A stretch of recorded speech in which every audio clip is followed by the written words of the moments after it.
They all start here with All Stars Cricket. All new experiences for everyone. All over the country. Every session is all-out action all the time. All welcome, all invited. Even mums and dads. Skills, Friendships, smiles, dreams. it all happens here. All you need is delivered right to your door. Best of all, it even has your name on it. All the activators are fully trained.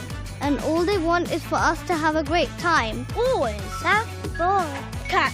throw. Try it all. It's time to go all in, all together. And it all starts with All Stars. All you need to get started is at allstarscricket.co.uk. 2 local favourites are staying at the Hilton Garden Inn. She's gone for the chip. My goodness me. It's over to the Hilton review system. A big bite. Gone.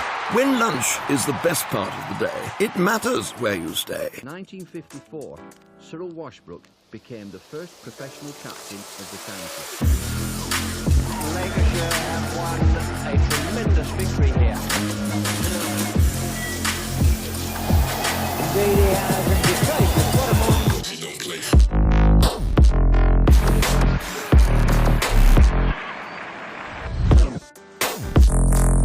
Well, a real suspect came from Hagen Fairbrother. Fine shot, it's 2 runs, it's a winning hit, on come the crowd.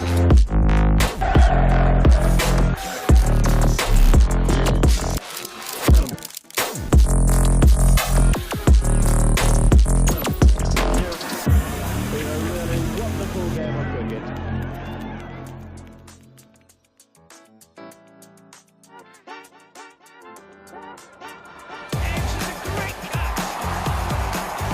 What a catch that is for Tara Norris.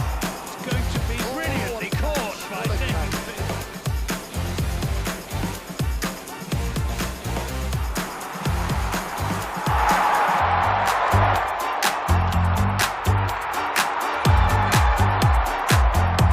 Again, that's a big hit. It's another monster hit for 6. It's shot by Sol. Seems to...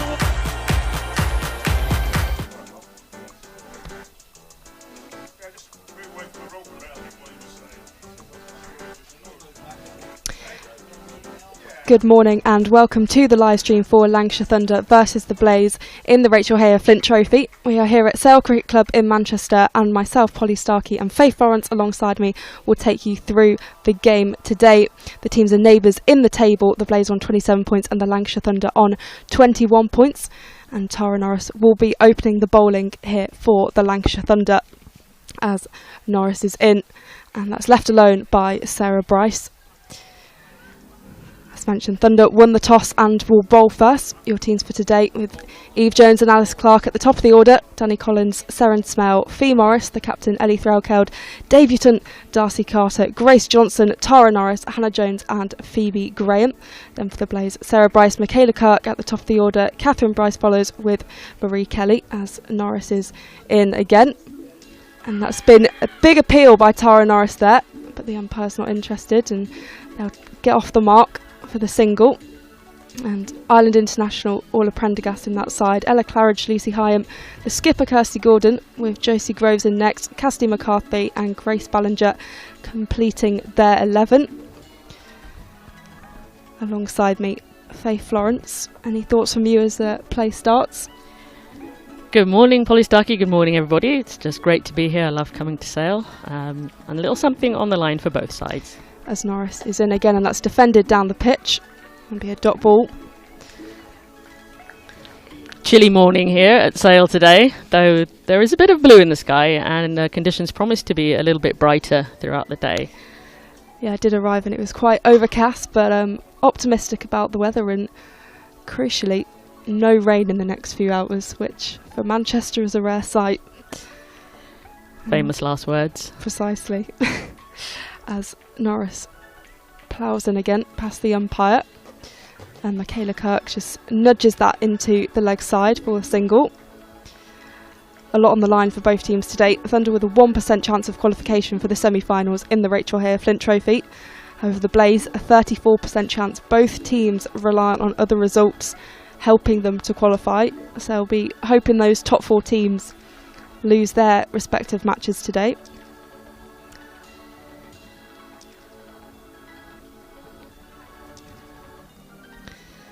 Sarah Bryce poised to face her next ball as Norris is in, and that's been nudged down. It's going to race away to the boundary, but there's a fielder out there in the deep, and they'll just get the 1 in the end.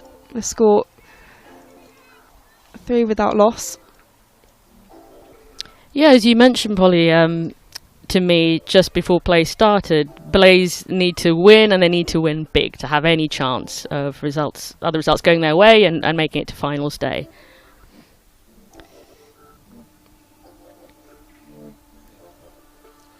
Tara Norris, the USA international, running in, and Kirk has just defended that 1 back down the pitch. There's plenty of encouragement in the field. As we mentioned, a big game for Thunder, and it's their last chance at silverware this season. And very excitingly, a debut for Darcy Carter, who's joined the side on loan from the South East Stars. And it's been a big week for her. She's been picked for Scotland for their first ever World Cup team. There's a strong Scottish contingent here today for both sides. I think there was the potential for 5 Scottish players to be playing today. Wow. As Norris charges in, and that's been pushed into the leg side to deep backward square leg by Michaela Kirk. It was really nice to see Darcy Carter getting her cap, and we talked a bit about Scotland and the World Cup and all of that coming up. So, you know, there are lots of little things, not just the 1% chance is obviously tiny, but there's also a lot else on the game, and it's always a home fixture. There's always plenty to play for. But pride, and, you know, you've got supporters out here, still a growing number. Mornington Roland, number 17, Phoebe Graham. But they'll all be wishing for a win for Thunder for their last home game of the season.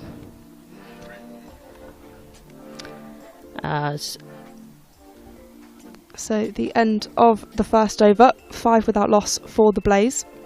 And it will be Phoebe Graham to be bowling from the far end. Michaela Kirk on strike. Phoebe Graham, who bowled well in the fixture at Southport over the weekend.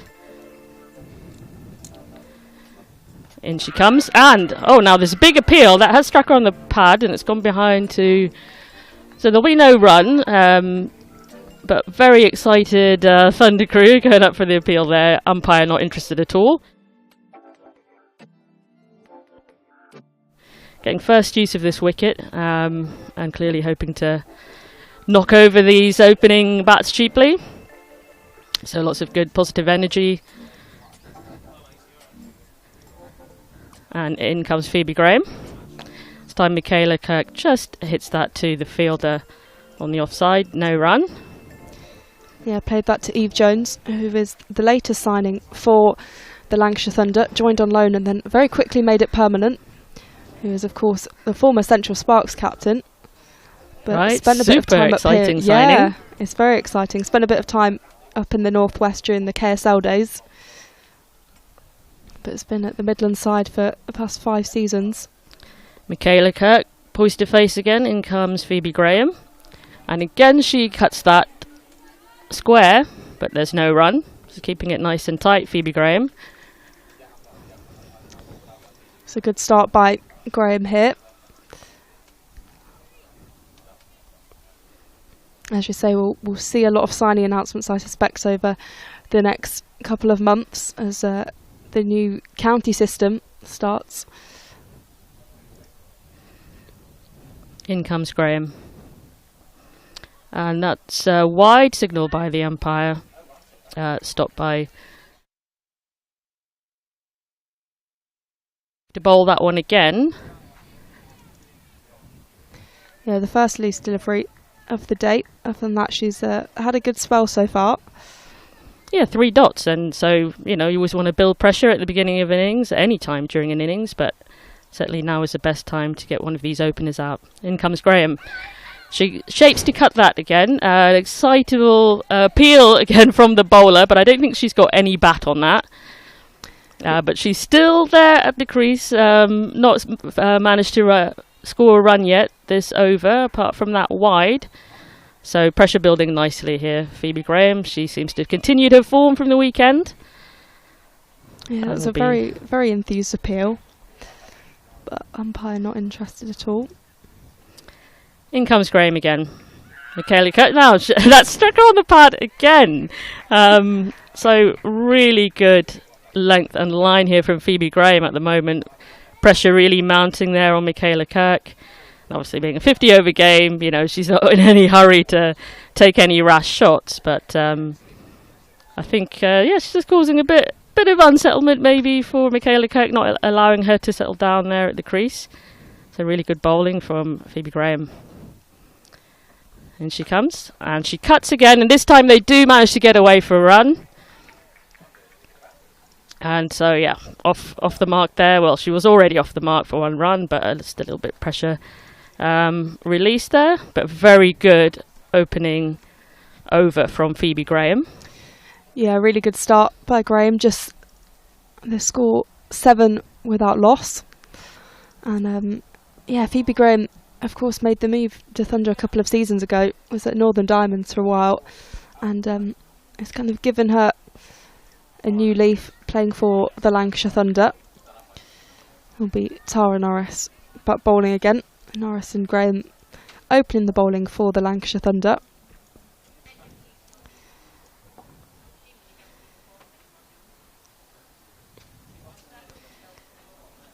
Michaela Kirk waiting to face the bowling of Norris as the left armour comes in, and that's been pushed behind her. It's going to run away to fine leg, but the fielding will be done out there by Hannah Jones.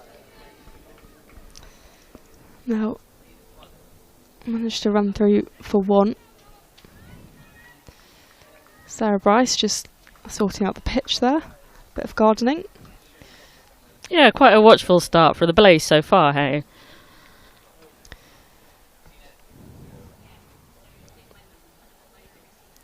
Tara Norris to Bryce, who defends that down the pitch. There'll be no run.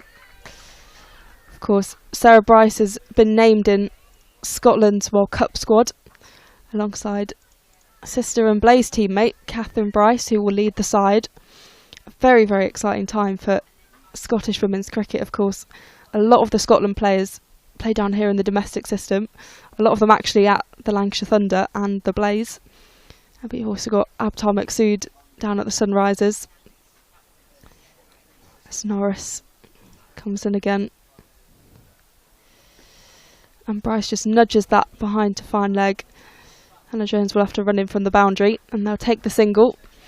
The score moving to 8 without loss. 9 without loss, apologies. We've got a slightly delayed score here.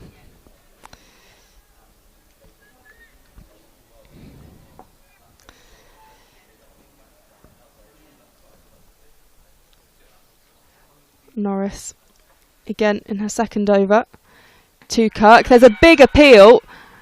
There's a lot of appeal in the field as well, but the umpire remains still, isn't interested. I think that's the third appeal for Michaela Kirk and the fourth of the entire game. There's been a lot of shouts from Phoebe Graham and Tara Norris already.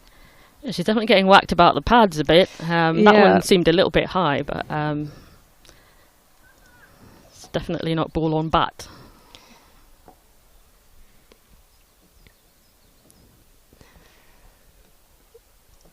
Norris making her way through the crease, and that's been driven nicely into the offside.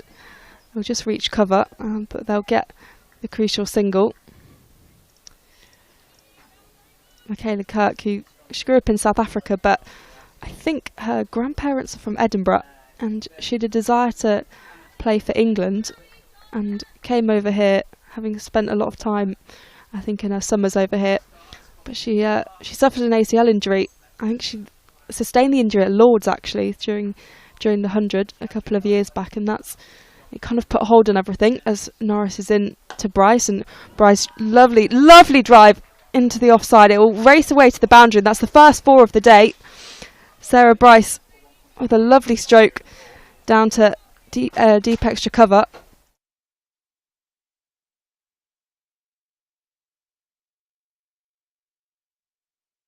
Really good bowling by the opening bowlers, Graham and Tara Norris.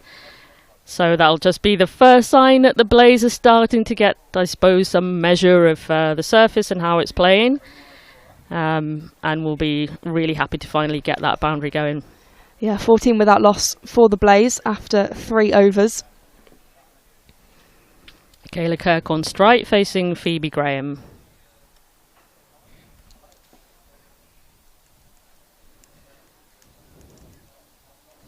Graham over the wicket. Now that struck the pads, another very excited appeal. They will run through for 1 run as the ball goes behind. So Phoebe Graham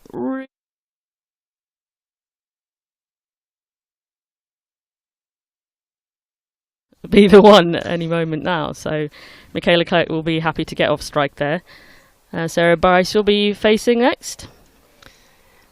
The umpire has had to make a lot of decisions so far today. Been kept very busy, but none of them have been given out. Phoebe Graham in again to Bryce. Bryce drives that through the cover. Now there's going to be a chase on. It's not going to make it all the way to the boundary, or is it? There's a little bit of dew on the ground. It does just trickle over the rope as Hannah Jones chased the ball all the way to the boundary, but that's a...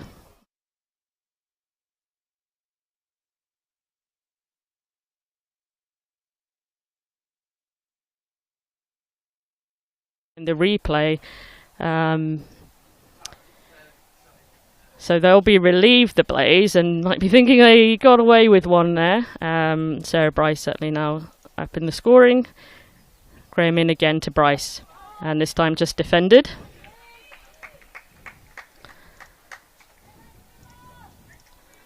Score is on 15, a loss of no wicket. Sarah Bryce on 5 and Michaela Kirk on 6 from her 14 deliveries faced.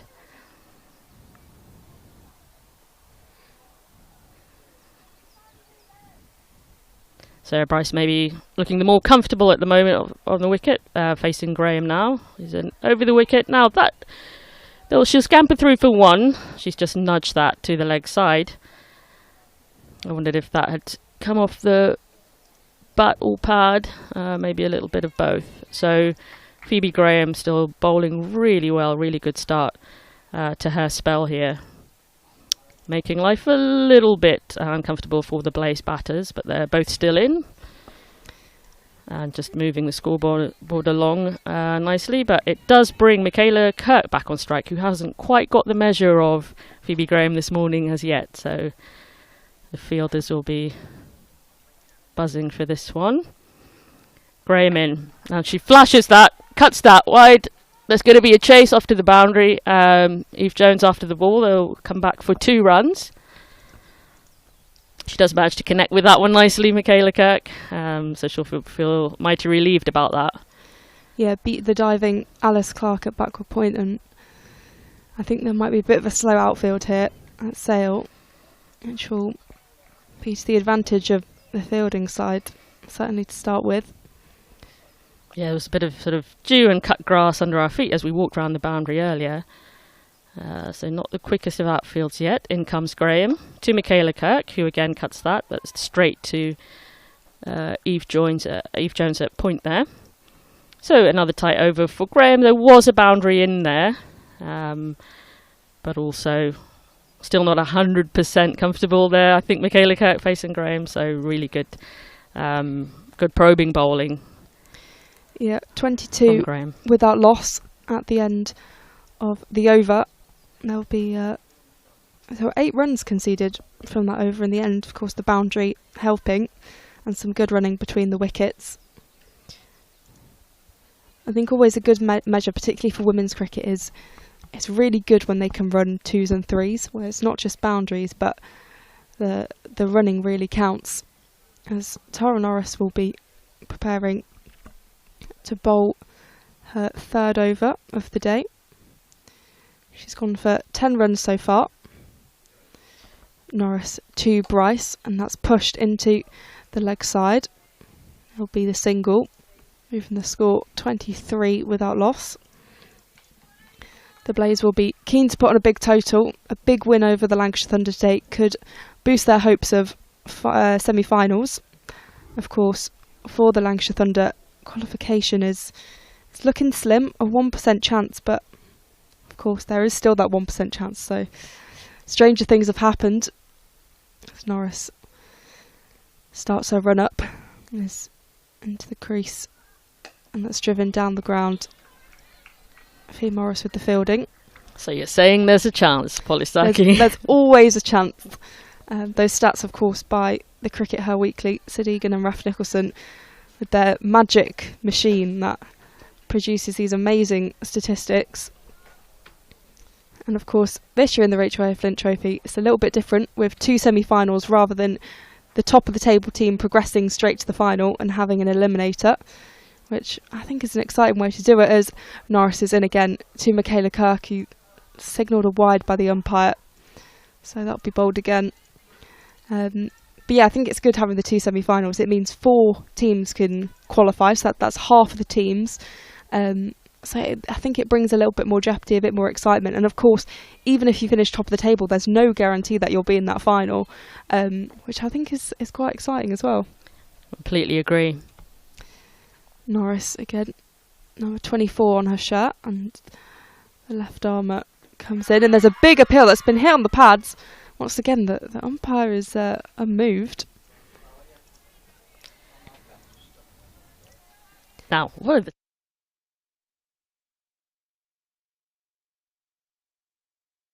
I mean, well, I think if Norris or Gray don't take a wicket LBW today, it'll be a it'll be a bit of a shock. The umpires, though, however, have not seemed interested in any of these at all. But there has been big interest in the field from the Lancashire Thunder players who know they need a win today. That's signalled a wide again. Tara Norris just needs to find her line a little bit more, get back in that groove.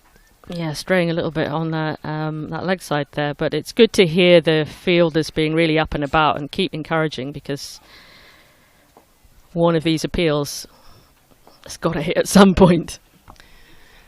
25 without loss.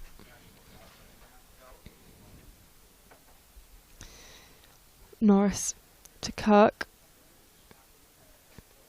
And that's driven down the ground. There'll be no run. Just held the pose. As we can see, Darcy Carter to the right of us, the debutant today. As I mentioned, it's been a big week for her, with the announcement that she is on the plane to the UAE to play for Scotland at their first ever World Cup, which is huge for the 19-year-old. Of course, Sarah Bryce and Catherine Bryce also in that squad, and Liv Bell, the Thunder bowler, who's in the wider squad today, as Norris is in, and that's been sliced by Kirk into the offside. A fielder at cover will do the job, but they'll take the single. The score 26 without loss for the Blase. It's so exciting for Scottish cricket that and seeing so many players in this competition, and playing in the T20 competition as well from Scotland. Tara Norris, who of course plays cricket for the USA, one of many internationals playing to date, as Sarah Bryce has got hold of that and sends that down to deep square leg. It was a good shot, but was stopped there in the deep by Danny Collins, and that's the end of the over. 27 without loss. A better over from Tara Norris. Yeah, and a good steady start for the Blase as well. I think, Thunder will feel a little bit unlucky not to have maybe one of those decisions gone their way with very close, LBW shouts. So if they can just keep up this quite accurate bowling, then and the fielders continue to just sort of be lively and really get around as a team, There's no reason why they couldn't prize open one of these opening batters who are looking sort of increasingly steady, increasingly relaxed. Phoebe Graham now into Bryce, who's hit that to the leg side through the gap. They're going to come back for two. There's a chase on for Seren Smale up to the boundary. So some good running and a good stroke for Sarah Bryce, who's looking increasingly comfortable there. Really just getting into her work and starting to look like, yeah, she's not going anywhere. She doesn't want to go anywhere. They're going to need their opening batters to stay in for a while if they're going to get the kind of big score that could really help them get into the final stage. Graham into Bryce, who just hits that to the offside for no run. Yeah, you mentioned about a lot of Scottish players. Of course, they can qualify as quote-unquote local players because Scotland don't play Test cricket. However, Orla Prendergast, who's in the Blase side, who plays for Ireland, cannot, because although the women don't play Test, the men do, which automatically makes her have to be one of these overseas players. Graham into Bryce. Now, stop that's gone behind and stopped by the brilliant keeping of Ellie Threlkeld. A little bit of excited shout, I think. Perhaps they thought she got some bat on that. But that's just stopped by the keeper for no runs. Landed a little bit short as well. Didn't quite carry to Ellie Threlkeld behind the stumps. But still lots of excitement out there in the field. Lots of chatter and clapping. Phoebe Graham bowling really well. And Thunder looking to get that first wicket. Graham into Bryce, just taps that leg side. No run. And so, yeah, with the whole thing about local players, overseas players, it means Orla Prendergast has to compete with top internationals to get a spot as an overseas player in these sides. Each team allowed one at a time. And, for example, Lancashire Thunder have had Mahika Gore, who of course now is an England player but was UAE player. And she could play as a quote-unquote local player as well. Graham into Bryce. And just hit the offside, no run. So the overriding point is Orla Prendergast is very talented to get picked up by the Blase. She's a very exciting player, of course. We'll head off back to Ireland briefly for the next two Blase games as Ireland face England, which I'm sure is something we'll talk about because a lot of players on the pitch today, or even who are absent, will be playing in that series. Graham into Bryce, she cuts that and that's stopped at point. No run, really good bowling by Phoebe Graham here. Bowling a really tight line and length. And only 2 runs from that over. So keeping it just a little bit of pressure from her end on the Blase, the opening batters for the Blase, who don't look particularly panicked or ruffled. But if the Thunder opening bowlers can continue to just really challenge those pads, they could get the results they're looking for. Yeah, it's good bowling by Phoebe Graham from her 3 overs so far, conceding 12 runs. Tara Norris, who she's bowled 3 overs as well, conceded 15 runs. She'll be continuing here as she runs into the on-strike batter Kirk, who drives that down the ground. It'll beat the fielders and it looks like it's going to go for 4. It slows in the outfield but races across that rope, and that'll be another boundary for the Blase. A start to the over they would have wanted, and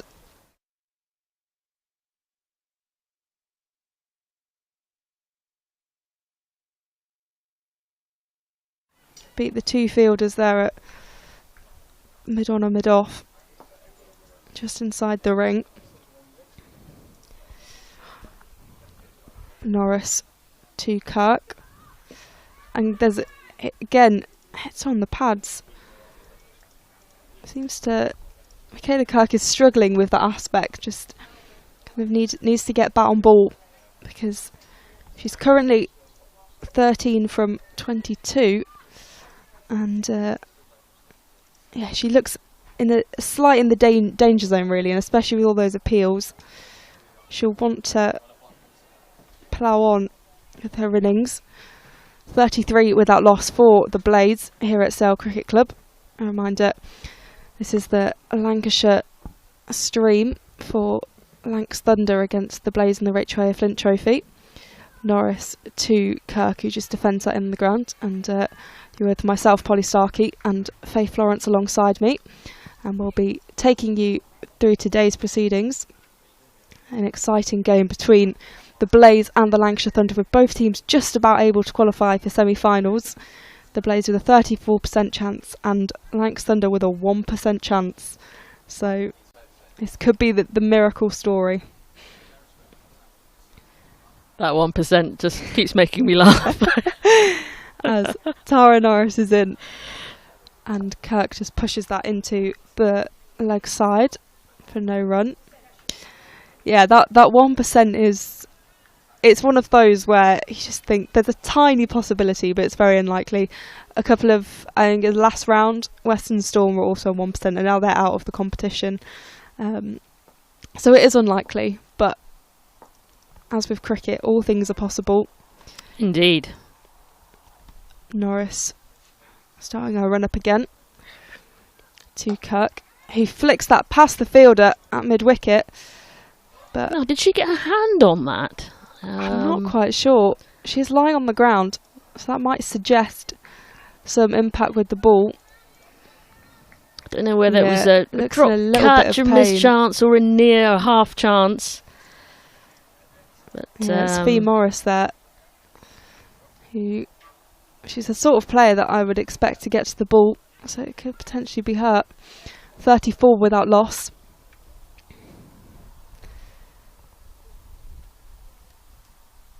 Tara Norris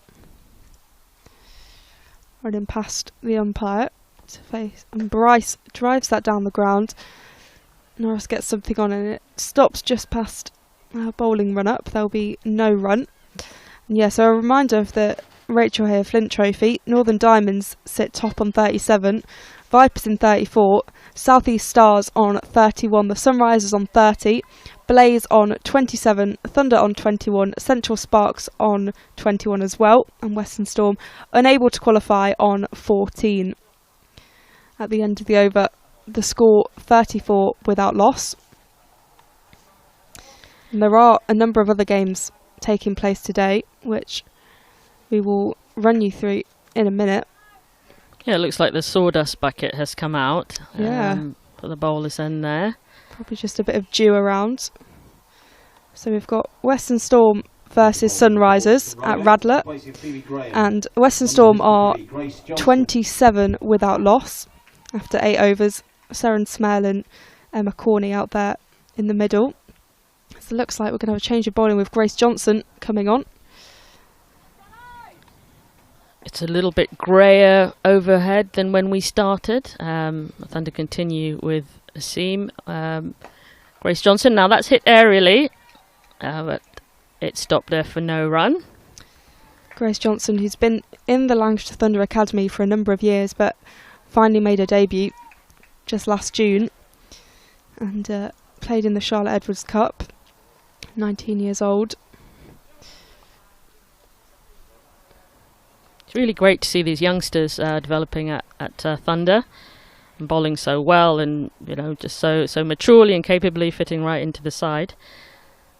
Grace Johnson into Michaela Kirk, and struck on the pads again. The surface is quite green, isn't it? And a few times, yeah, she's indicated maybe a bit of movement on the surface and not quite tracking the ball, Michaela Kirk. So Thunder keeping up this pressure really well with their seamers, and will definitely feel that they've got to be close to getting one of these batters out.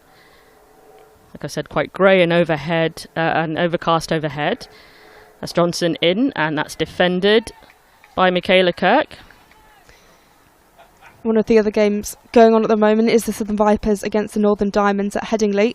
The Vipers won the toss and are batting, and they're currently 31 without loss after 9 overs. And As Grace Johnson walks back to her mark. She's bowling over the wicket to Michaela Kirk, who just kind of not very assuredly hits that to the leg side. Still not quite getting the pace and measure of the pitch, I think. And a really sort of good bowling from the Thunder seamers. And the final game we've got going on is South East Stars against the Central Sparks in Moseley. And South East Stars are 33 for 1. And she's in again, and that this time is cut square for no run again. So really keeping up the pressure, really good disciplined start to the bowling by the Thunder. And, you know, you hope they can keep this up throughout the innings, of course. I haven't had the success of a wicket thus far. And Blase have just been able to just keep the scoreboard moving, trickling along. But a lot of appeals, and as she comes in again, she flashes her bat, and this one goes back to 45. No run again, well fielded. Yeah, that was a nice piece of fielding by Alice Clark. Really good opening over for Grace Johnson's spell there, keeping the pressure up on the Blase opening pair. Yeah, 34 without loss at the end of the over. So that was a maiden over for Grace Johnson to start the game today. Perfect start there for absolutely Grace Johnson. Fantastic, precisely what you want. And you mentioned about those youngsters coming through. There was such depth and talent within all these regional academies, and I think Lancashire Thunder have been very good at bringing those academy graduates through to the senior side. The likes of Liberty Heap, who played a big role last season, Grace Johnson, of course, today, Liv Bell, as Tara Norris is in again, and that's been driven by Sarah Bryce, but we'll just make it to extra cover and there'll be no run. Yeah, there've been a wealth of those players, then of course a lot of players who have come through the Lancashire county system. Think about players like Seren Smale, who've become mainstays for the Lancashire Thunder side in this regional setup. As Norris is in again, and it goes behind to Adi Threlkeld, who just holds the ball behind the stumps, and this is a good start by Tara Norris, a good recovery after previous expensive over. Obviously this being the sort of last year of the regional setup as we know it, but it feels like Lancashire, the Thunder can still have this continuity with the Lancashire team. Yeah, precisely, with the identity being very strong already as Norris is into Bryce, and that's hoiked in the air. It looks like there was almost a catch. That was so close, it just popped out the hands. I think that's Danny Collins there on the boundary at deep square leg. And it looked like it could go for 4 or 6, and she got both hands to it, I think, and it just kind of popped out. It popped out. Right. And she looks very disappointed. Yeah. Head hanging back, hands under her jumper. That really was the chance that, for all the pressure that's been built. It will go down as a drop. Disappointing moment. Have to get it together again. Should be another chance soon. Norris to Kirk. And that's been flicked off the pads down to deep back with square leg. They'll take the single. Yeah, frustrating moment for the Thunder. I've had quite a few of those almost moments, all those appeals, and then of course that was the most clear-cut chance. Yeah. And it didn't look like the most difficult chance. She only had to take a few steps to the side. It is a bit gloomy, as we mentioned, but well, no excuse really. As Norris is running in again, and that's been flicked behind down to fine leg by Sarah Bryce, and they'll get the 1 run.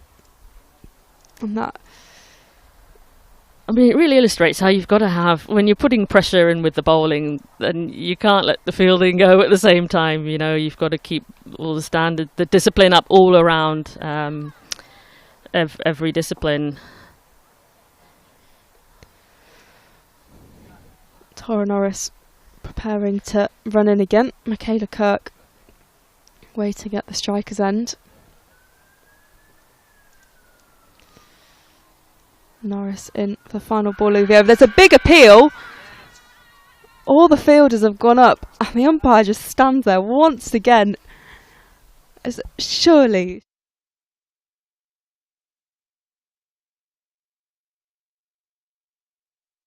She hit it.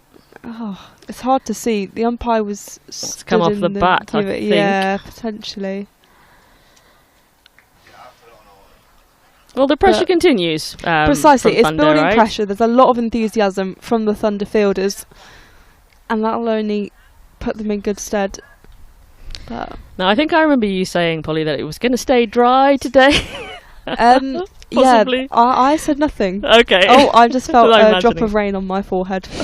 Definitely, I can feel Marvellous. as Grace Johnson comes in to Sarah Bryce, who cuts that, and that's beaten the fielder square, and it's going to trickle over the boundary for 4 runs to Sarah Bryce, who has looked pretty relaxed throughout the whole proceedings this morning, and just hit the first runs off the bowling of Grace Johnson. She had a maiden for her first over, as just a few drops of rain start to fall. Oh dear. I've never claimed to be a weather woman, but, you know. I don't think it will last, and Yeah, you it's know, just a few drops. right. This It is doesn't just- look like this is coming just off or anything a normal like that. day in Manchester. As Grace Johnson prepares to bowl to Sarah Bryce, her bat raised. Again, she cuts that square to point. No run. Stopped this time. Didn't make a very good connection on that, so the ball just trickled off to the offside. Perhaps Grace Johnson finding her line again. She walks back to her mark. A longish run up. She's bowling over the wicket into Bryce, who drives that for no run. As the wind is just starting to pick up a little bit as well around us, Polly. So conditions look like it'll be a bit changeable, maybe something similar to what they saw at Southport. Perhaps not so dreary as yet. It looked like a gazebo next to us was about to take flight. Yeah, I've got my eye on that as Grace Johnson comes in. Sarah Bryce, who cuts again, and it is stopped this time at point, but they managed to scamper through for 1 run, added to the total. That's 42 now for no loss. Michaela Kirk to take strike now. Grace Johnson makes her way back to her mark. So they are rotating the strike, scampering through for the 1 run where they can get it off some quite disciplined bowling. Just as the wind picks up a little bit in Johnson. That's hit straight back to the bowler. Thunder fielders still lively. I mean, they're going to have to keep warm up there. It's definitely not the warmest day. I'm sure it's a little bit chillier than it was this morning. You've got your hoodie. I might have to put my jacket back on in a minute. But the bowlers, will need to keep their muscles warm, keep their hands warm. Might be more catches coming their way. As Johnson is in, and that's driven straight to the fielder. No run. So after conceding that boundary off the first ball, Grace Johnson has bowled a really good tight over for the remaining 5 deliveries. As the score has moved remains on 42 after 10 overs. Yeah, that was a better over by Grace Johnson, showing some very positive signs. Of course, the boundary in there, but other than that, just conceding the 1 run. And yeah, it just feel like a game in April, when you feel like you need a sleeping bag to stay cosy. But it's a bit like that, and I mean it should favour the bowlers maybe at this stage. I mean, I don't know if that's strictly accurate, but with the pitch looking as green as it is, Michaela Kirk doing a little bit of gardening there, just patting down any little bits of grass or tiny divots that might have been disturbed there. It seems a little bit damp, which obviously is never good for the ball, but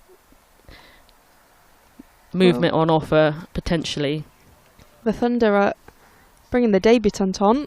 We've got Darcy Carter bowling right arm off spin. There's Carter to Bryce, who nudges that into the offside for the single. Of course, Bryce very familiar with Darcy Carter, both being on that Scotland side heading to the World Cup. But yeah, Darcy Carter, 22 international wickets, which isn't too bad at all. Of course, it's probably no more for her batting, which we'll get on to, I imagine, in the second innings, but she's 3 for 20 against Papua New Guinea recently, as that's just placed back to her for another dot ball. It's a really good start by the 19-year-old. Don't imagine there'll be too many days like this in the UAE. No, I imagine this is probably not the best acclimatisation, as there's a big appeal. Ellie Threlkeld is convinced that A little there's inside a edge. a little bit of bat on that. But again, the umpire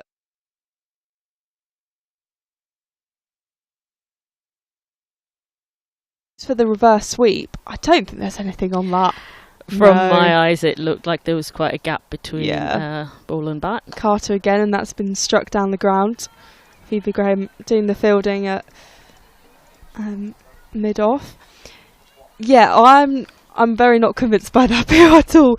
I think there was a big gap, but Yeah, on third viewing, nothing there.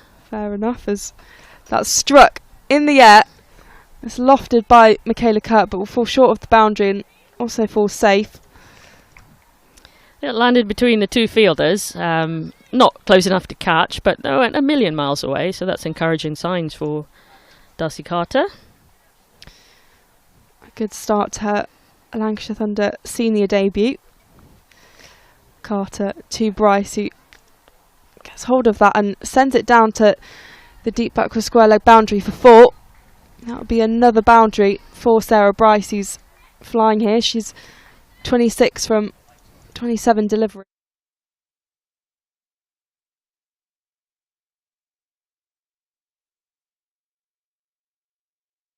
But maybe she thought she was in with a chance for a second there, so if she can keep getting the batters to keep the ball aerial like that, we might have another chance of a catch. But really good opening over from Darcy Carter there. Yeah, a very good start by the young Scotland international. The score 48 without loss. Grace Johnson with ball in hand again, and the two opening batters are still there at the crease. I mean, they've faced quite a few different challenges from Thunder and their bowlers and the conditions. Johnson in to Michaela Kirk, who drives that low. That goes behind square. She'll scamper through for 1 run. Yeah, they faced a few different challenges and threats and chances, but they are staying defiant and just scoring slowly and steadily and seeming to, take a measure of what the surface is doing. Got a few boundaries in there. They don't need to go so hard at this stage, so I think both sides are kind of even at the moment. As Johnson in to Sarah Bryce, who hits that straight down the wicket for no run. They just need to keep probing the Thunder bowlers.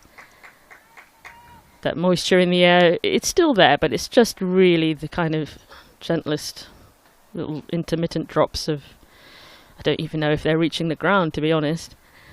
As Grace Johnson in to Sarah Bryce again. This time she hits that leg side. They'll get through for 1 run. Just rotating the strike, playing each ball on its merit, really. Getting the odd boundary. So I think, if you're the Blase, probably quite relaxed about things at the moment, responding to conditions. And if you're Thunder, it's important to keep that energy up. Chances have been created, maybe not taken. It's Johnson in to Kirk. He cuts that square, and they rotate the strike once more. Very athletic fielding from that Faye Morris there, mid-wicket. A bit of a roll, which you'll have to see it. Like I was saying, they've got to keep warm and stay positive, and important not to sort of let shoulders drop or anything as as the opening bats seem to be settling nicely into their work. That's 51 on the board for the Blase. Johnson into Sarah Bryce. Drives that straight. There'll be no run.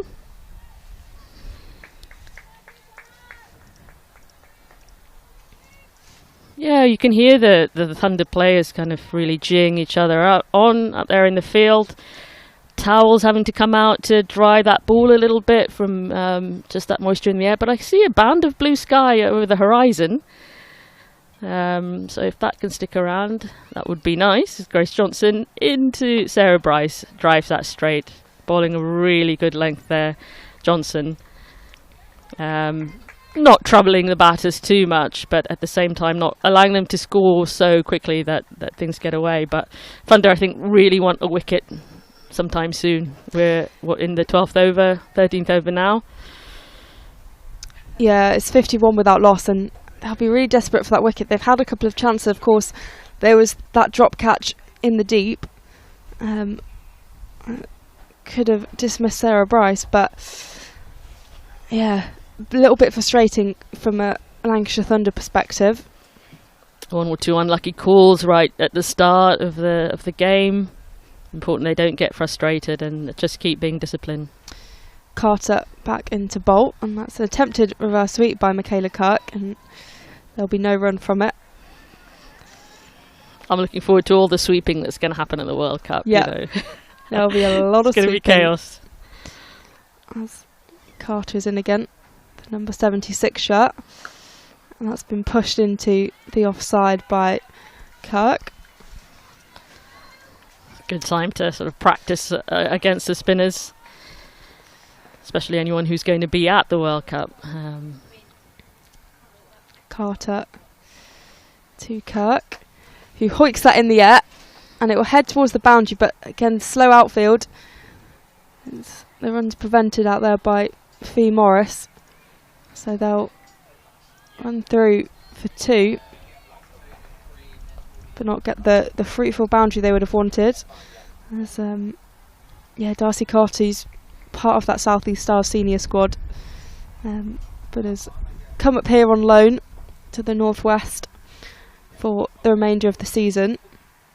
Carter to Kirk, who slices that down the ground, and it goes past Morris. Luckily, again, that slow outfield prevents it getting to the boundary, but that could have been very costly for the Lancashire Thunder. Absolutely not the best misfield. I was just saying earlier, got to keep disciplined. I know it's cold and the pressure hasn't resulted in a wicket, but we don't want to see the fielding fall off. Carter to Kirk, who just plays that just into the leg side, but they'll take a quick single.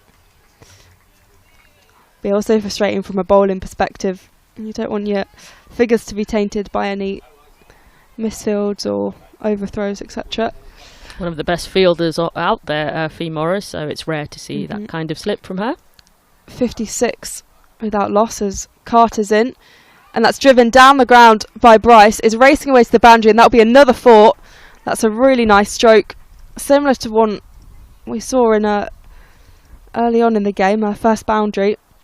Yeah, Eve Jones just diving over that one. It was struck very firm, and good attempt to try and stop it, but it just sort of fizzed along the ground.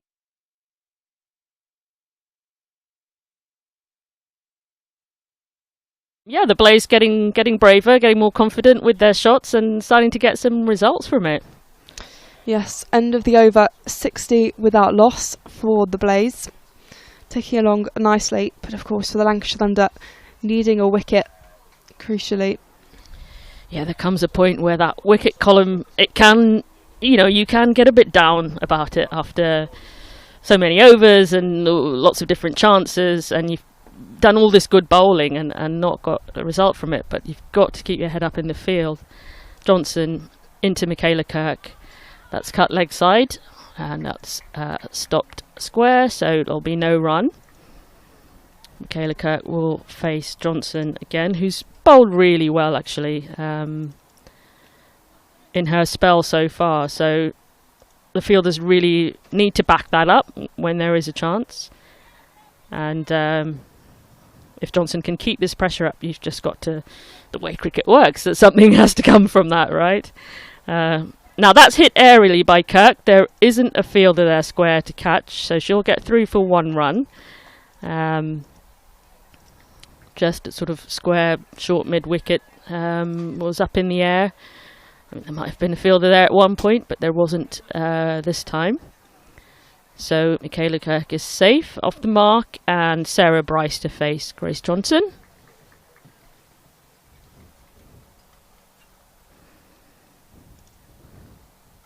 Johnson into Bryce.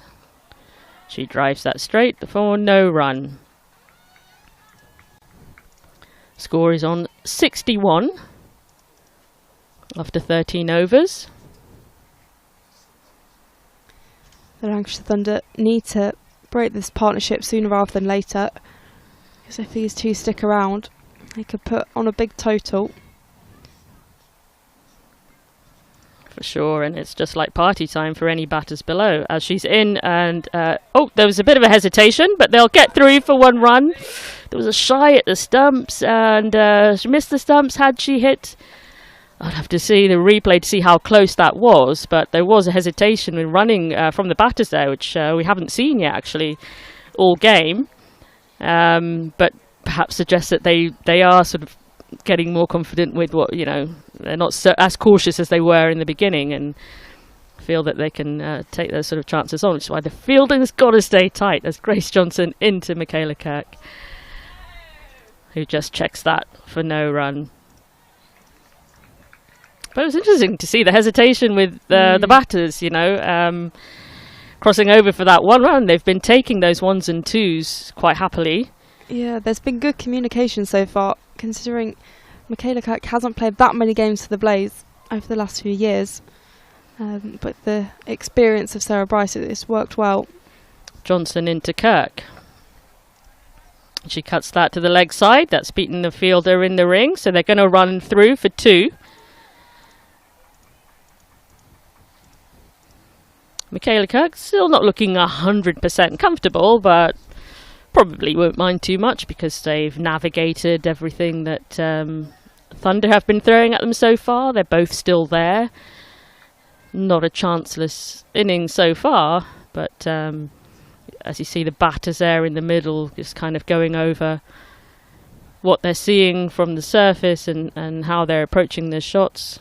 Little fist bump. They look really relaxed and ready to take this deep and have a chance to really swing later. So Thunder need to come up with some plans here for how they're going to prize open this partnership and put some pressure back on the Blase.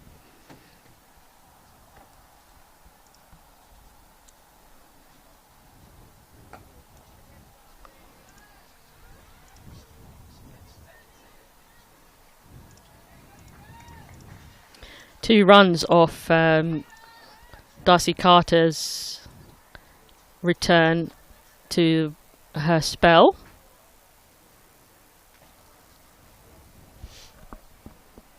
Score moves on to 66.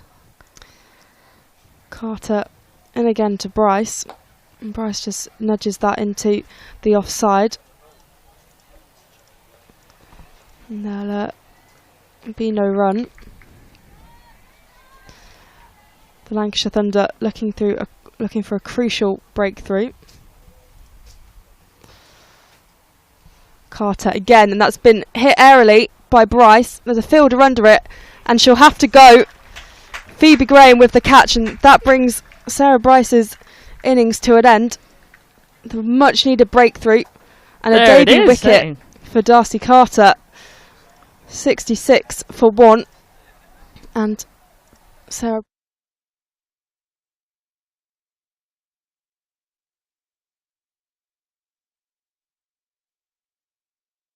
Just as you know, we were saying they're looking a bit more relaxed, taking a few more chances, I suppose, more risks. The Blase batters, they started to hit a few shots aerially. So yeah, something had to give, and that catch was well held by Phoebe Graham. It was hanging in the air for a long time, but she never looked like dropping that. No, it was a regulation catch, and As one Bryce leaves, another one enters the field. So Catherine Bryce, Scotland captain and former Blase captain, is going to come to the crease, and a nice little platform built for Catherine to build off. 100%. I think Catherine Bryce hasn't left the crease for I don't know how many games. I'm pretty sure she carried her bat the last game I watched with the Blase. So, you know, I think she's going to love this platform to take this on from her sister and continue and go on and get that big score. There's still time to build. There doesn't need to be any rush, so she can take her time and get into the conditions, into the surface, and I'm sure she'll get some good advice from Michaela Kirk about how things have been playing. And the sheer class and quality of batter that she is, Catherine Bryce. What a great platform for her to launch from. Carter, and that's reverse swept. There's a big appeal. The umpire again. Darcy Carter holds the pose, her hands in the air.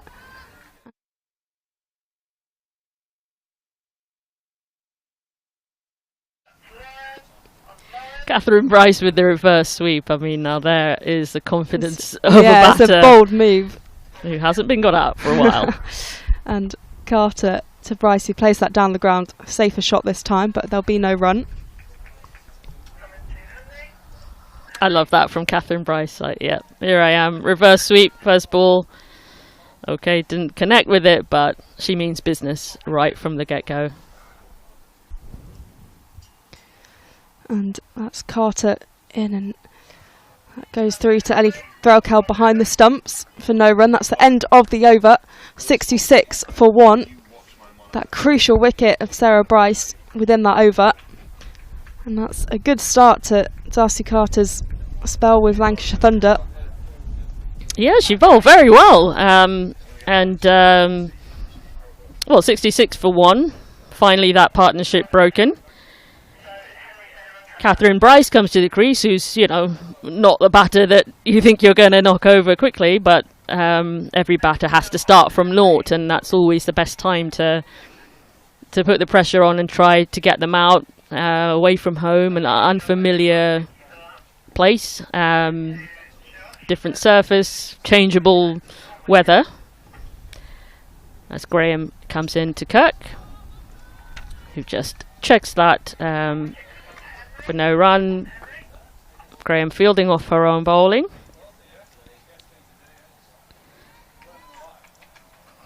Beg your pardon, Johnson. Grace Johnson bowling to Michaela Kirk on strike for the Blase. Bowled so well, Grace Johnson. I've been really impressed with her start here. And a lot of the pressure that she's put on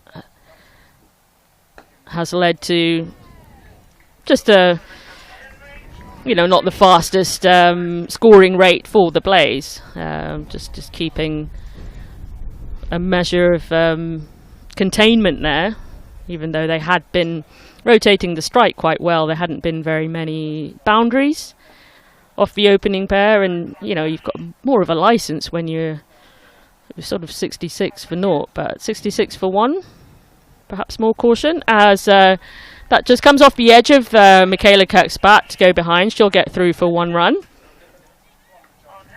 So still not, you know, at her most sort of like confident and freewheeling best yet, Michaela Kirk. She's been at the crease for a long time.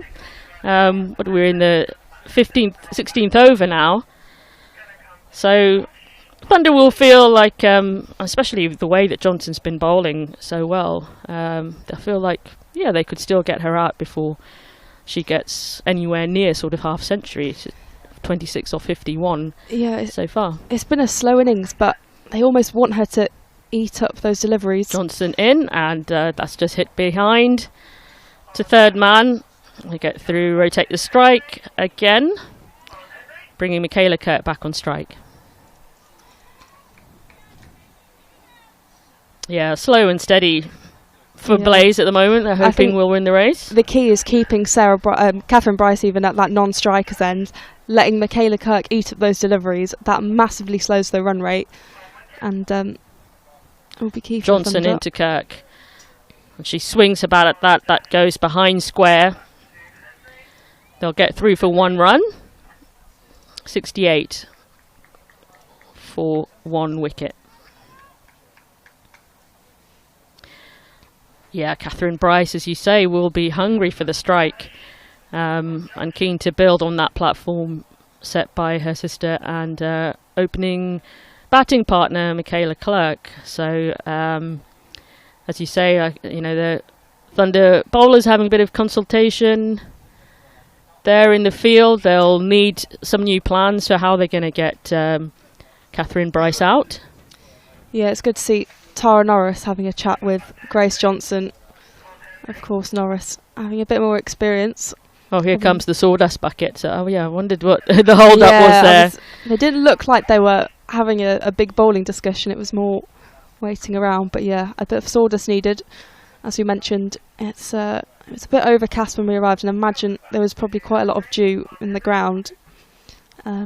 Indeed, so it seems to be causing a bit of trouble with the foothold for the bowlers there at the crease, where the bowler lands as they release the ball. It's the second time they've had to bring some sawdust out, so perhaps the conditions just causing a little bit of disruption there on the surface, and the bowlers will want to make sure that their run-up is completely clear and the way that they want it.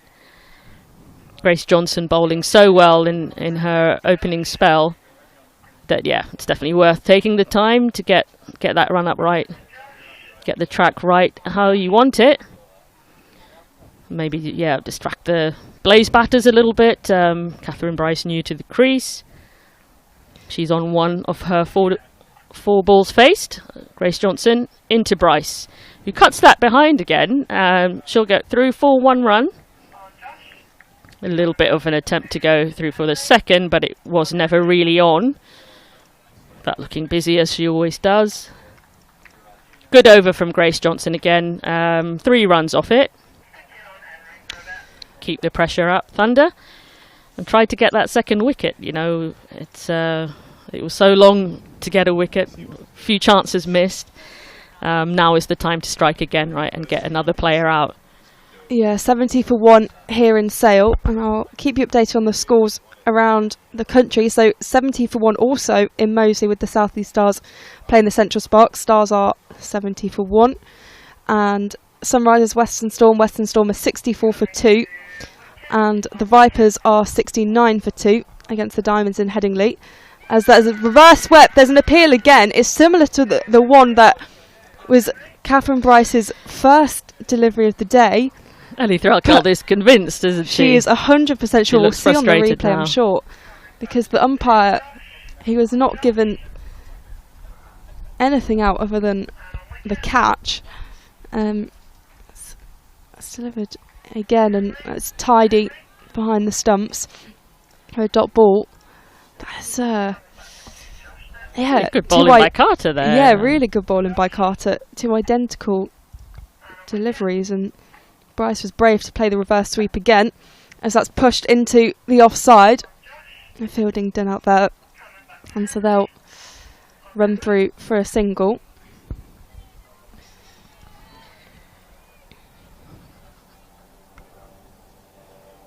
When a batter opens every over with the reverse sweep attempt, you can tell how confident they're feeling. Precisely, it's bold, but the talent of Bryce, it makes sense, as that one's just pushed into the offside by Bryce. It'll be a dot ball for Carter. So only conceding 1 from the over so far. Carter in again, who picked up the first wicket, and that's hit down into the leg side by Michaela Kirk in the deep square leg boundary. And they'll swap over, rotate the strike. Catherine Bryce to face again. 72 for 1. Can Carter get both the Bryces, as this one gets slightly caught between her feet and just drops short. And that's the end of the over. A very good over from Darcy Carter. 72 for 1. and a real impact with the ball today so far. Indeed, Thunder bowlers bowling really well, and Catherine Bryce, not quite picking the length of Carter in that last over. So that's really encouraging signs. While she's still early in her time at the crease. Oh well, now time for Hannah Jones. Hannah Jones, that very economical bowler. Unfortunately, spent a lot of last season injured, but has had a decent one this season so far. And she's the third leading wicket taker in the competition with 20 wickets, so I imagine she'll play a big part today, as well as she has done throughout the tournament. Yeah, she's been a brilliant bowler for Thunder over the years, with her left arm off spin. Of course, we know another very famous left arm spinner for Thunder, as she's in to Michaela Kirk, who just digs that out for no run. Hannah Jones rushes to field off her own bowling, so yeah, you can see that she's really keen to, champing at the bit to get stuck into these bowlers, which is good to see, and she really has a knack for taking wickets for Thunder over the years. She's into Michaela Kirk. Oh, and she's out!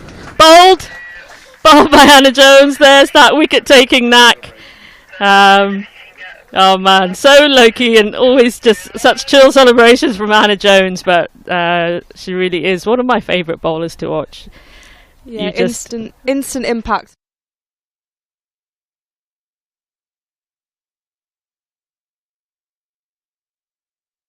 Wild swing by Michaela Kirk, and completely deceived there with the flight of the ball.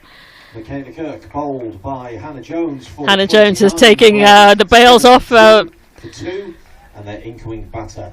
The top of the stumps there, and Michaela Kirk, who did well to get to 29, but never looked 100% comfortable. Did well to stay in and really try and dig in and get the measure of the bowlers. Thunder have bowled very well. There were a couple of chances where Michaela Kirk could have walked before, so Thunder will be really pleased to get her out and get bowling at another fresh batter.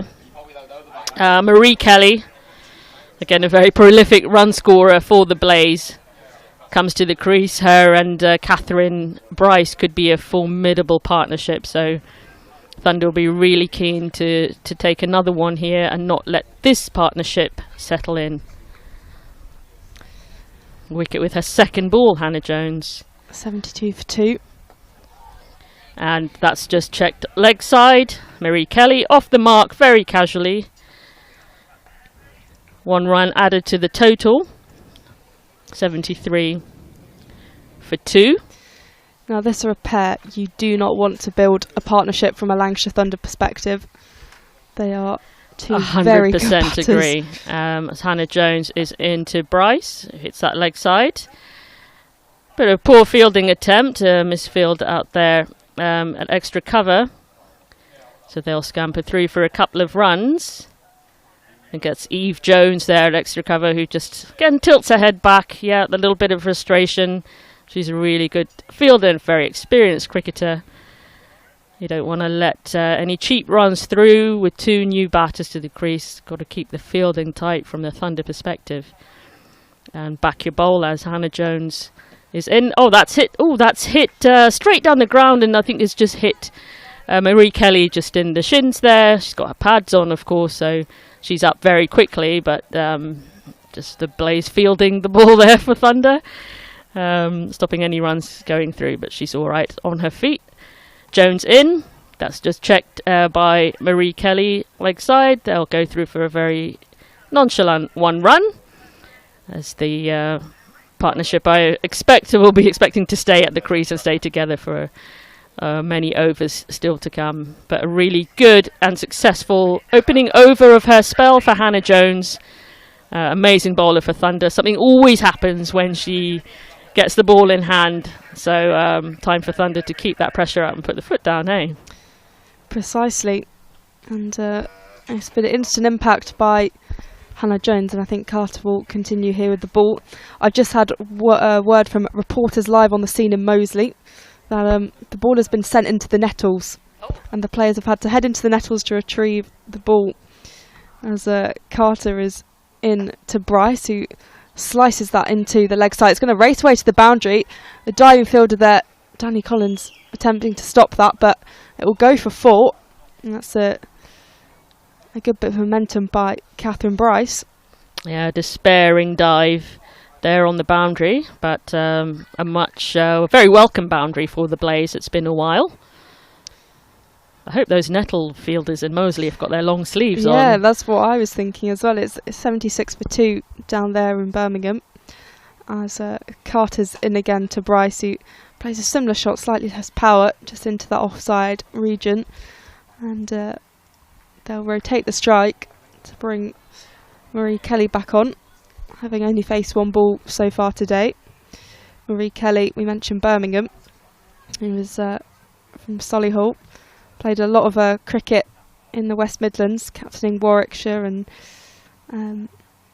also playing with the Central Sparks in the first year as Carter's in, and that's been played into the offside. Eve Jones doing the fielding. Of course, Marie Kelly and Eve Jones, former teammates for both Warwickshire and Central Sparks. They know a little something about building partnership and scoring runs, these two. Precisely, as Carter's in again to Kelly, who defends that down the pitch. Yeah, Marie Kelly and Catherine Bryce are perhaps two of, I'd say Catherine Bryce in particular, and just scores runs for fun. And Marie Kelly, she's definitely more of a T20 batter with her explosive style, but she can play a good 50 over innings, and that's been defended back down the pitch once again.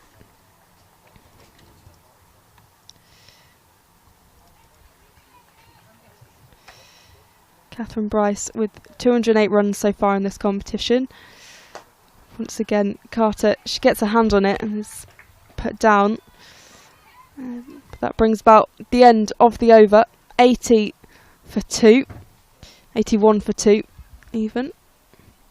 The score not quite ticking over yet. But a really interesting point actually about the Bryces, which I'd slightly forgotten about, but the Blase had an awful run of form at the start of the season. They just could not win a game. And of course they had a fantastic season last season in their, kind of first season as this new Blase identity. And suddenly it was all going wrong. But I think a big part of that was the Bryces were absent because they were on Scotland duty with World Cup qualifiers. Yeah, I remember now, yeah. And as soon as they came back, the Blase started winning. So Hannah Jones that's really struck firmly by Catherine Bryce, but that's just stopped behind the bowler. Yeah, I remember that actually, now that you've reminded me of the absence of the Bryce at the start of the season. Yeah, of course. And as you say, as soon as they came back, things turned around for the Blase. And it's completely understandable why quality batters that they are. Hannah Jones into Bryce again, who hits straight down the ground. That's well covered, so there'll be no run. Yeah, when you lose 2 of your top order batters, it is going to make a significant difference, especially when they are the calibre of the likes of the Bryces. Jones into Bryce. She shuffles her feet down and hits that airily over the bowler's head, over the fielders behind the bowler. That's going to go for 4 runs. Very confident lofted shot there by Catherine Bryce, who has now spent 16-17 deliveries at the crease and is really getting stuck into her work. This is a dangerous time for Thunder, the time when any batter is most vulnerable, of course, at the start of their time at the crease. And Catherine Bryce, being the really smart cricketer and talented cricketer that she is, doesn't need too long to really understand what needs to be done against the Thunder bowlers. So Hannah Jones into Bryce again. Bryce wasn't afraid to use her feet before. This time she just cuts the ball square, opens her stance and gets off strike, putting Marie Kelly back on to face the last couple of deliveries from Hannah Jones is over.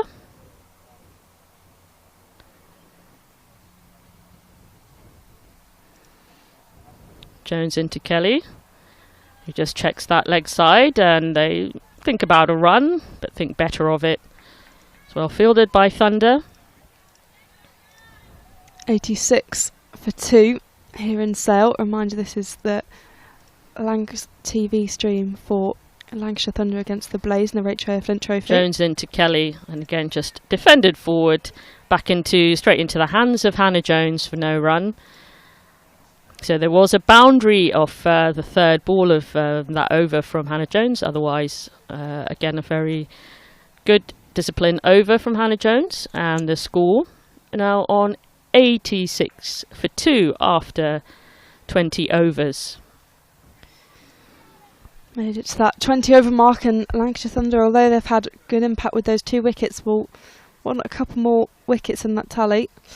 A reminder that on commentary is myself, Polly Starkey, and Faye Florence, the other voice alongside me, as Carter back into the attack, and there are sighs as that one just goes past the wickets. It was pretty close, with Catherine Bryce there at the strike's end.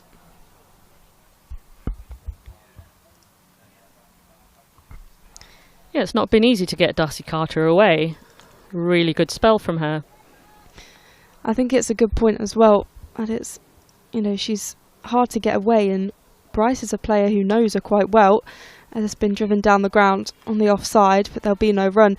So it's not like she's got that kind of, I think sometimes with debutants, particularly bowlers, they do quite well because their opponents don't know them yet, they haven't figured them out, but I imagine there will have been a bit of netting between these two at international camps, as that's been nudged into the offside. They'll gently jog through for the single.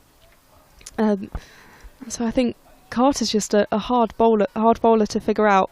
And she is an all-rounder, but I think her batting is what she's more known for. So the fact that she's doing so well with the ball today is positive for the Lancashire Thunder.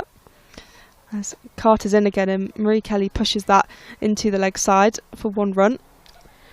100%, and they seem to be really sort of treating the bowling with respect, and just rotating the strike, getting off the mark, just nudges here and there in the gaps, and not really swinging for Carter's deliveries. Carter to Bryce, and that's been edged into the offside. There'll be no run. Even though Threlkeld's up to the stumps, both batters are just using their feet a little bit to try and meet the pitch of Carter's bowling. Could be an opportunity there for a stumping. Carter to Bryce, who takes hold of that, lofts that in the air, but it'll drop short of the fielder out there in the deep.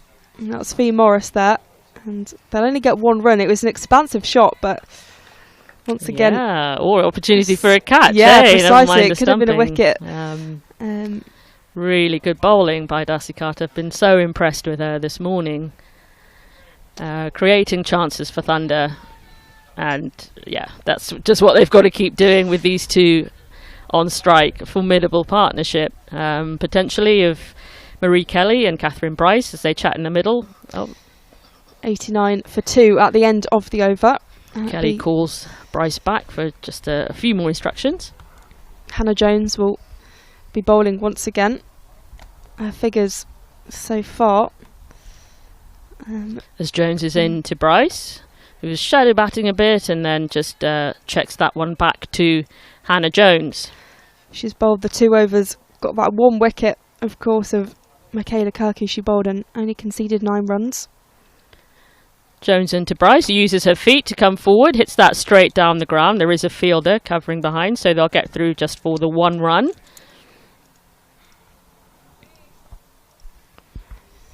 Again, good bowling by Hannah Jones, keeping it tight, consistent line and length, and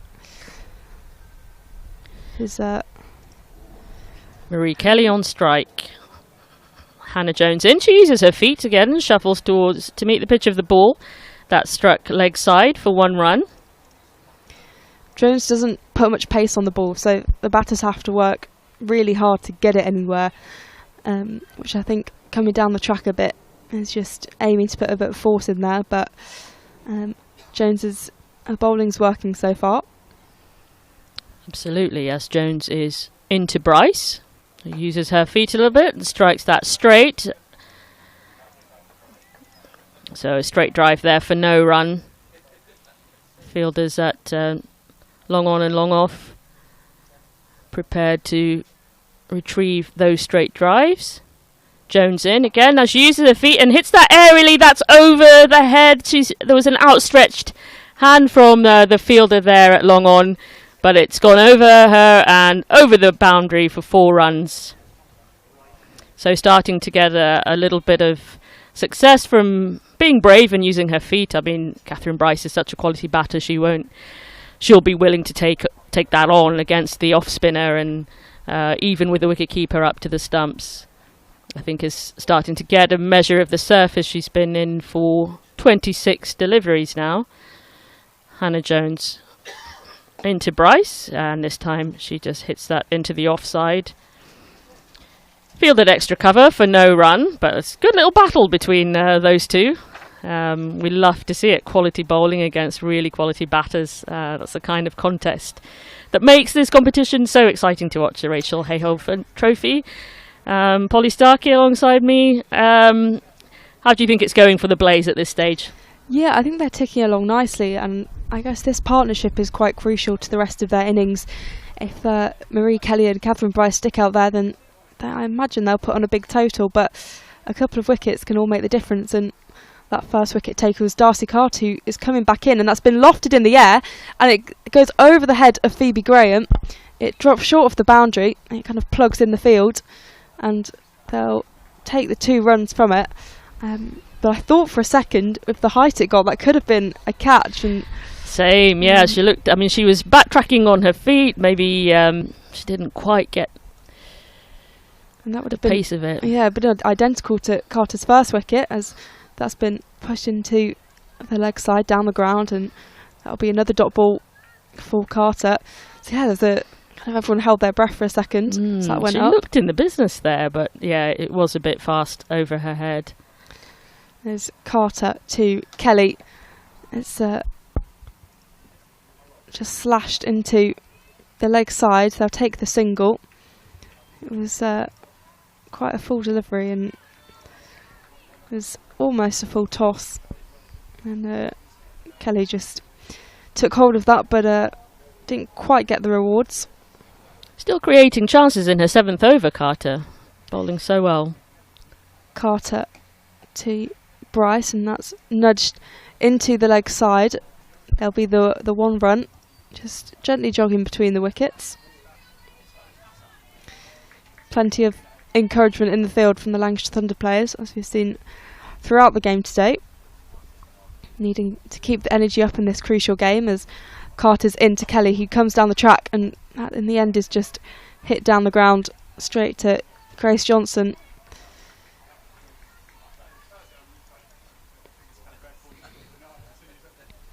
Carter, the off spinner, into the attack, and Kelly takes a few steps and once again plays that down the ground. It bounces up actually at Grace Johnson. Yeah, a little bit of a misfield there. Maybe there might have been a chance to have a shy at the stumps and take it close for that 1 run. But anyway, as it was, they've got through for the run. So still those little misfields creeping into Thunder's game there in the field.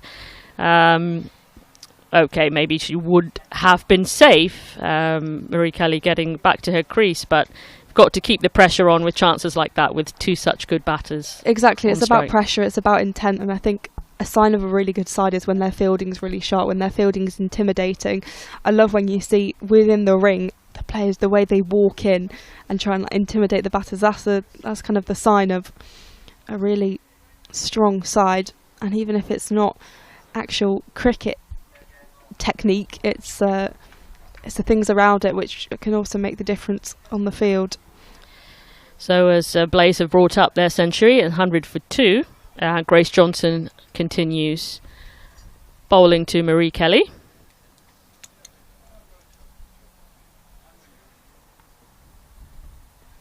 And that's just been called a wide. I beg your pardon, Phoebe Graham. Phoebe Graham coming back, number 17. Bowling to Marie Kelly. So she started well, Phoebe Graham, so coming back into her spell. She'll be looking to keep up that good line in length that just contain the Blase batters into Marie Kelly. And that's been caught behind. An edge off the bat of Marie Kelly into the safe hands, the safe gloves of Ellie Threlkeld, the captain.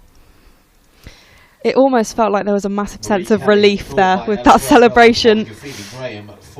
And Marie Kelly has to go. That's the third wicket down for the Blase. And a big moment for the Lancashire Thunder. Just the slightest top edge. And that is a moment the Lancashire Thunder have been waiting for.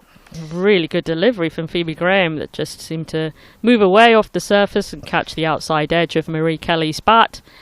Ellie Threlkeld standing back and straight into her gloves for a perfect catch for the brilliant wicket keeping we know her to always produce, and that is just the breaking of the partnership that the Thunder needed, would have wanted, and that brings Orla Prendergast to the strike, to the crease. I'm excited to see Prendergast bat. I was at the Blase game on Saturday and she didn't quite get the opportunity she'd have wanted and didn't bat quite in the way she usually does. She's a fantastic batter for Ireland, only 22 years old, but has had a huge impact there. 80 Ireland caps and scored a debut ODI century, 122 not out from 107 balls.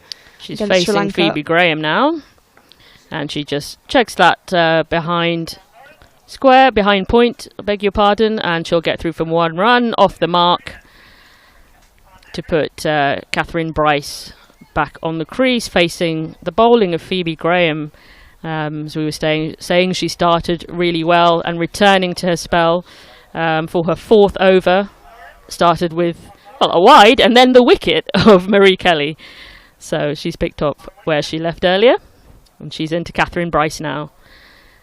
Oh, now that was almost a repeat of the one that got Marie Kelly out just a few deliveries before, past the bat of Catherine Bryce and into the gloves of Ellie Threlkeld, but this time no edge, no run. So the score stays at 102 for 3. I've plenty of praises to sing about Prendergast, so once she takes strike, I'm sure we will see what she can do. Graham into Bryce. That's just defended to mid-wicket, and they'll go through for no run. Yeah, absolutely. I'm looking forward to hearing it. It's so exciting to have Orla Prendergast, even for this short period of time, for the final few games of the Rachael Heyhoe Flint, and Irish batter, formidable batter. We've seen her playing in England before, and it's great to have her back in the competition, batting for the Blase as Graham is in. Catherine Bryce, and again that's just tapped leg side. There'll be no run. Looking very relaxed as always, Catherine Bryce, even if she doesn't quite get it bat on ball. She's never one to panic, just sets herself, gets ready for the next delivery, always looking to score, but then always sort of looking carefully at what the ball is doing. Just seen her teammate dismissed by Phoebe Graham, as Phoebe Graham's in again. This time that's cut to point. There'll be no run. So Phoebe Graham really bowling well in that spell, bowling to her field in that over. Has prized the wicket of Marie Kelly. Got a tap on the back from her teammate for her efforts there. A high five. As the Thunder fielders are looking up and about again, looking busy, looking to get more wickets. So tell us, Polly Starkey, as the score is 102 for 3, about Orla Prendergast and the impact she's going to have here and that she's had in her career so far. Yeah, I don't even know where to start with Prendergast. I mean, the fact she's so young and has already accumulated so many caps for Ireland, the 80 caps that she's got, and I said it was hard for her to get a place over here because, of course, she is an overseas player with Ireland as a test play nation, but she's just been picked up in the WBBL for the Adelaide Strikers. And I mean, I'll be impressed if there are any Australian listeners out there. I mean, I know it's probably about 9-10 p.m.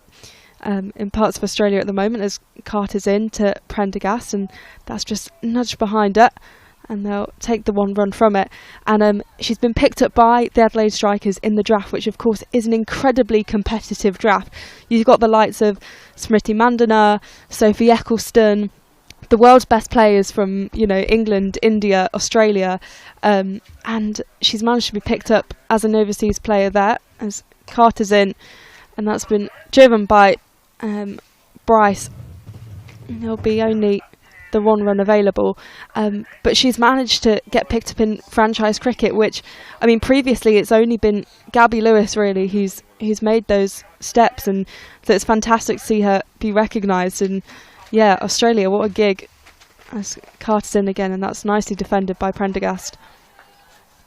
Yeah, I hadn't seen that about that signing for the Strikers, so yeah, that's amazing. Congratulations to her, and any Strikers fans watching, if you want to see what your new signing's about, I hope you were tuned in to Lancs TV. Carter in to Prendergast, who nudges that back, and the fielding's done. They're at third, and short third. I think it was only yesterday that it happened, so it's very recent news, but it's a fantastic opportunity, but also just to play alongside some of the world's best as well, and to be a part of that playing group will be fantastic for Prendergast, as that one is also nudged to kind of a short third position.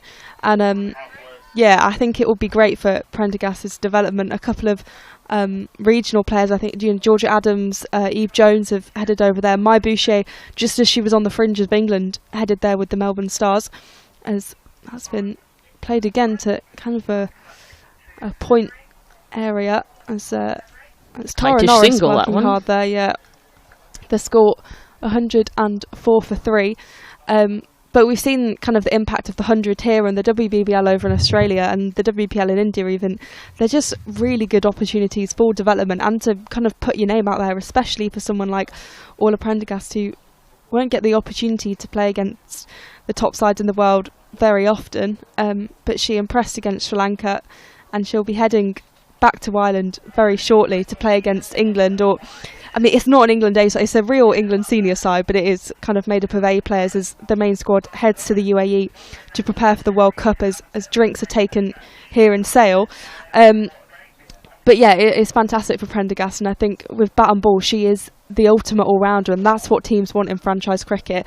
They want someone who can come in and bat top middle order and also bowl a couple of overs, and that's precisely what Prendergast brings. So I'm very happy for her, and it's good to see her being recognised so internationally. The score here, 105 for 3, but we'll keep you updated elsewhere. So in Moseley, the South East Stars are 93 for 3, with Kira Chatley and ADR at the crease. Then we've got Western Storm against the Sunrisers. Western Storm are 82 for 5, so having a little bit of a collapse there against the Sunrisers. Of course, the Storm are completely out of the competition now. They cannot qualify. And then the Southern Vipers against the Northern Diamonds are 107 for 2, with Georgia Adams and Georgia Elwis at the crease. So a variety of results across the table. Yeah, I love it those days when all the teams are playing, and everyone's playing at the same time. It's always interesting to see how, where the different regions, where different locations where they're playing, and all the different conditions, and how quickly people are scoring, and what collapses are happening at the same time, and people fielding in the nettles and all sorts of things. So and it was really interesting to hear all that information about Orla Prendergast, and she has the opportunity to do something spectacular here, doesn't she? Really start to really just announce all these amazing the kind of player she is, with these opportunities that she's getting now.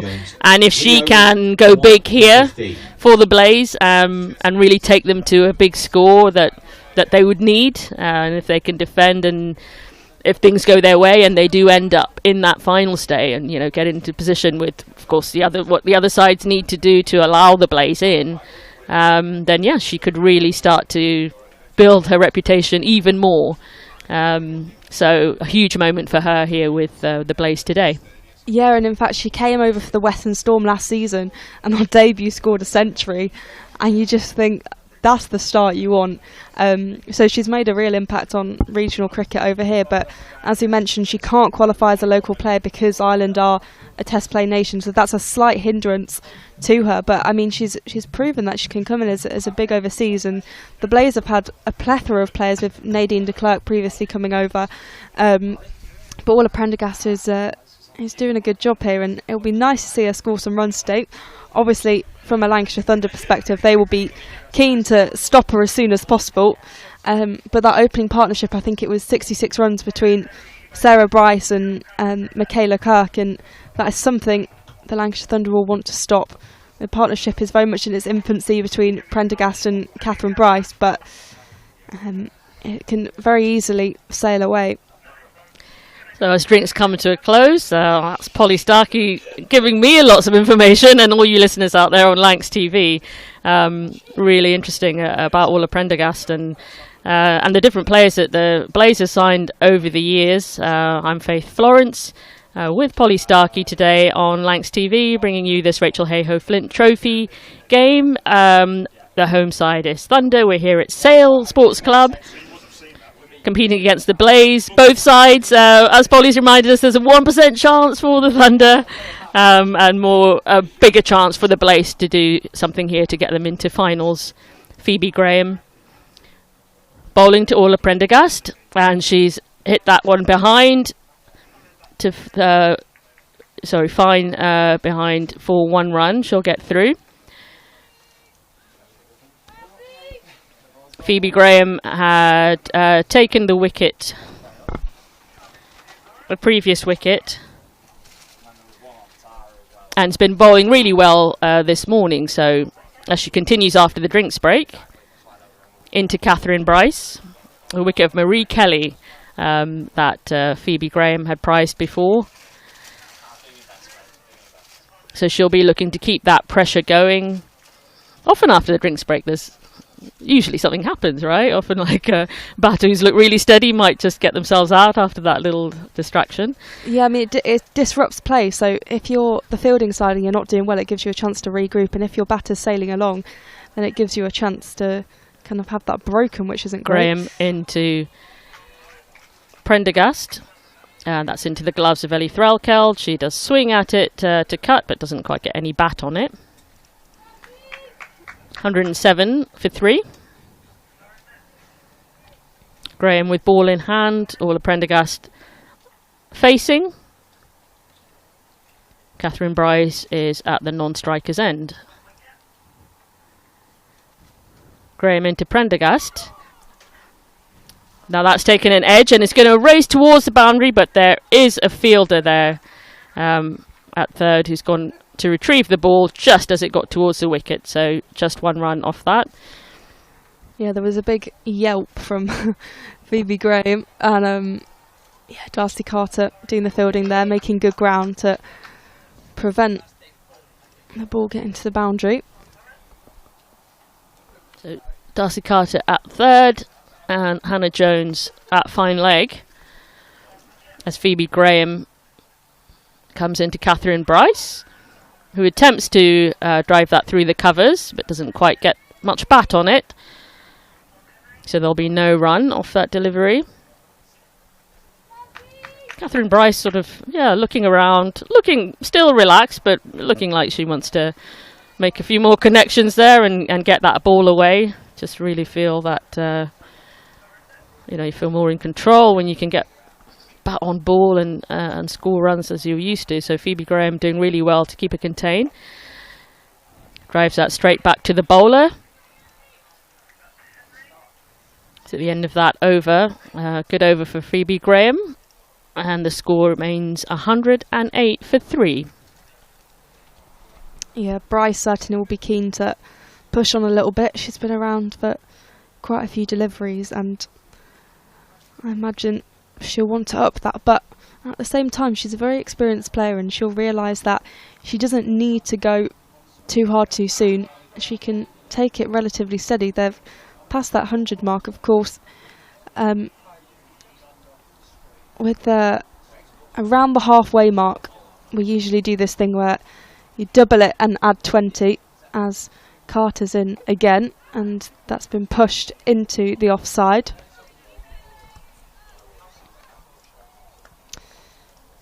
And yeah, so halfway point you kind of double the score and add 20. Carter to Prendergast.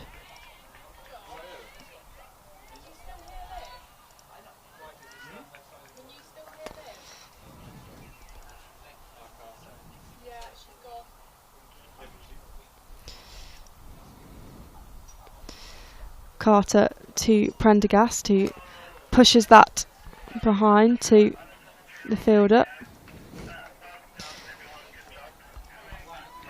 So yeah, with the theory of doubling and adding 20, it would be around the 230 mark, would be a kind of good score, as Carter's in again to Prendergast, who pushes that down the track. It'll be a dot ball. And yeah, so if the Blase can get to that, that's a good score. If they get higher than that, that's even better. If they get below that, then they kind of, that's the, I guess, suggestion of what's below par, as Carter's in, and that's been pushed to a short fine leg. So I guess that potentially will be the aim for the Blase. And I imagine they'll want a couple more runs than that, as that, I mean, it's defendable, but the Thunder could get higher than that. So that's been lofted in the air. It goes over the head of Eve Jones. It's racing to the boundary, but Danny Collins runs round and will prevent the boundary. So they'll take the 2 runs. That's a good bit of running between the pair, and a decent shot. Yeah, Carter keeping things interesting there for the Blase batters. So that's 9 overs she's bowled. She's had a really good long spell and bowled really, really well. The batters haven't been able to get her away. 35 runs she's conceded and taken 1 wicket, Carter, after 9 overs. So looks like she'll continue and they'll bowl her out. But she's done everything she can to really keep that scoring rate as low as possible from some very good batters at the top of the Blase order.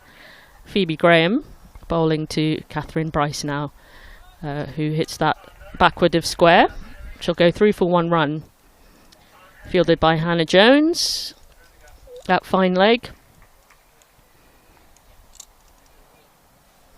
Phoebe Graham makes her way back to her mark. Orla Prendergast will be on strike now. We've got 2 sweepers square of the wicket on the boundary. Mid on and mid off. As Graham is in and drives that through the gap, through the covers. That's racing towards the boundary. There is a chase on. It's dried out perhaps a little bit on the outfield out there, as the ball does go over the boundary for 4 runs. So a very welcome boundary from the Blase there. She just dissected the fielders perfectly there in the covers, and Orla Prendergast looks like she's starting to get a move on herself. So far was on 7 from her 15 deliveries. At that boundary as Phoebe Graham comes into Orla Prendergast, who hits that to mid-wicket. Fielded by the fielder for no run there. Phoebe Graham won't have liked getting a boundary off that last delivery. She's been keeping it really disciplined and bowling really good line and length. So Prendergast did well to get her away there through the covers. Dot ball the next delivery as Phoebe Graham comes in to Prendergast again. And she hits that straight. She'll run through for a tight single, but a comfortable single. Getting off strike there. As Catherine Bryce is back in to face. So Prendergast and Bryce, I mean, we talked about it when they came together after Marie Kelly got out to the bowling of Phoebe Graham, that these two could be potentially another really dangerous partnership that can take this game away from the Thunder. Phoebe Graham to Bryce, and that goes back into the gloves of Ellie Threlkeld. No run.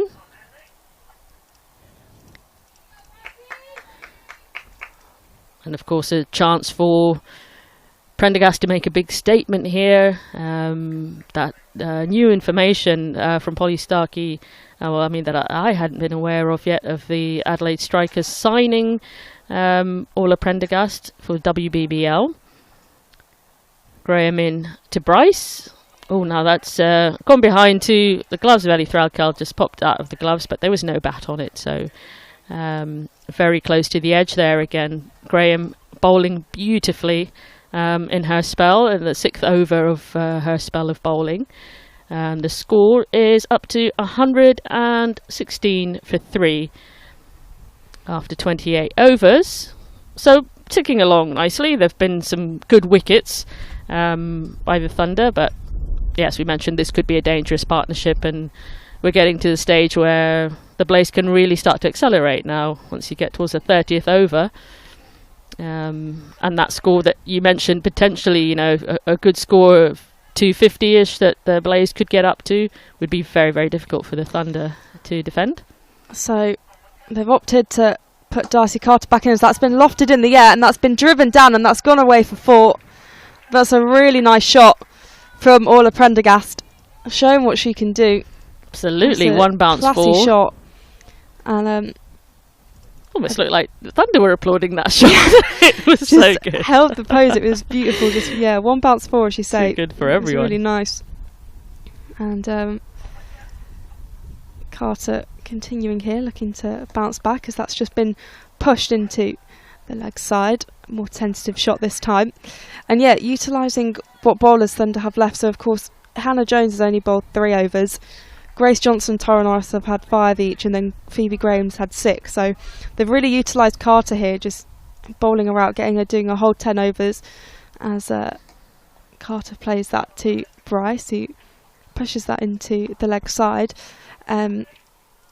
So I wonder if they'll continue with the spin, perhaps even bringing Faye Morris into the bowling attack at some point. That's a point. We haven't had Faye Morris at all yet. As Carter's in again, and that's defended nicely. Because I guess usually when Darcy Carter hasn't been playing, Faye Morris has been utilised a little bit more. But there also is a lot of batting depth there, with Ella Claridge and Lucy Hyam to come in. Josie Groves can bowl a bit, as that's been whacked into the air. It's going to race away for 4, miles away from the fielders. That is a fantastic shot by Orla Prendergast, so confident. And she played a similar shot on the offside. She goes to play it on the leg side. She really is a 360 player. Spectacular 4, and looking very comfortable, Orla Prendergast at the crease. 126 for 3, as that one's just been nurdled into the leg side, and they'll take the single.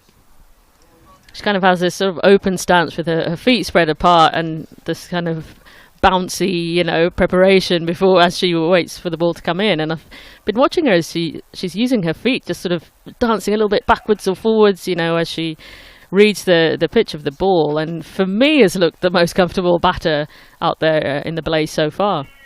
Yeah, she didn't have the quickest start either, but she's really made up for that, and she does look really confident at the crease now, and looks pretty settled. So I think some of those shots are just a taste of what Orla Prendergast can do. Absolutely, as Graham has the ball in hand, bowling to Prendergast, who drives that through the leg side. It'll get through for 1 run.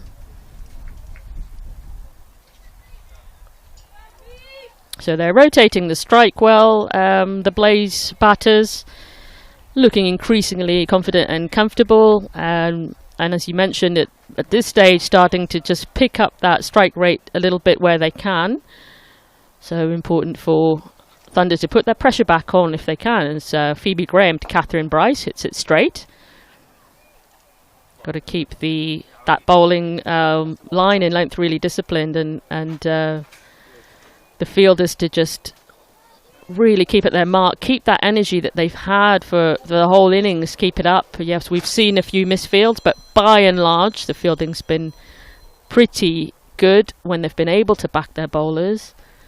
Phoebe Graham into Catherine Bryce, and she just strikes that square, shuffles through for 1 run. rotating the strike nicely. And, you know, getting a sense of the run rate ticking up. It's at 4.3. It's been around 4-ish for most of the game. With these two looking in, it's definitely a good time to pick up that rate. Phoebe Graham to Prendergast. And that's a good ball that Prendergast is just only able to defend down at her feet.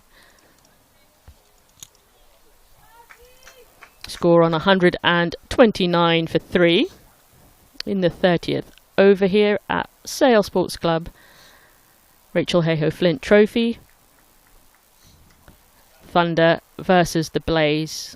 And Faith Florence with Polly Starkey for Lancs TV as Phoebe Graham into Prendergast. And she gets some bat on it, just an edge of a bat, and that will just trickle through down to the fielder at third man, it's Hannah Jones. That's another run in the over. So rotating the strike nicely, not quite able to get Phoebe Graham away. But they won't mind too much at this stage if they can just keep getting those singles, and I think they'll be confident that any slight straying from the bowlers, they'll be able, these are the batters who can get that ball over the rope. Catherine Bryce facing, and she cuts that square to point, and they'll get through for another run. So just a real rotation at the moment. Batters increasingly comfortable, and these two can really launch when they decide it's time. Hey, so Thunder really have got to keep the pressure on and look for that wicket. It looks like maybe a bowling change coming on to try and do just that. Polly Starkey. Yeah, Faye Morris is going to come on, I think, here. So in terms of the bowling figures so far, of course, we've just had Darcy Carter exhaust her overs. So from her 10 overs, she was 1 for 48, which is a very good debut. Then Phoebe Graham's bowled 7, 1 for 27. Hannah Jones 1 for 15 from only 3 overs. And then Tara Norris is 23 for no wickets. And as I say, Faye Morris coming on here, who is a handy all-rounder and can bowl a bit of off-spin. So they've opted for more spin here. As Faye Morris to Catherine Bryce, who's driven that down the ground. They'll take the single, but it was a good ball to start with. I've loved the signing of Faye Morris ever since she's come to the Thunder. She's been one of the best performers for the team. Such a great all-rounder and always delivers. Morris in again, and that's been sliced into the offside. It's going to race away to the boundary, but Danny Collins just about stops it. A really nice slide there. Very smooth. A pick-up, throw-in. And that is a lovely bit of fielding. I thought it had beaten her, actually. But yeah, no, she was completely in control there at the end. Yeah, a little knee slide, stop that boundary happening. That's what we need from the Thunder fielders. Morris in again to Prendergast, who pushes that into the leg side. They'll scamper through for the single, rotating that strike nicely. And yeah, Faye Morris, who's taken 10 wickets so far in this tournament, and has also been up there with the run scorers. As Morris is in again to Bryce, who snaps that one, and it's been taken. Faye Morris has got the wicket. She's come on and she's done exactly what Thunder would have wanted her to do.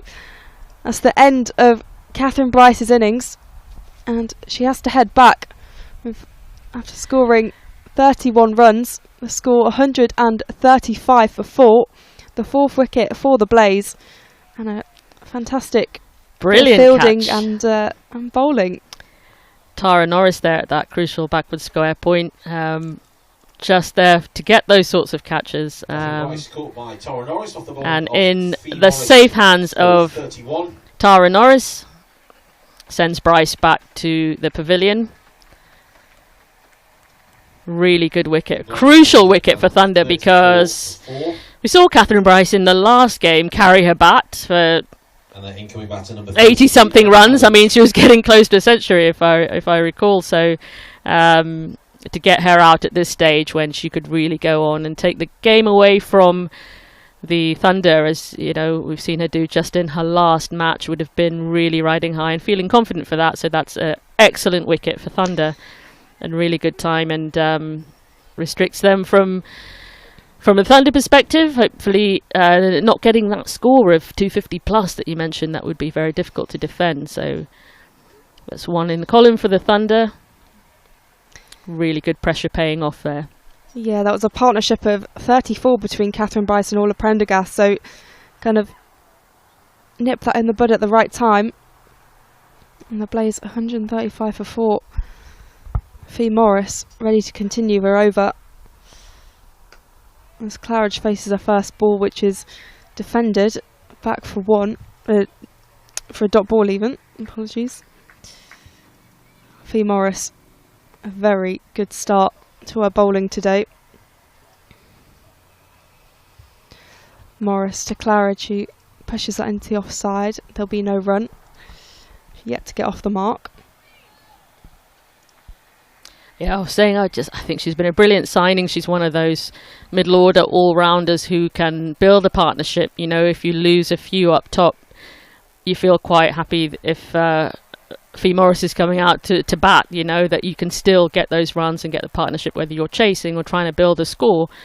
And of course she can get you some big wickets with her spin bowling as well. So she's been a great signing for the Thunder, and I really look forward to seeing what she can do with the team in future seasons, and being there in the squad when Thunder get to the finals again, and you know, God willing, lift a trophy at some point in the future. It would be great to see her investment paid off with that success. Graham into Prendergast, who hits that into the offside for no run. Yeah, on the note of Faye Morris, when her contract wasn't renewed at Western Storm, I think it might have been agent Alex Hartley that got her up here. But she's been absolutely fantastic with bat and ball last season in particular, and on pre-season tour as well when they headed to Bangalore and the UAE. That was a big success. Graham to Prendergast, who cuts that behind. She'll get through for 1 run. Be stopped at third man, so no attempt at a second run there. But that brings the new batter on strike. That's Ella Claridge, who'll be looking to take over from where Catherine Bryce left off. Just keep the scoring steady and try to get that run rate up. It's down at 4.3, but where it's been for the whole match so far. As Graham is into Claridge, and she hits that backward square and rotates the strike. She'll get off strike and bring Orla Prendergast back on, who's the one probably most likely to get the strike rate accelerating now to a point where the Blase need it to be, and Thunder need to do everything they can in the field to keep Claridge on strike as much as possible, put the pressure on and get the new batter out. Graham to Prendergast, and that's going to be called a wide by the umpire. Just slightly straying her line there, Phoebe Graham, but she's bowled fantastically so far. In her 8th over now, 1 for 28 are her figures so far, and if she can get Claridge back on strike, she could be the one to prize her out while she's fresh to the strike. But it's Prendergast first facing Graham. Graham fields that. That's just hit straight back to the bowler.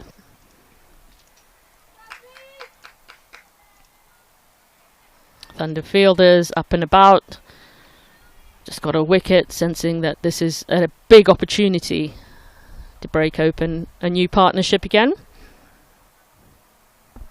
The bowlers have all bowled really, really well. Deserve the reward so far. As Graham into Prendergast again, and that's just check leg side for a very quick 1 run. Excellent bowling from Phoebe Graham so far throughout her spell.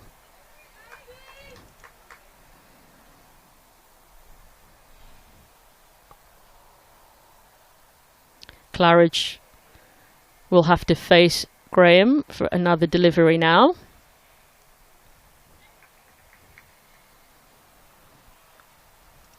As Graham runs in.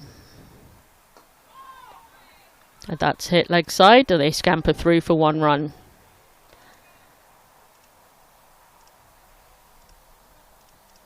Conditions overhead have kind of steadied to a sort of a grey with the odd bit of blue poking through, but that slight rain or slight drizzle that was about in the air before has evaporated. So it's quite dry now. I said there was going to be no rain. I don't even think we can call it drizzling. It was like, it wasn't even quite spitting. It was just... No, you're right, 100%. It was just a bit of moisture in the air. Yeah. But yeah, hopefully the rain holds off. It'll be nice to see some more blue skies. It's looking a little bit cloudy to our left, but... this gentle breeze has been blowing all morning, but it hasn't been windy per se, just a chilly breeze blowing across the ground here at Sale. I think we could have careers as weatherwomen, because it's an excellent weather report as Faye Morris is continuing Claridge, playing that out wide onto the leg side. They'll take the single, rotating that strike nicely. 140 for 4. I'm obsessed with the weather, Polly, and its impact on cricket in particular. It's grew up on the equator. Yeah, people who have any interest in cricket are very weather obsessed. Of course, cricket's very sensitive to the weather, unlike other sports, as Morris continues again, and that's defended. Yeah, good scattering of spectators, all got their hoodies on, a lot of hats on, but also shorts, and some umbrellas to keep out the chill as well. So it's a decent crowd. It is a good crowd all around the boundary, just enjoying this contest. Morris to Prendergast. There's a big appeal and it's given out. Prendergast has gone. That's 2 wickets for Faye Morris. And Prendergast looks a little bit frustrated by that one. We'll see the replay. But she's 29 from 33. We see that umpire's finger finally go up. There's been quite a lot of it's shouts for LBW, but that's the first one to go Thunder's way. A stubborn umpire who's finally given it. Let's have a look at that replay. It looked good to me. But, I'm no umpire, out. But that looked quite crashing into middle stump. Prendergast outing to the end. She's contributed a nice 29 from 33 though, but it seems like it's not going to be what the Blase would have wanted. The Thunder having that desired impact. Faye Morris, absolutely fantastic. Her second wicket and into a second over. It's a good move by Ellie Threlkeld to bring Morris into the attack. And absolutely, and taking over that off-spin bowling from Darcy Carter, who bowled so well, so disciplined, put a lot of pressure on, kept that scoring rate low, bowled out without getting lots of tap from the batters, and really just allowed Faye Morris to come in and continue to put the pressure. And she didn't have to sort of rescue a situation or anything like that. She could just keep do her thing, as we've seen her do, take so many wickets, and really well deserved for Faye Morris and the Thunder bowlers there. Morris again after taking that big wicket of Orla Prendergast. That's a play and a miss by Lucy Heyhoe. Nicely, she's bowling really well. Really good stuff from Faye Morris. Morris, the number 31 on her shirt. To Heyhoe, who leaves that one again. It's really tidy bowling from Faye. 2 new batters at the crease, so once again Blase find themselves in a more vulnerable position that Thunder can look to capitalise on. Morris to Heyhoe, who finally gets a bit of bat on it. There'll be no run as she nudges that one down to short fine leg, and that's the end of the over. 141 for 5. A big over for the Lancashire Thunder. Faye Morris with the key wicket of Orla Prendergast. A big moment in the game, could prove quite pivotal.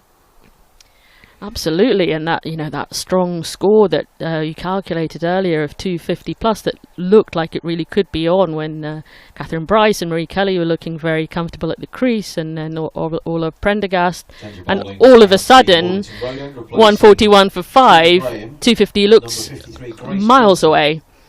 And so Thunder have done what they needed to do to just kind of change the look of they're still more or less in the same position where they were, but the likelihood has gone down a lot more of them getting up to that big score, which they really need if they are going to win big enough to have a chance of being in the finals.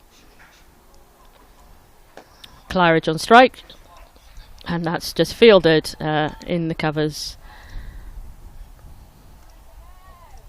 Grace Johnson back with ball in hand. Another Thunder bowler who's just bowled brilliantly, been really disciplined, created chances. And she'll be bowling to Lucy Hyam.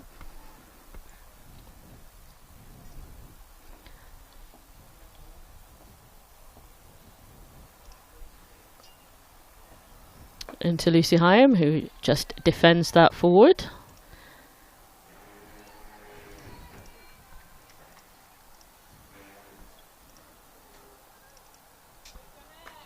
I'm really intrigued to know this, and I'm sure this is a discussion we can have over a couple of overs, but I'd love to know how you got into cricket and how your love for cricket all started.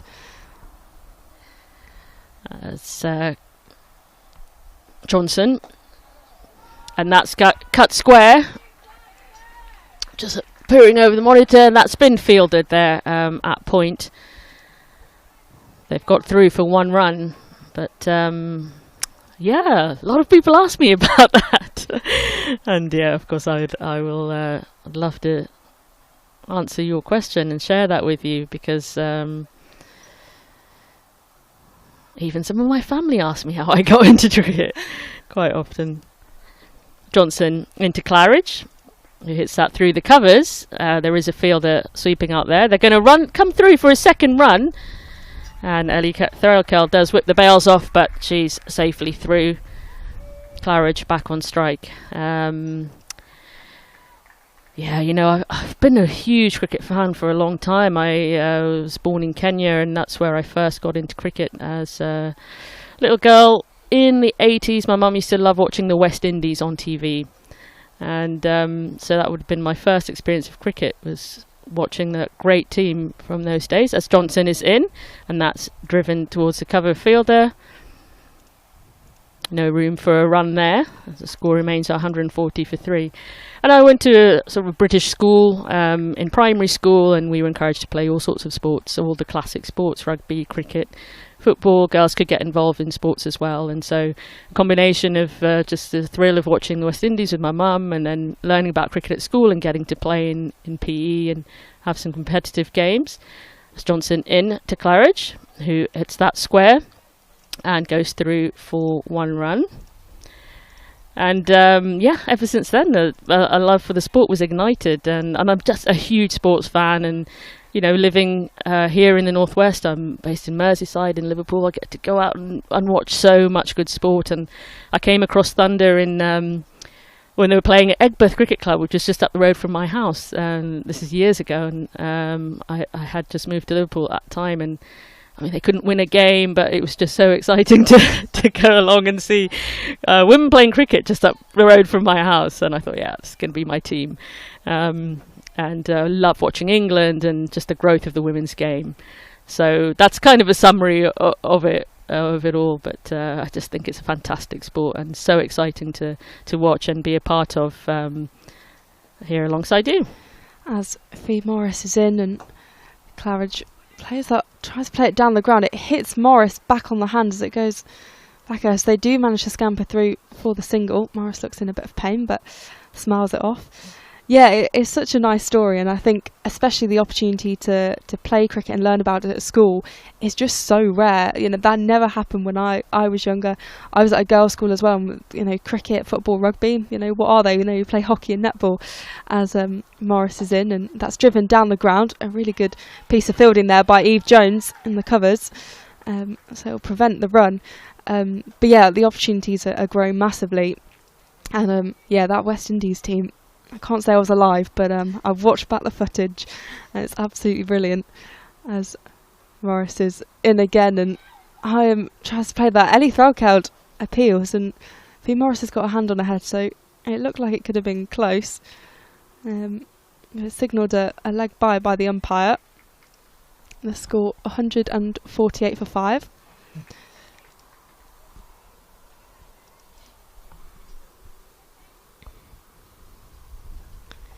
Faye Morris, who's taken 2 wickets so far into her 3rd over, and that's driven down the ground, but Phoebe Graham will do the fielding at mid-off. Another strong over from Faye Morris.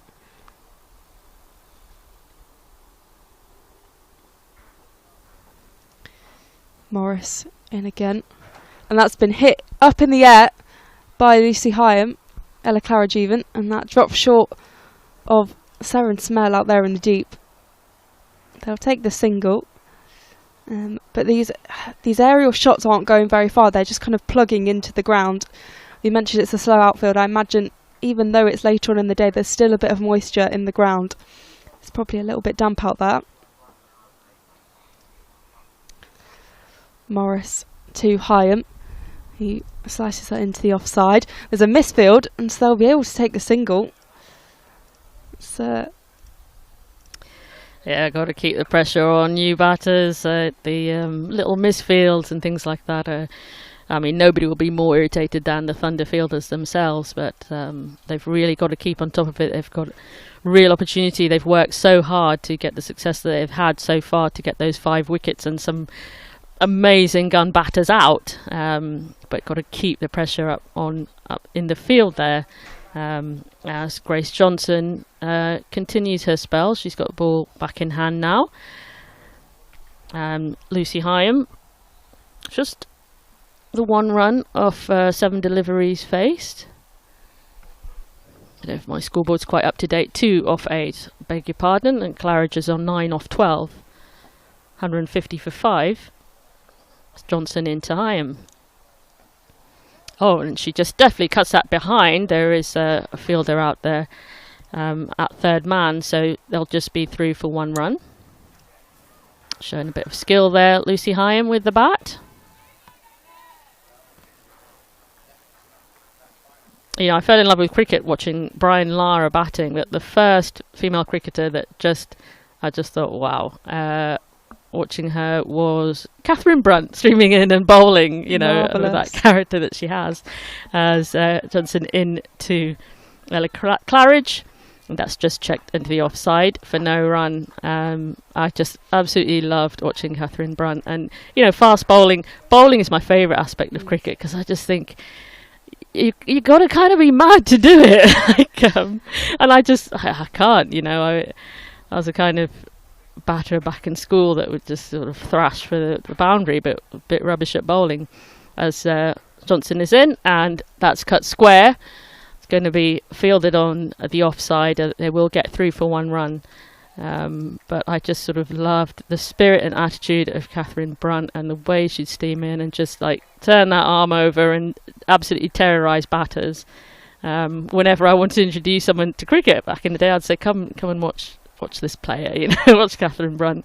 She just draws you in. So as Johnson is into Heyhoe, it's been so good to see all these different competitions blossoming, and the standard of women's cricket and the availability, and you know, you can go and watch games live, you can watch games on live stream on Lancs TV where we are now, and all sorts of streams around the country, and of course the 100 on BBC, and you know, free to air TV.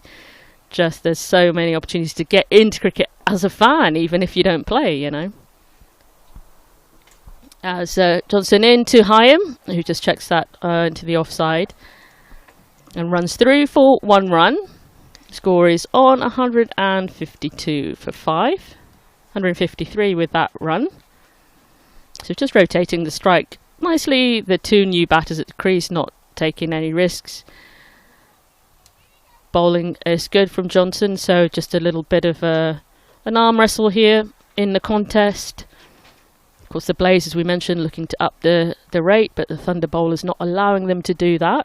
It's Johnson in, and again, that's just hit to the covers for 1 run as they keep rotating the strike and look for ways to penetrate the fielding and get to that boundary and get that scoring up. Yeah, it's so true about just the accessibility of women's cricket now. It's grown so fast, and I think back, of course, the regional system's ending now, but when it first started in 2020 after the KSL, if someone had gone in a time machine and looked forward, they would be so shocked by the development that's happened. Of course, there's such a long way to go, but the fact that all these 8 regions and what will become the counties, they're all professional sides. Some players are on pay-to-play, but they all have 11s of professional cricketers, which is fantastic. It wasn't a possibility to beat a pro and a regional player at the same time before, as Morris is back in, and they take a quick single from that with Eve Jones doing the fielding. So, because I remember in the first year of the regional system, Eve Jones, for example, was one of the first pros. Each side had 5 professionals each, and everyone else was on pay-to-play contracts. And that void has gotten a lot smaller now, and there's a lot more parity within each of the sides as Morris is in again, and there's a big appeal, and the umpire's given it. The umpire's given it out. Lucy Hyam will have to head back. 6 down, the Blase are, and that's a 3rd wicket for Faye Morris. What an impact she's had to date with the ball, and we expect to see her with the bat as well later on. That's a great delivery from Morris, and just traps her, and finally getting those LBW decisions going Thunder's way. After all those appeals at the start. And 155 for 6 for the Blase. LBW to Faye Morris for 4.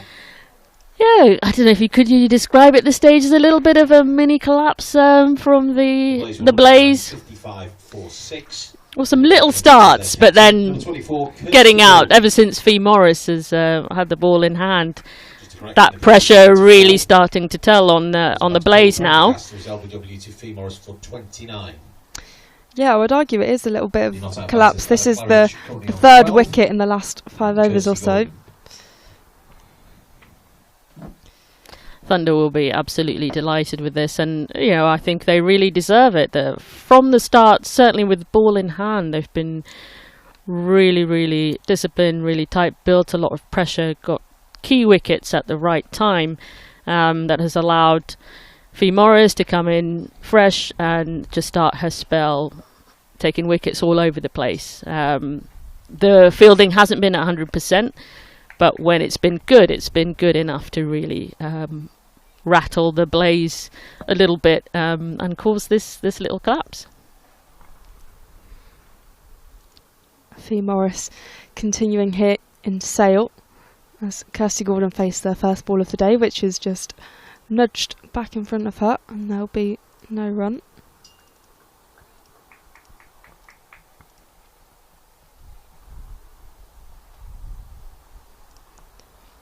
Morris once again, and that's been pushed into the leg side by Gordon.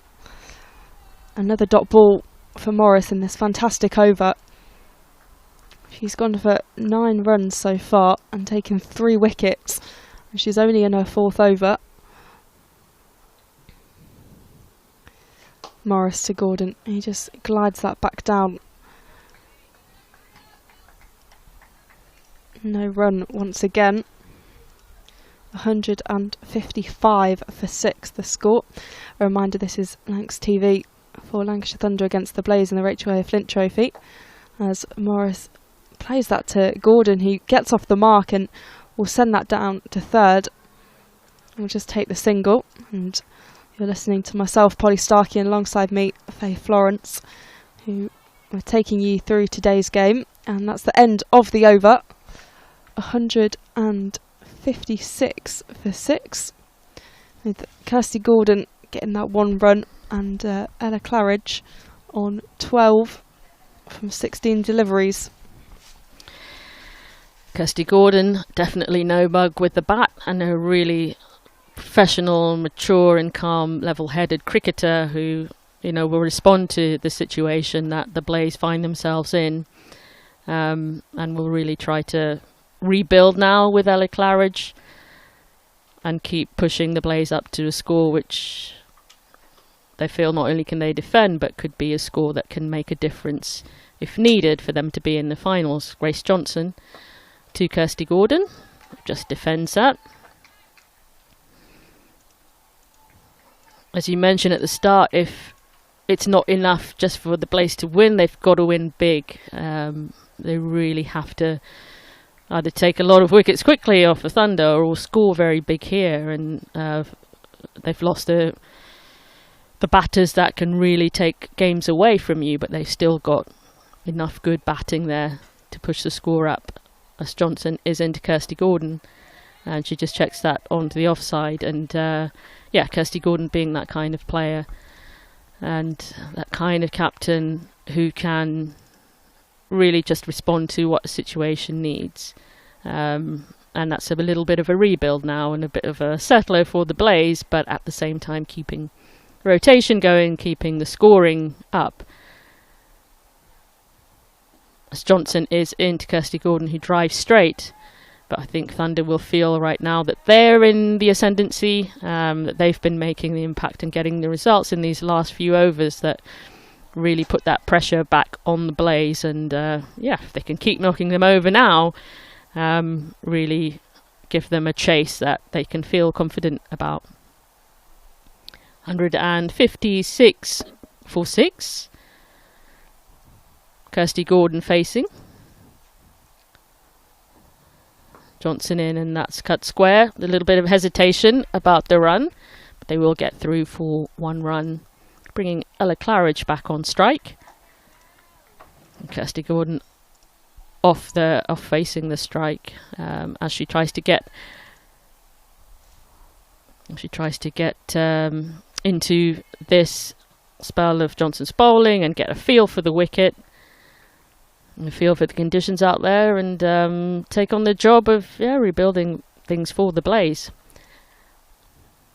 Johnson into Claridge. Hits that straight back to the bowler. Claridge's now been up there for phase 17 deliveries for her 12 runs, so she's made the start. She doesn't quite have the luxury of being able to really take her time anymore, but she does have the measure of things and needs to be the one, I guess, to sort of lead this partnership and get it keeping the scoring going. And she cuts that back, and that's well fielded. Backward point. There'll be no run off that final delivery. Another very good over by Johnson, who's bowled her 8 overs now, and just conceded 27 runs. Perhaps I've just got a little delay on the score that I'm looking at, but she's bowled very well to keep that scoring rate of the Blase right down, and time to keep that pressure up there for the Thunder and get another one of these batters out. Kirsty Gordon, being the newest to the crease, having just faced 8 deliveries, would be the obvious one for the bowlers to keep chipping away at. Yeah, 157 for 6, only 1 from that over from Grace Johnson, which is a lovely bit of bowling. She's done very well so far, as we've mentioned, and it'll be Faye Morris who's taken 3 wickets who comes back into the attack, as that one's just defended nicely. It'll be a dot ball. Yeah, Faye Morris, whose figures so far, she's back in here. And that one is just a straight bat held, and they'll manage to scamper through for a single. Ellie Threlkeld whips the bails off, but it's not quite in time. But that's a good bit of fielding from Eve Jones there. Get it quickly into the gloves of Threlkeld. Faye Morris bowled 4 overs already, and gone for 10 runs, but with 3 wickets. And she's now into her 5th over. We're getting a bit of an off-spin masterclass from Morris today. Just making some adjustments in the field. The score 158 for 6.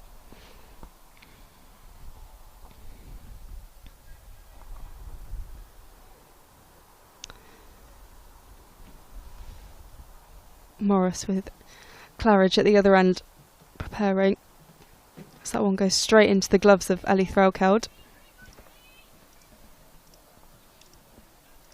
Once again, a tidy over from Morris.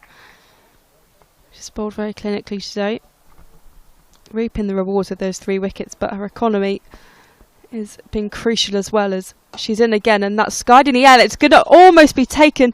It's just put down by Phoebe Graham. She gets in her hands and it drops, hits her knee and bounces off. And that could have been the 7th wicket for the Lancashire Thunder. Faye Morris will be a little bit frustrated with that. Yeah, it wasn't the most difficult catch, but it always actually, to me, it looked from this angle like she might not get it. Morris in again, and that one's just been turned around the corner by Kirsty Gordon. And it's going to be a shy at the stumps. It gets slightly tangled up with Gordon running through. She had to reach slightly to her left there, Phoebe Graham, to get the ball, which was travelling at some pace there to mid-off. And so it wasn't a regulation catch, but you'd fancy her to take them more often than not. It's always a bit more difficult where you're having to move but also trap the ball. But I mean, I would back Phoebe Graham to take a catch like that, as Morris is in, and that's been skied in the air. It looks like it's going to head to the boundary, and it does. It crosses the boundary to someone in a makeshift tent over there, and that's 4 for the Blaze. Whenever a good batter is dropped, they tend to just, the next few deliveries, they're going to smash it out of the park. With that new life, the best batters will make the most of a new opportunity like that. So that's a real shame for the Thunder, but from the Blazers' point of view, that might be the spark that really triggers Kirsty Gordon to get into the game now. At the Mornington Road end, coming back, number 7. Phoebe Graham with her hands on her hips and perhaps reflecting on that chance there that came quite sharply to her. Actually, she's even sort of doing a shadow catching motion there in front of her. So the next one that comes her way, I'm sure Faye Morris will be creating plenty of more chances, and she'll be hoping to pouch that one.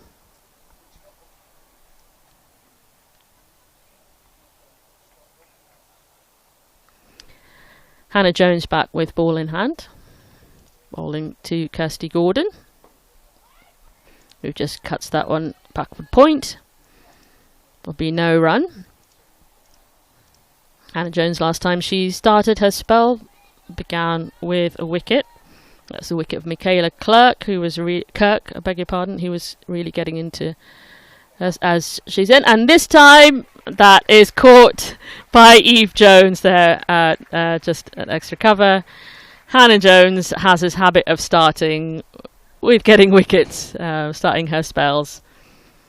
What an amazing bowler, and that's just what the Thunder needed, especially having shelled one in that last over.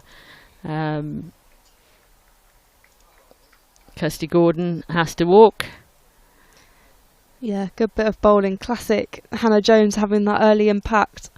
And a Jones wicket. Kirsty Gordon caught by Eve absolutely, Jones, and Hannah Jones for 4. With with Eve Jones. Wow, all these Joneses are going to be a bit of a mouthful, but you don't just get an amazing batter who can score your shed load of runs. You get a really good fielder, really smart cricketer, who's can really hold on to their catches. She had a little misfield much earlier on in the game, but is the sort of cricketer who won't let something like that happen again, and will be in that position, just seems to be in the right place to take those chances. Send Kirsty Gordon back to the shed. Yeah, we've got an Eve Jones, a Hannah Jones, a Tara Norris and a Faye Morris for Thunder today. Lucky Sophie Morris isn't playing, because then there's 2 Morrises and a Norris. Quite the law firm there for Thunder. Hannah Jones still with ball in hand. She's batting to the left hand bat of Is that Grace Ballinger? Grace Ballinger, yeah, come up the order a little bit. I think so. Maybe to just try and inject a little bit of an extra faster scoring rate in fact, there. I think it's Josie Groves. That'll make sense. I'll wait till I see the number. Hannah Jones into Claridge. Oh. No, it is. There'll be Grace no Ballinger. run. You're right. Yeah, No, from I'm the number on her surprised. shirt. Yeah. I was expecting Josie Groves to come in. I'm so surprised by that decision because Josie Groves is a very capable batter. And at this stage, I think you'd want Hannah to put her in. Jones into Claridge. No run. Yeah, it's an interesting change of the order there from the Blase. Yeah, I saw Josie Groves hit the winning runs for the Trent Rockets against the Birmingham Phoenix during the 100. Jones into Claridge. That's just hit into the leg side. Scampered through for 1 run. So I wonder what the thinking is behind that for the Blase, bringing Ballinger in. I was suggesting perhaps she could score up the strike rate a little bit. I don't know whether she'd be more suited to that than Josie Groves. They've lost quite a few batters in quick succession. Perhaps thinking they need to come up with something here to try and, definitely up the strike rate. I mean, I think if they've lost 7 wickets now, just 3 wickets left in hand, perhaps thinking the priority now is to just get some runs as fast as possible. 10 overs remaining.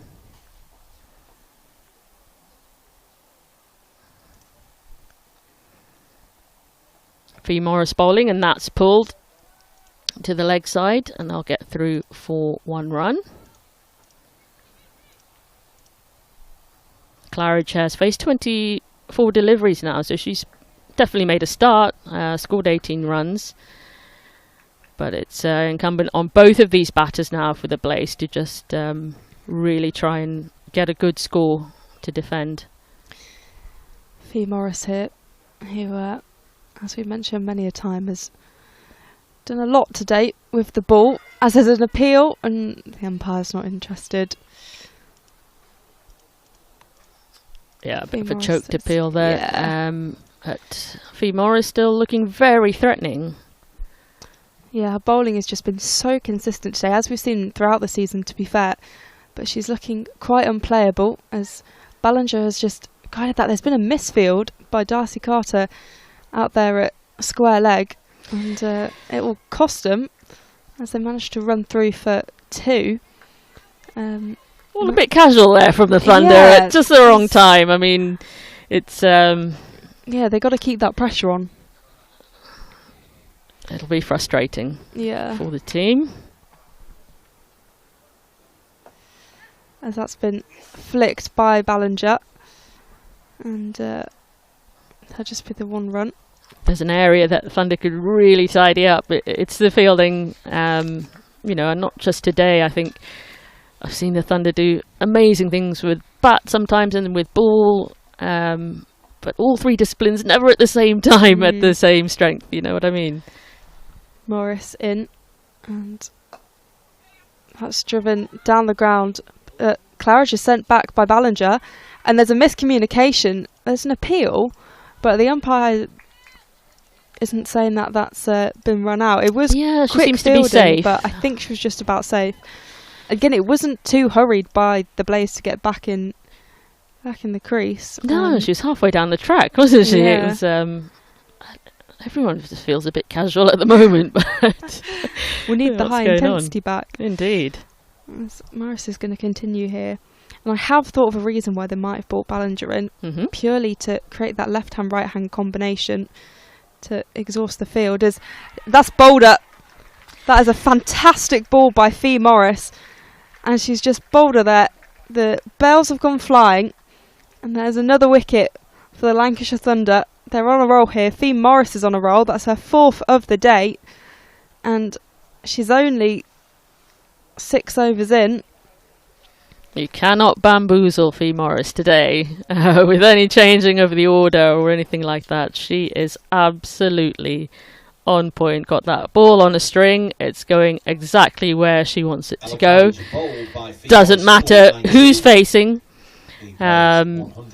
Faye Morris is on it, and you know what she said, I'm taking the fielding out of this, I'm just going to knock the bails off the stumps. And Ella Claridge, who made a start and looked to be the batter who could sort of stay the course, and if the Blase were ever going to play all their overs and still have wickets in hand at the end. You sort of felt like Ella Claridge was the one to stay in to make that happen, and maybe other batters could score quickly around her, but Faye Morris has bowled her out, clean bowled. She's had to go back to the shed, and Josie Groves has come in. It's her last day as a teenager. Oh right, it's her 20th birthday tomorrow, and as usual, you can see her mum Anita Groves in the crowd with a big Blase flag and a Blase bucket hat. So there's always good support for the Blase wherever they travel. With the very distinctive orange, it's like the Vipers. You can spot them from a mile away because they're in bright orange. Really good to see travelling support. Hannah Jones back on her spell, bowling to Grace Ballinger, who hits that behind. They'll get through for 1 run. Good time for Hannah Jones to be bowling with new batters at the crease.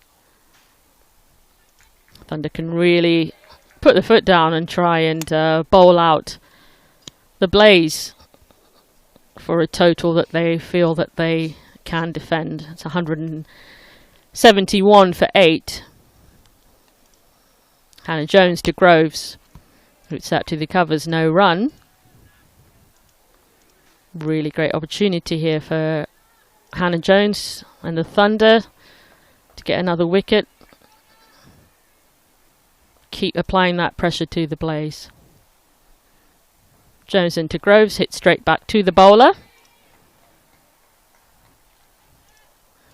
Excellent from Hannah Jones, one of the finest bowlers in the competition. Really been a great mainstay for Thunder over the years. Back into Groves. And Ellie Threlkeld really quick with the gloves, whipping off the bails there, but Groves safe in her crease. Just puts the stumps, arranges them back together there, gets her distinctive black gloves on. That's Jones back into Groves, and that's just delicately checked back to the bowler. So new to this to the crease and on strike. Groves not taking any chances with Hannah Jones. It's probably a wise move, but there are not that many wickets left to play with.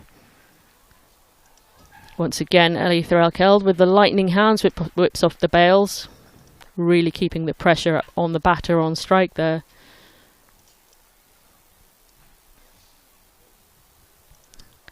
Hannah Jones into Groves.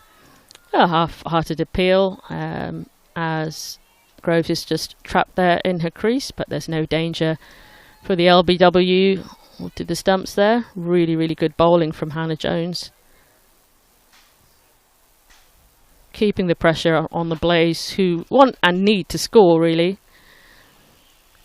That's going to be a wide. Just straying slightly down the leg side there. Hannah Jones trying to keep Groves from freeing her arms. Doing a really good job of it. Jones into Groves. That's checked straight back to the bowler again. Really excellent bowling from Hannah Jones. Really, really good from the Thunder, restricting the Blase to 174 for 8 after 42 overs. Yeah, the Thunder seems to be on a bit of a roll at the moment, and the Blase have a bit of work to do, because we said that kind of the pass score would be about 230. They're on 173, so around 60 runs away from that. They have got 9 overs, but the crucial thing is the wickets column, and they're 8 wickets down. And, Josie Groves is a capable batter, and Grace Ballinger has had a couple of innings, but, ideally, they would want to be a bit more confident batters at the crease, as Morris bowls that one, and that's defended for no run. Faye Morris, she's bowled 6 overs, taken 4 wickets for 21 runs, so has really been the pick of the bowlers today for the Thunder. Morris in again to the left-handed Ballinger, and that's been sent to the leg side. They'll scamper through for 1. Thunder now are in a position where they can keep keep the Blase down to a score of under 200 if they can get these next 2 wickets out.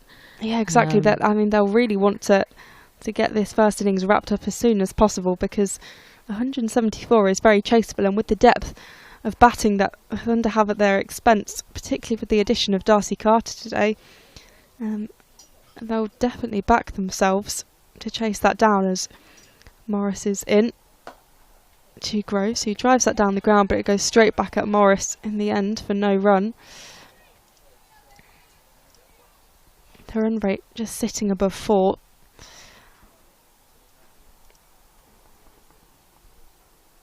Faye Morris to Groves, who once again just plays a defensive shot. 175 for 8.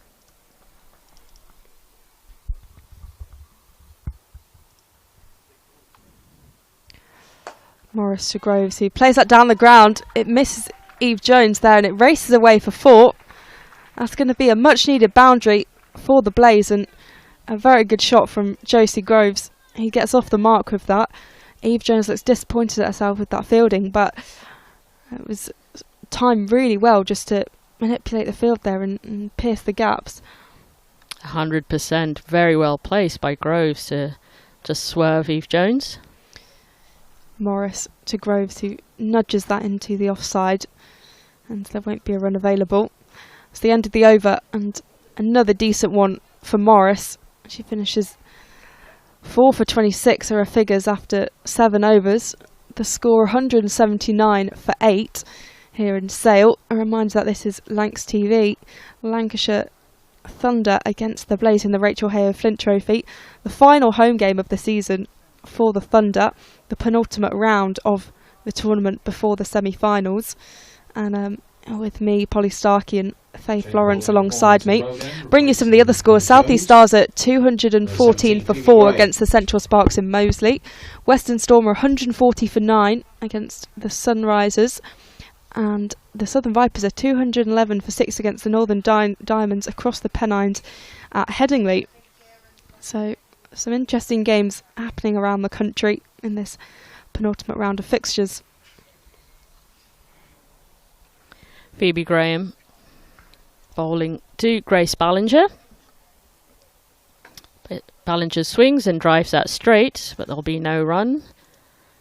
Plenty of cover in the field. Phoebe Graham, who's bowled really well in her spell. She's now into her 9th over. Took 1 wicket earlier. That was a wicket of Marie Kelly, and also took a catch. So been playing really well, and could she be the one to end this innings for the Blase, as that's hit leg side? They'll get through for 1 run.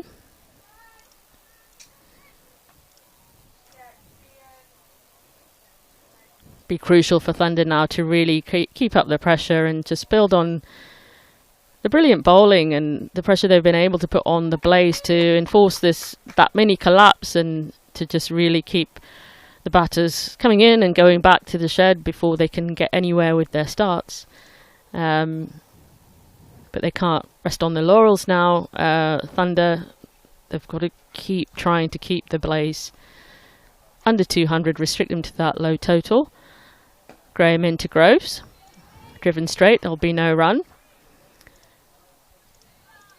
And just, give them that extra sort of motivation and lift when they do go into the lunch break,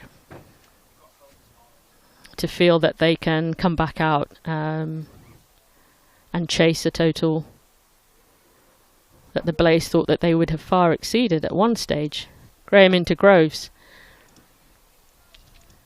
Driven into the offside, there'll be no run.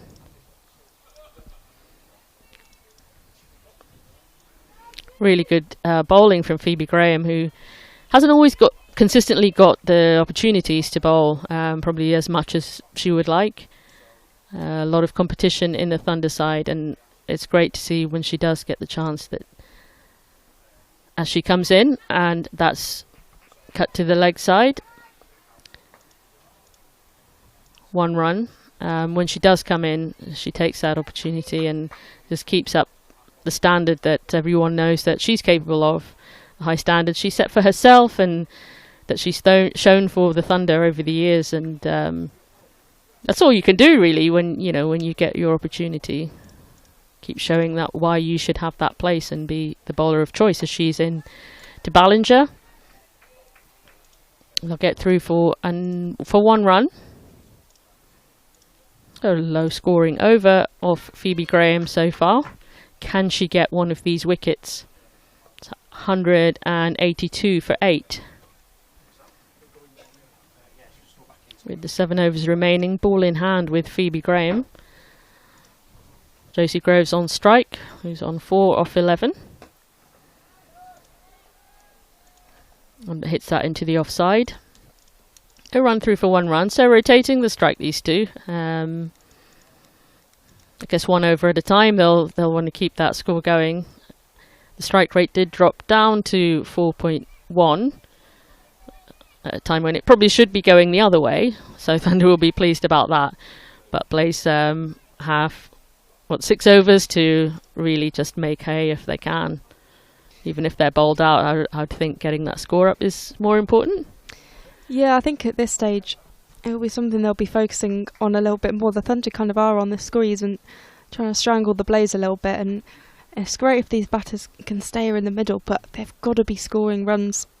They've got to take some of those risks as Morris is back in, and that's defended back down the ground. It'll be a dot ball, and Morris is only into her 8th over, so she's got, including this one, 3 more to bowl. As Morris is into Groves, who flicks that into the leg side, and they'll take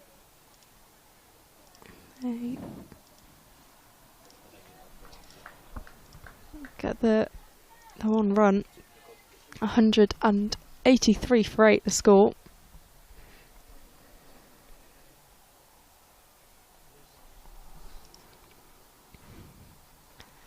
Morris to Groves, and that's signalled a wide by the umpire. Just a loose delivery from Morris.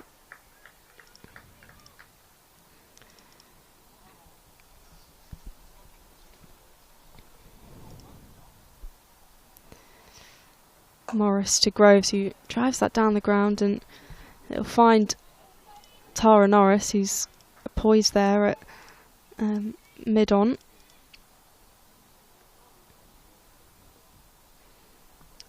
$184 for 8.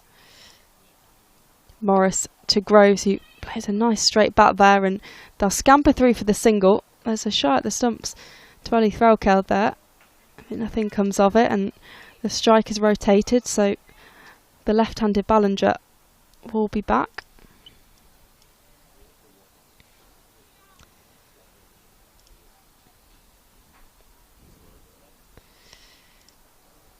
Faye Morris to Ballinger there. There's a big appeal, and the umpire's given it.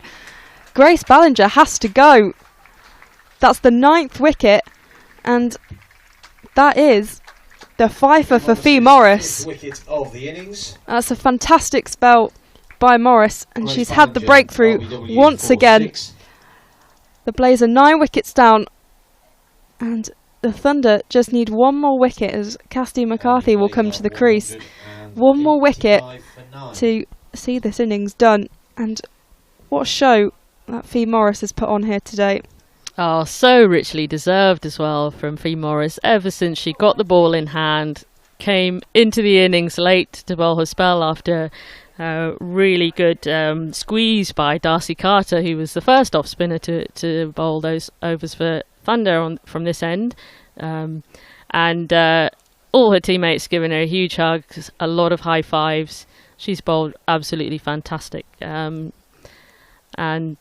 yeah, thoroughly, of course, deserves to get that fifer. A lot of at the beginning of the innings, a lot of the LBW calls that weren't going the way of the Thunder, but seem to be going the Thunder's way because, they're now clear and obvious decisions that the umpire can see that there is no ambiguity there.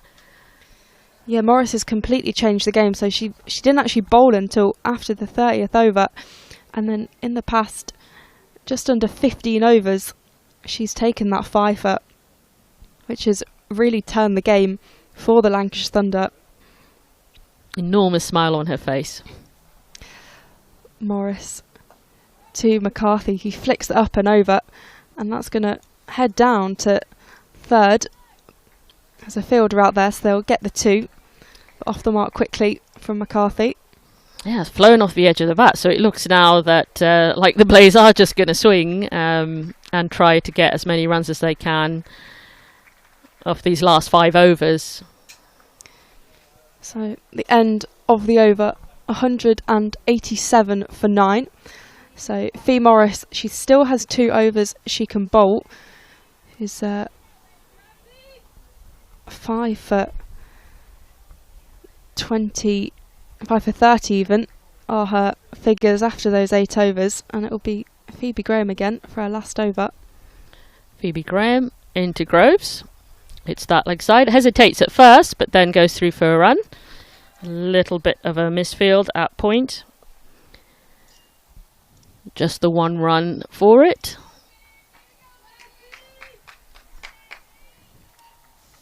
Phoebe Graham bowling her last over in her spell.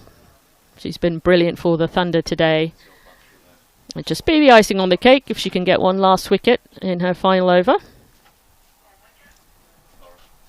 She's into McCarthy, who's new to the strike. Cuts that to point and scampers through for 1 run. Score moves to 188.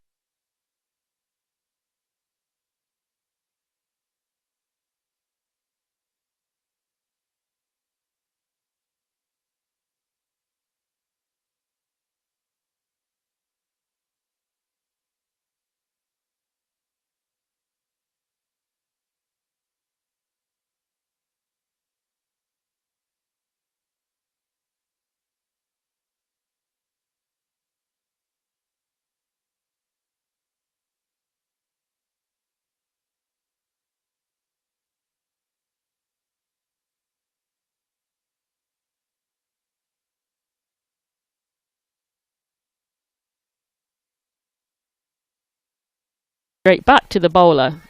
So really good bowling from Phoebe Graham. Important that the Thunder fielders, stay really alert now. Don't feel that the job is done until it's actually properly done. We've seen a few misfield and just a few wobbly moments in the field from the Thunder, and really this would be the worst time to continue any of that. Just got to keep it tight. Just bowling so well, that's just hit aerially into the leg side.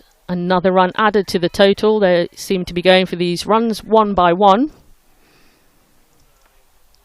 First it looked like McCarthy might be ready to just swing the bat and connect with anything coming her way, but they're staying in and getting 1 run per ball for their trebles at the moment. The Blase inching up to that total. Maybe they've identified that getting to that 200 would be at least something psychologically that will give them a lift as they go to lunch. Swung her back that, and that's gone behind towards third man. That'll be fielded just for the 1 run. So a couple of dots in the over and otherwise run a ball. Really good tight last over from Phoebe Graham, who's bowled beautifully in her spell in this innings, contributing to really good pressure by the Thunder bowlers on the Blase. Yeah, Phoebe Graham has had a good day out as well. So from her 10 overs, the 1 wicket, conceding 38 runs. So a very good economy, and perhaps won't get the same plaudits as Faye Morris today, who obviously has got that fifer, but has played a significant part in lowering that run rate, and of course had all those appeals at the start. So worked hard for that wicket in the end. And Faye Morris will now bowl her penultimate over as she plays that to McCarthy, who chips that back at her.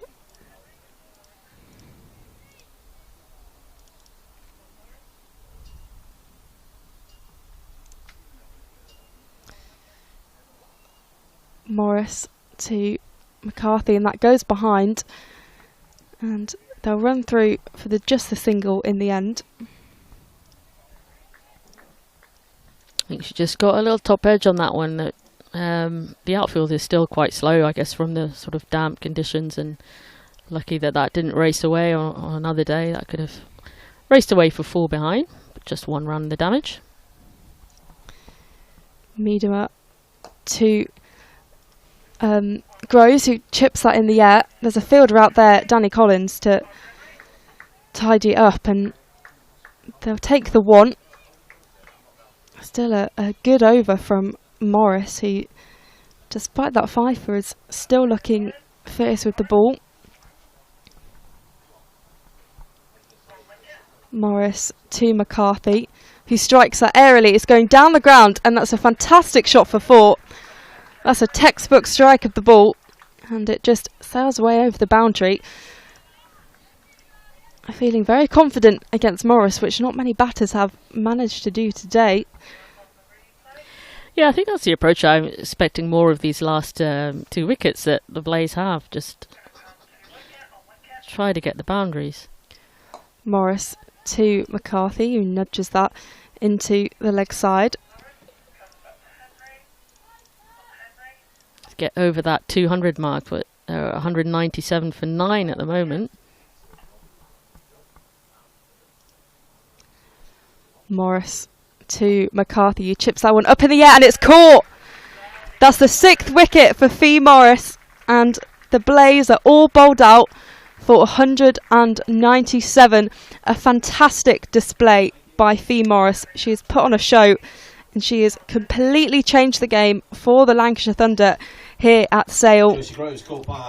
Josie Groves is out for 9. Yeah, it wasn't a difficult catch there at point, but still had to be held and taken. We've seen some go down that are as easy as that. So really well done to Danny Collins, to Faye Morris. Phenomenal figures. Bowling out the Blase and not letting them get to that 200 milestone. I'm really pleased to see that from a Thunder perspective. Yeah, a premature ending for the Blase. I'll talk you through the scorecard. At the top of the order, Sarah Bryce scoring 34, with sister Catherine Bryce scoring 31. 29 for Michaela Kirkalorna Prendergast. But Faye Morris was the hero of the day. 6 for 35, finishing after 9 overs. And Hannah Jones, 2 for 20. Darcy Carter, 1 for 48. And Phoebe Graham, 1 for 39. There's a round of applause for Faye Morris. She walks off the pitch with her team behind her, holding the match ball. A fantastic display of bowling from the all-rounder, and we expect to see her with the bat in the 2nd innings. That's all from us now, with the Blase 197 all out. There'll be an innings break, and then we will be back to see if Thunder can chase it down.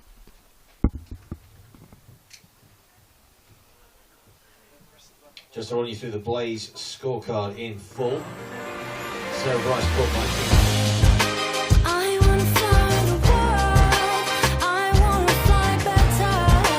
Take me where the weather's good. When we are together.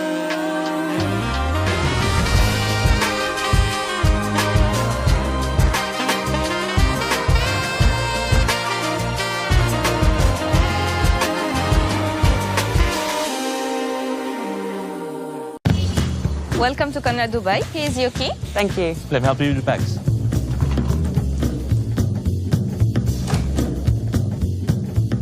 Nice room. How's that?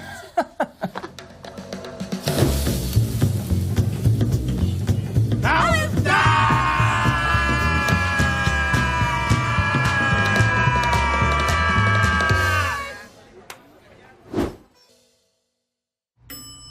How's that?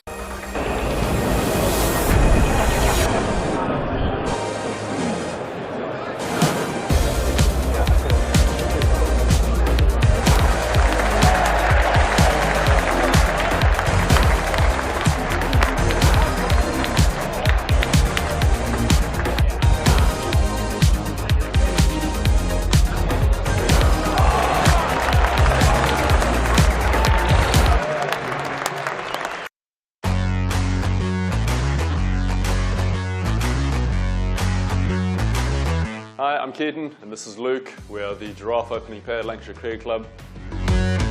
We are here today at the Astoria Estate Agents. Let's see what they have in store for us.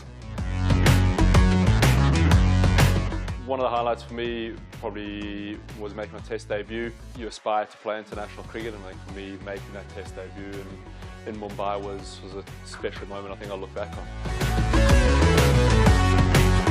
Property is potentially an option that, well, I've already started to go down. I'd like to explore more options in the future for sure. I've seen how positive an investment strategy that can be. If I could, I'd get a little clay pigeon shot up in the garden. I'm not entirely sure the neighbours would be all too happy with it, but yeah, a little clay pigeon trap. The idea of dealing with the day-to-day stress of everything that comes with being a landlord isn't something that I would necessarily want to be a part of, to be honest. So using an experienced agent like Astoria would definitely be something I'd be interested in. I think it's our devilishly good looks, to be entirely honest. I'm not sure where the reference comes from. I think it's fairly self-explanatory. I think just making sure the advice you're getting is aligned with the goals. It's a big investment, it's a large chunk of your savings, so to make sure it's taken care of in a really sort of professional manner.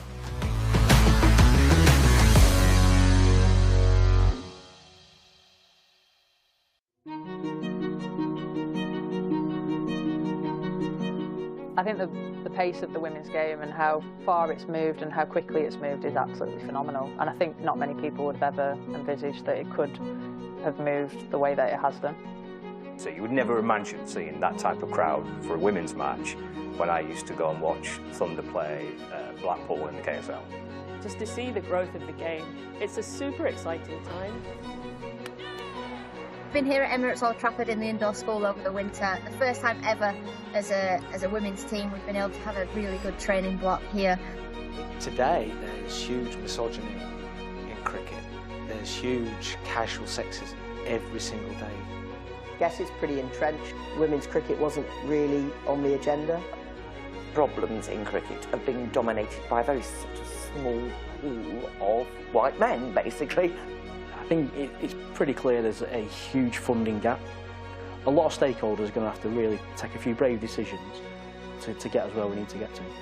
As females, we don't want equal pay, we want equal opportunity, and that's what we're getting now at Lancashire.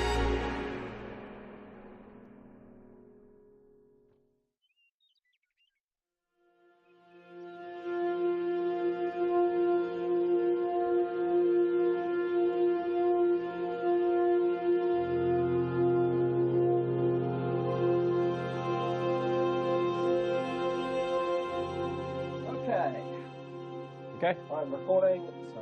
Nice.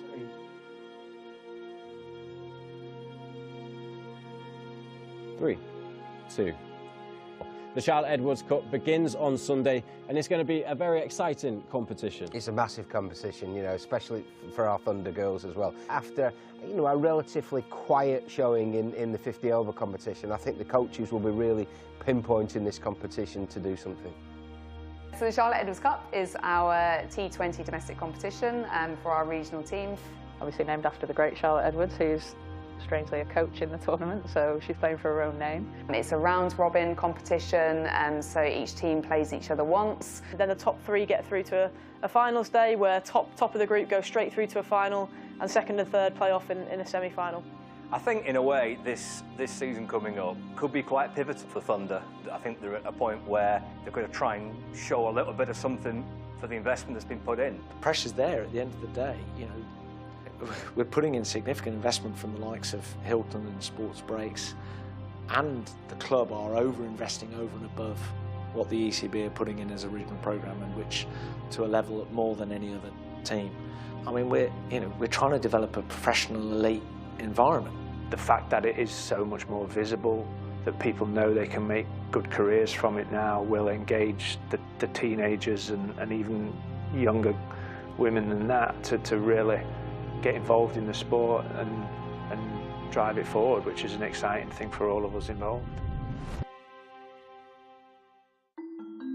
A lot of teams were looking at us going, wow, they've been on this amazing pre-season tour, what are they going to be like?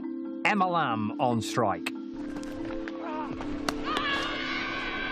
you'll need 2 or 3 individuals to step up, and you need the team to function effectively as a unit. Deandra Dotting tries to sweep, but completely misses, and the stumps are rattled. With that investment and with that support comes increasing expectations. Should be a catch here, straight to extra cover. Maybe there's an element of trying to run before you can walk a little bit with it. A big swing here, and this time she does connect. 1 bounce, and it's gone for 4. There's a fielder underneath, put down.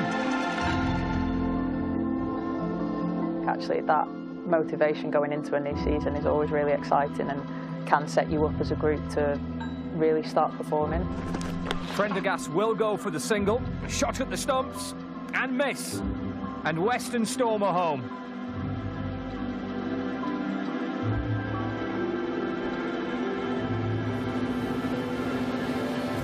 And a warm welcome from Emirates Old Trafford. Thunder team against the Blase here in the Charlotte Edwards Cup.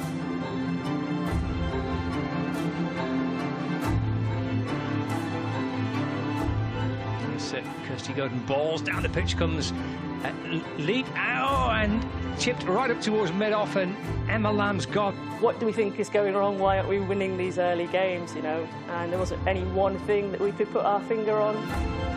Ball, and she's looking to ramp that. It could be LBW. It is LBW. Rachael has gone. She's gone for 22. Returns for her 4th and final over. And Eccleston chips the ball back over her head, and Kelly takes the catch. But ultimately, when you're playing at an elite level, then that pressure exists, you know, whether the additional funding is there or not. The reality dawns that that is what professional sport is. Overcrossing and balls. That's chipped up towards mid-on. But not Thunder's day in the second match. This will be the winning runs. So I think there's an element of you put that support in, you put that investment in, right, start winning games. It just doesn't work like that, does it? The better team, the stronger team across the piece won the match.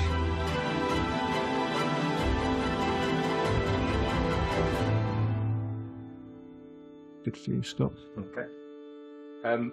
Well, Paul, what's your thoughts on today? Yeah, it's disappointing, obviously, to lose the game. Paul Holton with me on commentary for a bit today, and he said it looked like a team that's not won all season against a team that's actually played quite well this season. Would that be a fair summary? I think that's fair, yeah. I mean, we probably lacking a little bit of confidence at this point in time. Yeah, you're winless, obviously, so far this season in the Rachael and in, obviously, 2 matches in the Charlotte Edwards Cup. How disappointing is that? There was kind of a lot of optimism coming into this season, I think. Yeah, we're disappointed. There's no doubt about that. That's the game, isn't it? And what we've got to do is we've got to keep building belief in the players and be ready to work hard and work smart and be ready come Saturday.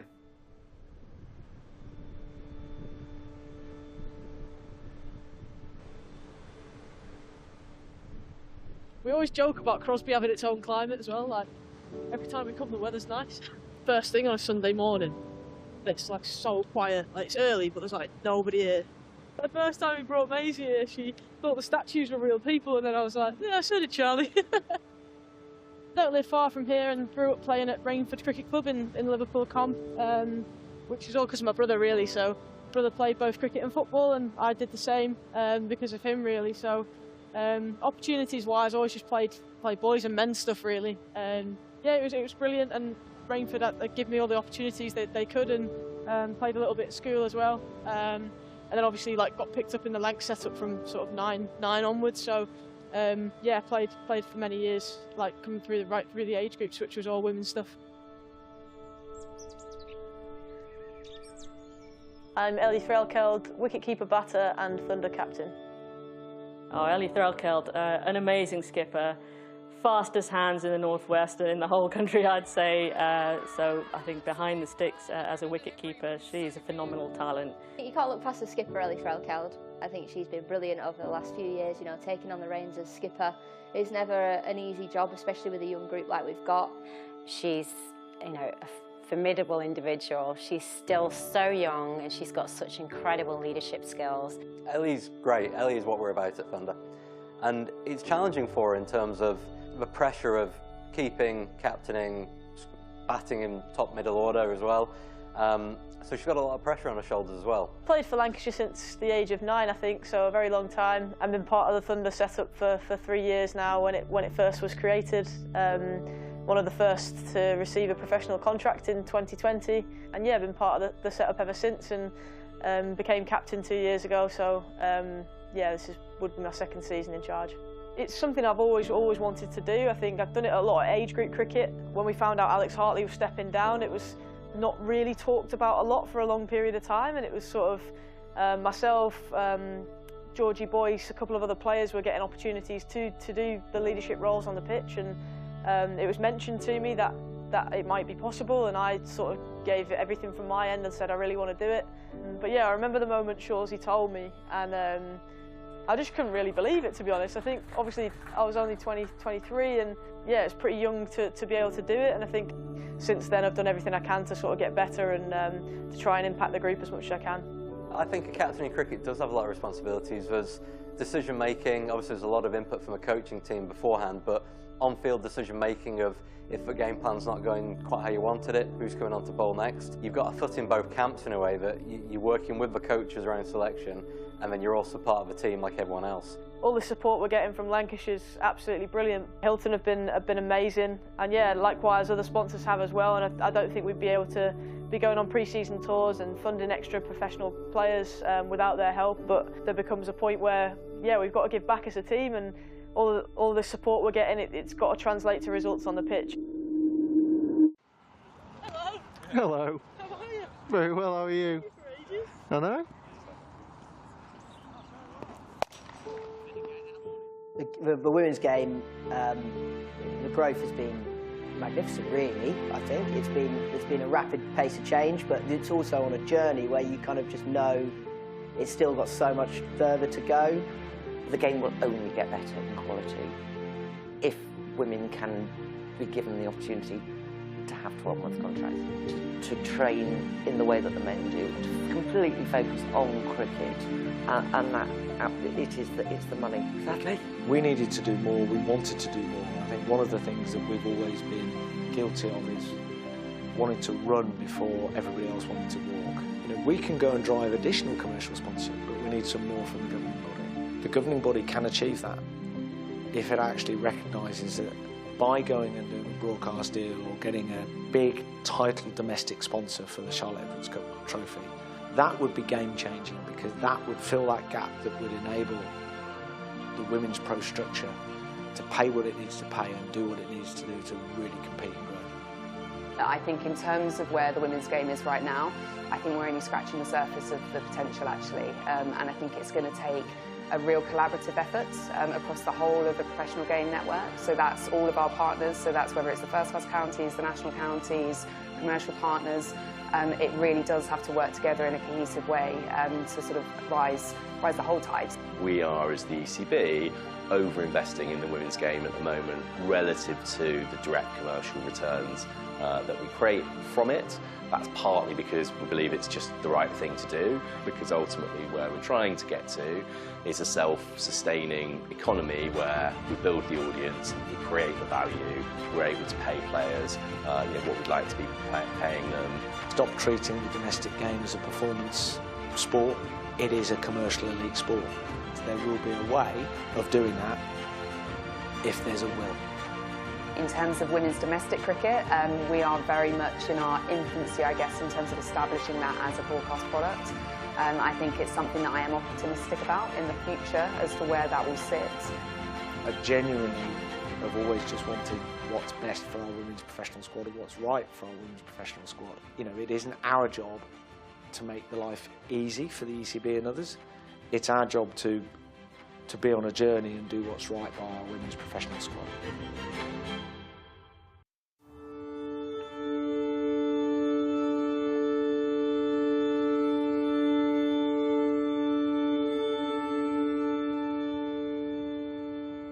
I think for me, the most important thing about cricket and my love for it came from the friendships that I developed. You know, started playing cricket with Kate Cross at an incredibly young age, at 12 years old, and she's been my ride or die ever since. And, you know, friends that I've made throughout the game have obviously been my rock through my darkest times, but cricket Cricket for me is just the most incredible sport.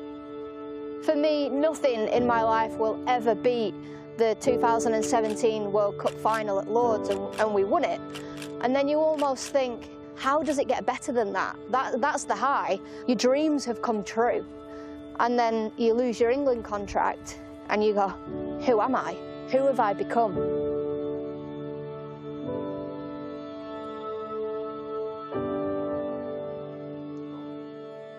Right, so Alex, we'll start with the intro questions, so they're some nice and easy ones for you. So first is your name and your role. I'm Alex Hartley, former Thunder.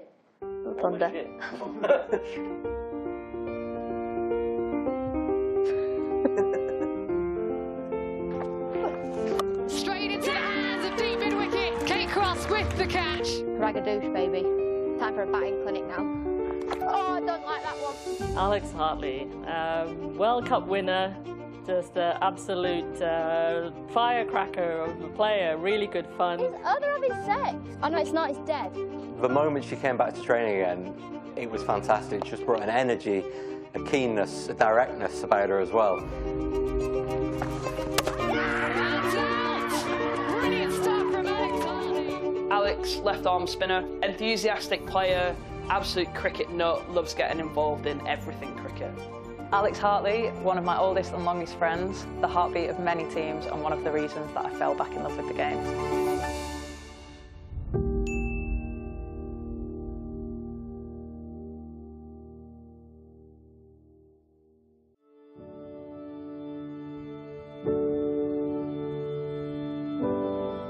I was pulling my hair out, my eyelashes out. I had a breakdown on my mum. Couldn't remember the last time I laughed, couldn't remember the last time I smiled. And I was coming back from cricket training, I was miserable, I cried every single day. And had to start therapy because I didn't know what else to do, and I really had hit rock bottom of just going back to that dark place that I was in 2019. Therapy for me got me through the summer of my last summer of playing cricket, and I'm really glad I did that, really glad that I got through that, because if I'd have retired at the lowest of lows that I was at and in a really dark place, I think I would have hated cricket forever. But through therapy, I got to play another season with the Thunder girls, I got to play in the 100, and I retired quite proud of what I've achieved in my life. Beautiful day here at Emirates Old Trafford, and we are starting, of course, with the Thunder against the Sunrisers. Delighted to say that I'm joined by Lancashire's Sophie Eccleston. Great to have you with us. As you say, it's not quite gone according to plan so far. Have you been able to really sort of put your finger on where things are going wrong for you? I think we just need to be a bit clearer on bowling plans, man. I think we should bowl a bit straighter. I think we've been a bit wayward with our lines recently. Get a few, have someone like Lammy to go big today and get some runs on the board. Ellie, thanks very much for speaking to us. You've just had the toss. What's the verdict? We're going to have a bowl today. Yeah, lost the toss, so we're in the field. Right, girls, all I ask is we sit here after this innings, we've given everything, okay? Energy for 20 overs, do the basics really well, all straight. Come on. After the tough start, I had concern, definitely. You know, I've kind of staked behind my team's name. I'm really supporting and getting behind this group. The consequence of people not performing is, you know, those opportunities aren't there anymore. I think there was pressure, maybe that played a part. Kate Cross to bowl the first.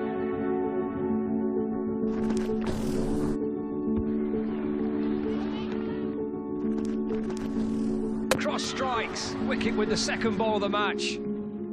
But I know we are good enough, but we're just not showing it on the pitch. There's Cross bowls. As she cleared extra cover, Lamb running backwards. Norris coming into the attack. Villiers sliced away and caught. Second wicket to fall, 28 for 2. That's gone high, more height than distance, I reckon. Should be gone. Is gone.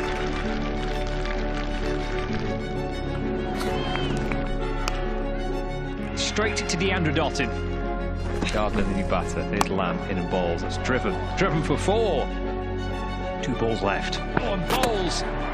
This is excellent by Titani. Really good couple of overs at the death here for Thunder. And that will be, I think, a really, really happy Thunder dressing room. It's all about the batters now. Job done. That game really felt like it was the first time that everything was coming together. We bowled really well, and you could see the confidence of the girls was through the roof as well. And it felt like if we could nail the second innings, then we were really onto something. There's pressure there, but the team went in believing. You really backed us. You know, the team walked out and you thought, yeah, we can do this. So here we go. Liberty Heap and Emma Lamb heading out to bat. A lot of pressure on Emma Lamb if she can get off to a good start. Kopak to open up the bowling from the Jimmy Anderson end. It's flashed away to mid-wicket. Nicely played by Emma Lamb. Well, it's a ferocious looking shot. It appears to me to be a marked improvement in running between the wickets. Oh, that's a skyer. Could be caught. Probably should be caught. Oh no, put down. 49 without loss. A run away from a 50 partnership for the first wicket between Emma Lamb and Liberty Heap. And drives down the ground, and that's going to bring up a half-century partnership. Kelly Castle coming into the attack.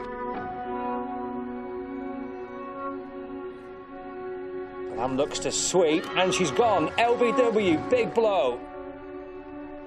First wicket to fall. That's the first breakthrough for the Sunrisers. Emma Lamb out.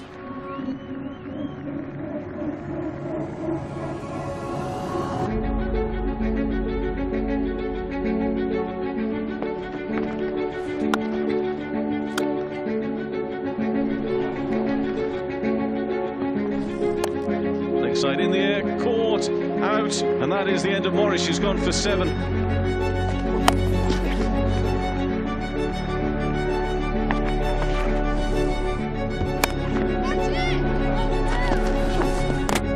Oh, she's been bowled, out for 46. Frustration for Liberty Heap. Fine effort with the bat. Dottin comes down the pitch. It's another monster hit for 6 for Deandra Dottin. Just need 2 more to win. Yeah, here she comes down the pitch. Heaved away into the onside. They're up and running. Their first victory of the season. They've beaten the Sunrisers here at Emirates Old Trafford.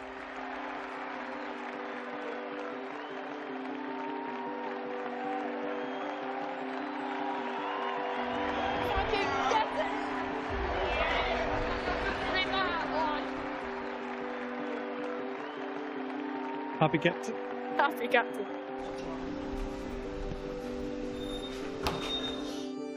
Girls, I just want to say I'm really proud of us. I think we talked about creating our own energy, and I thought that's the best I've seen us out there. I thought the bowlers were outstanding, and I think to turn around what we've done to that today, it's a great effort. And sitting in now, it feels good, doesn't it? So I think hang on to that, and we go again for the next one. The defeat the other day, that we've got to stick together, and that's what you did. It was absolutely brilliant. I would have thought you'd won every game you played so far. So, fucking well done. You deserve this. You deserve it. It means so much. It means so much. It means so much to me, the staff, and everyone in here. So, cheers to you all. Thanks. Let's have many, many more beers that taste like this. Well done.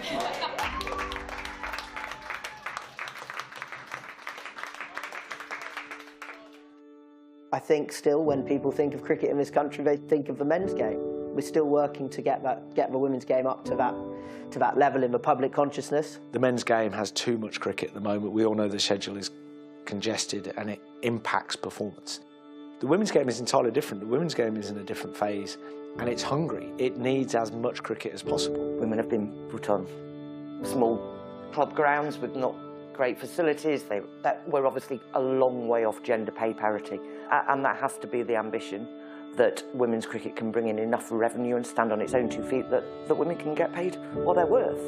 And I will always fight for the cricket girls. You know, I want them to be paid more. I think they should be paid more. You shouldn't have people having to live with friends just so that they can try and save money for a house. I think they should be paid enough to be able to save money. In terms of equal pay, the ambition is obvious. We want to end up there.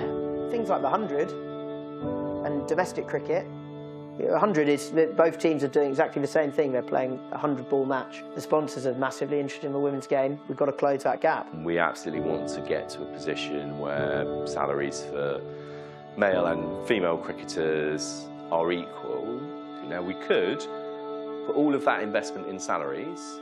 That might give you equal pay. But what that wouldn't make is equal pay a sustainable outcome from a system that you've built.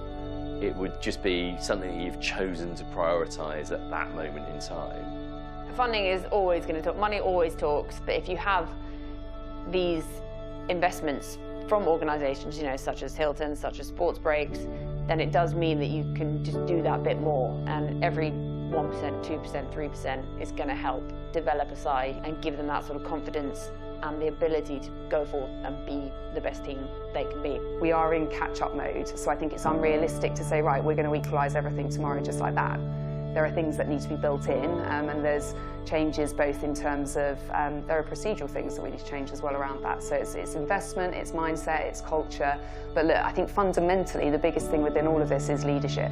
We need strong leaders in the game at every level, both at ECB and within our regions, within our first-class counties, within our national counties, that believe in presenting men and women, boys and girls, and with equal opportunities moving forwards. We're possibly getting closer to it than we would have been a couple of years ago. I think it's a conversation that is in the public domain, certainly more than it ever was. A lot of stakeholders are going to have to really take a few brave decisions to get us where we need to get to.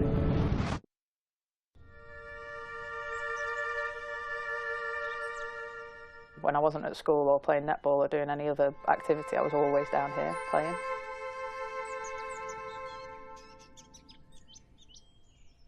I'm Kate Cross and I'm a Thunder bowler. Do you see yourself as a trailblazer? No, yes, but no, it's not. You know, you don't sign up to... I wasn't playing cricket down here to be a trailblazer. I think naturally, just the way that my journey has been, it's had to be that way. Kate Cross, England bowler, really smart and engaging, and a great follow on social media. And she has a podcast with Alex Hartley, which is essential listening for a cricket fan, I'd say. Kate, opening bowler, definitely getting up there in the batting stakes. Real leader on the field and off the field, and has broken down a lot of boundaries. She's got a very good impact on the players. They can see her professionalism, and that's probably the word I'd use a lot, is the professionalism.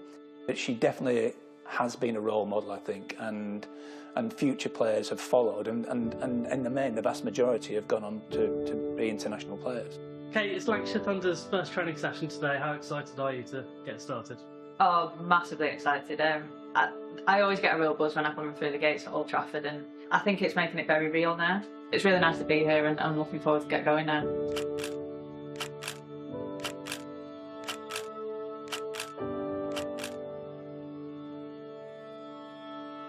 Kate and the whole Cross family are fundamental to Heywood Cricket Club.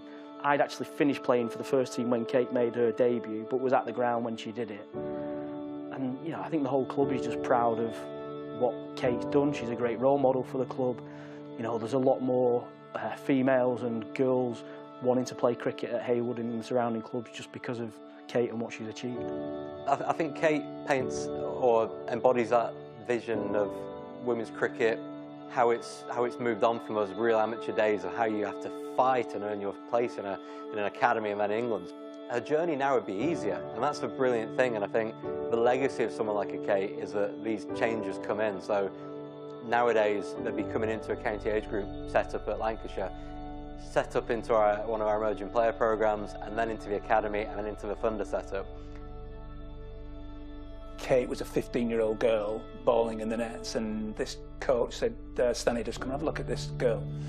And I went there without any sort of preconceived ideas, went and looked at a ball over the balcony, and straight away I could tell that there was a player there of some real quality. She had this just late swing and delivered the ball in such a way that was really quite a powerful indication of her future potential. So I made up my mind there and then that she would be part of the academy, and I've had no regrets. My only regret is that I was just so blinkered. Yeah, I mean, there was always comments. It was just such an easy thing for people to talk about. I wasn't put off by it, and I know that some girls could be and have been. And I think that's what is so brilliant about the stage that we're in at the minute with the women's game. I think the fact that there's now a real pathway for girls, a lot more Will these two stay out there after a drink? And that's a huge sip. Over to the Hilton review system. 3 reds, no doubt at all. And up goes the finger. When it has to be absolutely plumb, it matters where you stay. Good afternoon and welcome back to Sale Cricket Club. It's the start of the second innings in this Rachael Heyhoe Flint Trophy game between the Lancashire Thunder and the Blase. The Lancashire Thunder bowled the Blase out for 197 runs, meaning the chase is 198 for victory. We have Eve Jones, the newest recruit of the Lancashire Thunder, and Alice Clark out in the middle. And the Blase have taken to the field and they'll be trying to defend that low total. An impressive bowling performance from Faye Morris, who ended with figures of 6 for 35. Mornington Road end for the Blase, number 1, Grace Ballinger. It'll be Grace Ballinger who opens the bowling here for the Blase. She had a brief appearance with the bat, but her forte, her left arm seam, will be out in full force today. I'm Polly Starkey, and alongside me is Faye Florence, and we'll be taking you through the second innings. And there's plenty of exciting cricket to come. The first of having Eve Jones in this Thunder side, the former Central Sparks captain, who came up here on a loan and now will be staying as it enters the new era. Yeah, very exciting indeed. I think a really exciting chase on here for the Thunder, who should fancy this chase, having restricted Blase to under 200 with some really good bowling.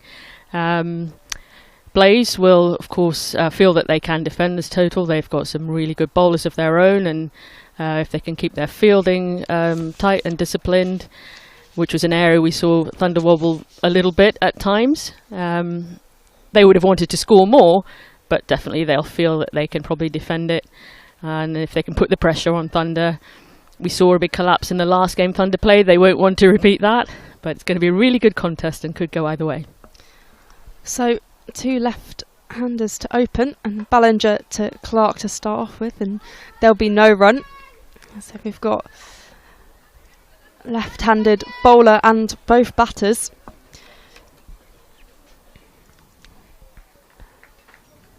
Grace Ballinger starting with a dot ball. Of course, the target 198, as the Blase were bowled out for 197. Ballinger charging in past the umpire to Clark, and that's nudged into the leg side by Clark. They'll scamper through for the single, so the Lancashire Thunder are off the mark, and that's the first run on the board. And there's a promising shot from Clark, who, to be fair, hasn't had that many opportunities this season, a product of Accrington Cricket Club. But she did score a century against the Netherlands earlier this summer in a friendly between Lancashire and the Netherlands, which is a significant feat, as Ballinger is in again. Her 3rd ball of the over, and there's a swipe at it by Eve Jones, but it goes through to Sarah Bryce, the keeper. Sarah Bryce, who contributed 34 in the first innings for the Blase. He didn't have the most fruitful innings. Good opportunity for Alice Clark with not too much pressure, I think, that 1% chance, but to really make a statement here, just relax and enjoy opening the bat with Eve Jones, the new signing. Try and get some runs on the board. Ballinger comes steaming in, and that's just defended by Jones very nicely. It's a slightly strange scenario, is back on Friday, so not even a week ago, I was commentating on Eve Jones playing for the Central Sparks at Worcester, and she scored a half century in that game and is just such an aesthetic batter. A lot of left-handers have this nice aesthetic about her, but every shot she plays is with such grace, as Grace Ballinger even is in, and That's defended nicely. She always has a really nice straight back and just bats even and holds the pose. Whether it's a kind of classic cover drive or if she's playing a straight shot. Yeah, I agree. It's huge for Thunder, and it's just for any Thunder fan and for the team, such a pleasure to see a batter of the calibre of Eve Jones out there opening the batting for the team. Ballinger once again, and that's pushed into the offside by Eve Jones. There won't be a run available though. It's a good start by Grace Ballinger, who score 1 without loss.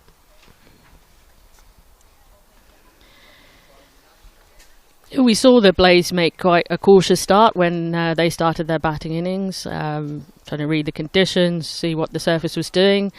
Thunder have had plenty of chance to look at the way the Blase went about their innings and the way that their bowlers got what they could out of the surface. So for the Thunder, they'll fancy this chase. But first they've got to navigate some very good bowlers in the Blase side, who of course will be looking to do the same, put the pressure on, but go on better by taking early wickets. And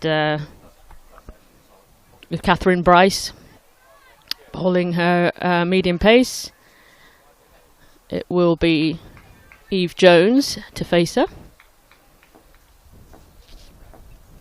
Beg your pardon, not Eve Jones, Alice Clark is on strike. Catherine Bryce into left-hander Alice Clark. She just checks that to the offside.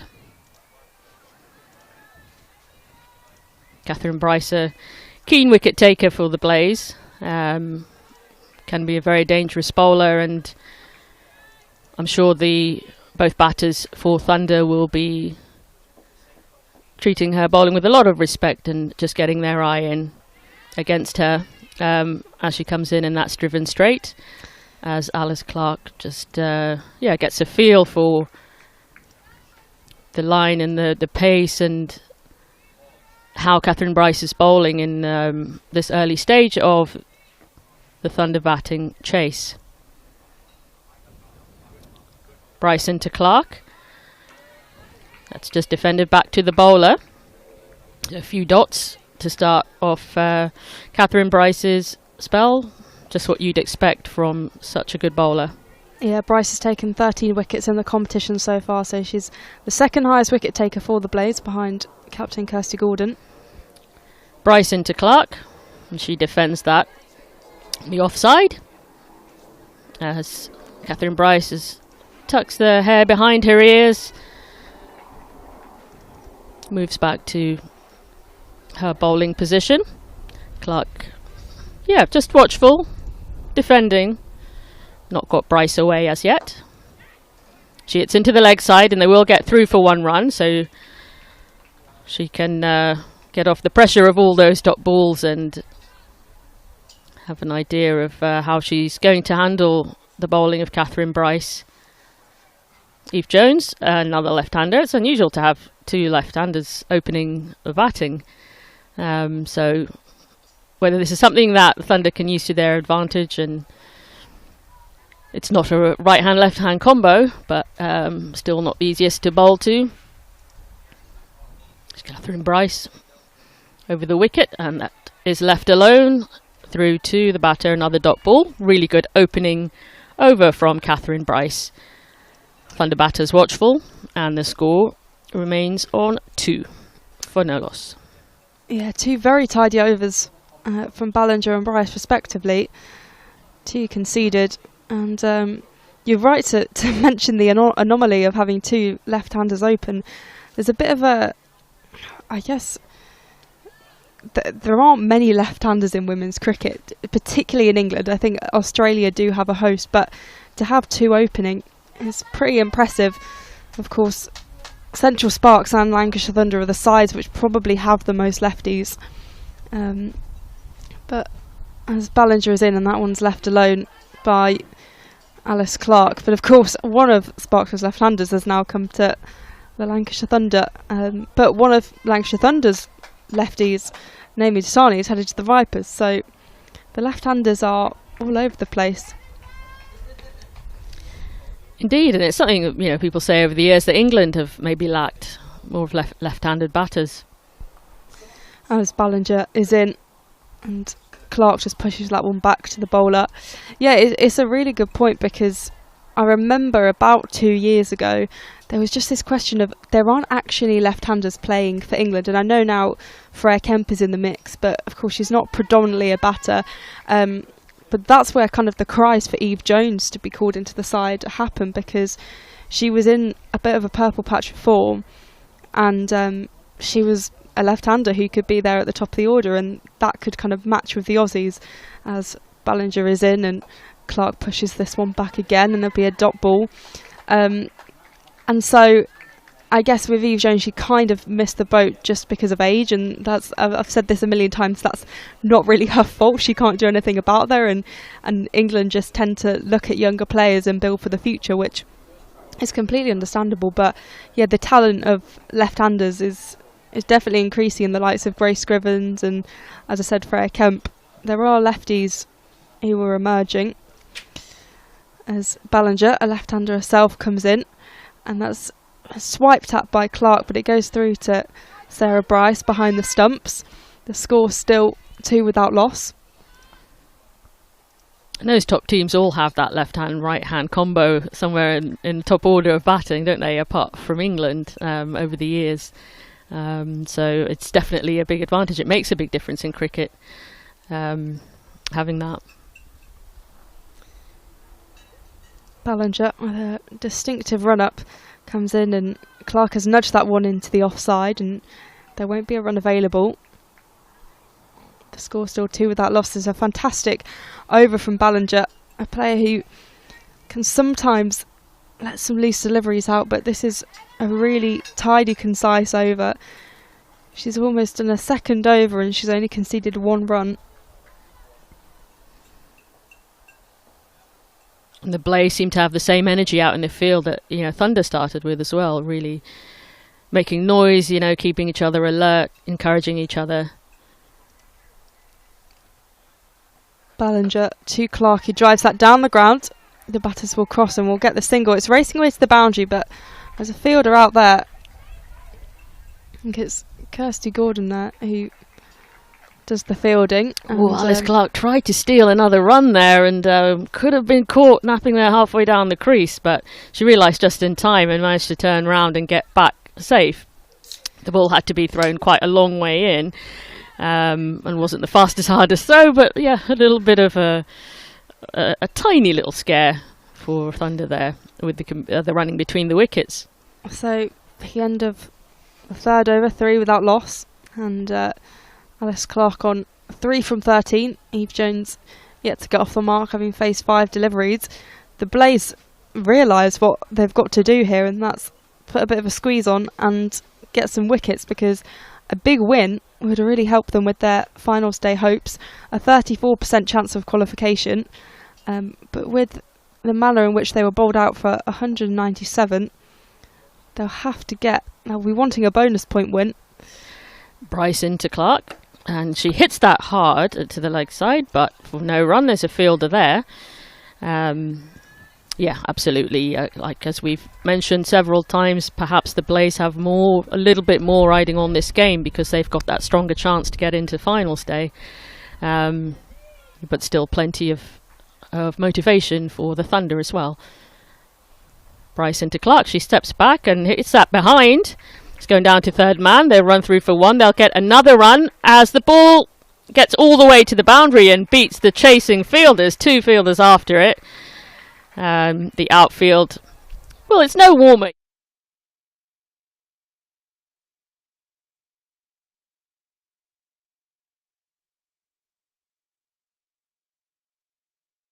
She just adjusts the strapping on her pads. They did set off for a brisk run, but they didn't need to run too hard in the end, as the ball did the work. Catherine Bryce into Clark again, and she defends that one this time. There'll be no run.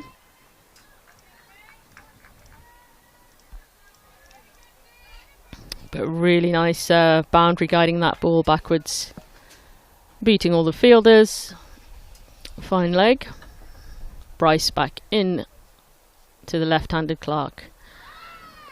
With the sound of the ball hitting the pad, they will scamper through for 1 run.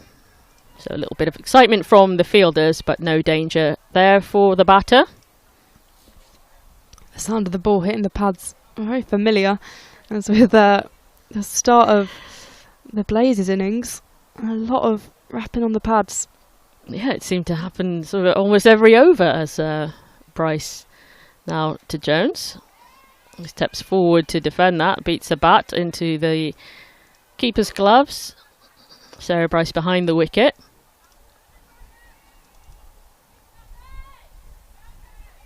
Yeah, a lot of potential LBWs in that first innings, and the Blaze will be looking for those same opportunities. Bryce into Jones, who drives that. Stopped by the fielder, no run. Score on 8. A good over from Catherine Bryce. Good bowling. 1 boundary from the over. A really beautiful shot from Alice Clark. So far, just getting the measure of each other. The pitch and the conditions, a similar start to the Blazers start in during their innings. That the chase is on here for Thunder. And with the experience of Eve Jones at the top of the order, talent of Alice Clark, they'll be looking to take this partnership deep and leave lighter work for the other batters. We're obviously very much in the early stages, but interestingly, the Blaze at this point were 22 without loss.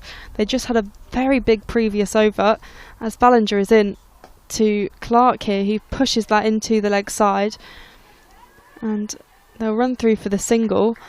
So a slightly different kind of style with the start, but I don't think you can read into it that much, because the Blaze did end up going along quite steadily until around that 15 over mark where they lost their first wicket.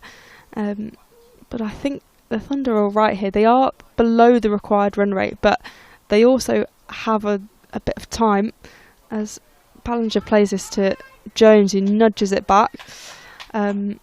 The one thing they don't want to rack up is dot balls, and I know that from within the Blaze camp what they always say is get 4 dot balls in a row, and they've done that on a couple of occasions already. So the Lancashire Thunder will want to prevent Blaze's target of those 4 dot balls.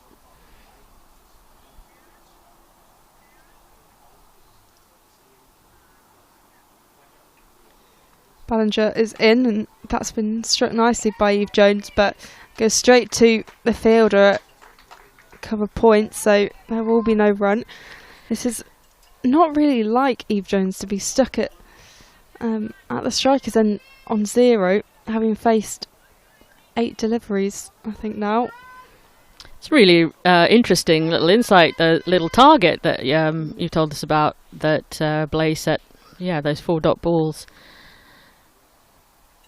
So every time they achieve that, that's a really big tick for them from over to over, no matter what the score is. 100%, as Ballinger's in here, and that's been lofted by Jones, and that's an amazing catch. That's an absolute specky from Kirsty Gordon. She catches it and dives and that was spectacular. Eve Jones would have not expected that. It was almost enough, the tiniest bit more power on that shot, and it would have raced away for 4. But Kirsty Gordon, what a catch. That is absolutely outstanding.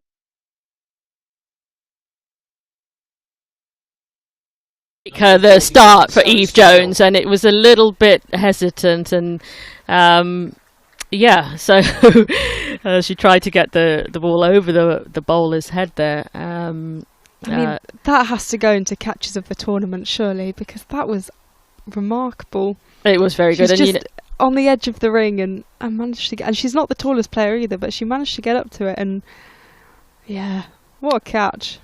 Indeed, she had to move her feet fast. She had to run a few steps to get to the ball, and we saw some catches go down in the Thunder innings, which could have been equally spectacular had they been taken.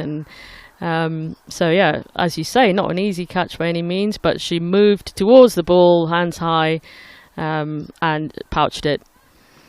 cleanly and got that crucial breakthrough of, well, one of the highest run scorers over the years in the competition. Thunder's new signing, Eve Jones. She'll be disappointed, and maybe she'll think about how she could have started the innings differently, but there's nothing she could do about that catch, which was brilliant. Jones has had a fantastic run of form with 2 off-centuries and a century, so it's slightly different to that, as Smale will get off the mark and will hit a single down to deep backward square leg. So yeah, unlike Jones, but you can't always have a good game realistically, but it does bring Seren Smale. So you've got 2 quite youthful players out there in the middle, 2 products of the Lancashire Thunder Academy actually, which is very exciting. And Seren Smale, I knew this was going to be mentioned at some point, but she has been called up to England to play in their T20 series against Ireland, so could be making a senior debut, as Ballinger is in to Clark, who pushes that into the offside. So going with the left-hand, right-hand combination now, which will make the field work a little bit harder on the bowlers. But yeah, Seren Smale, what a player. She's part of the inaugural Under-19 World Cup with England, and was noted as a very chirpy wicketkeeper and rattled the Aussies. Amy Smith, one of the Australian batters, said it herself. And yeah, she's a fantastic player who's developed really well over the last 2 years or so with the Lancashire Thunder, getting a professional contract, and yeah, her batting has come on really well. Yeah, it's been so exciting to watch her develop and grow here with Thunder. She's got all the shots. She's a brilliant batter.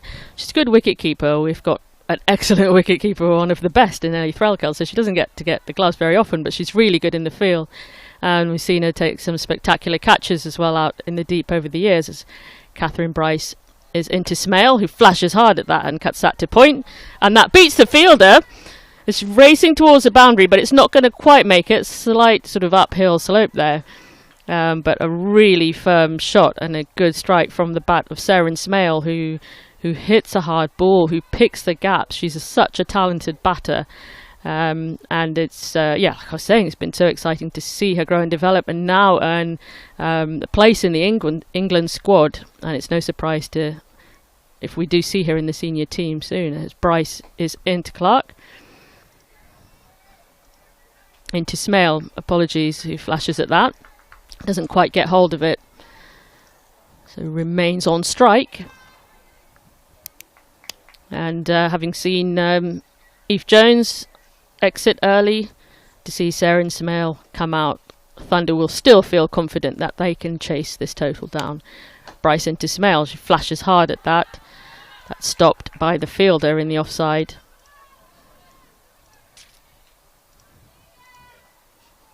She's a busy player at the crease, Seren Smale, always practicing her shots,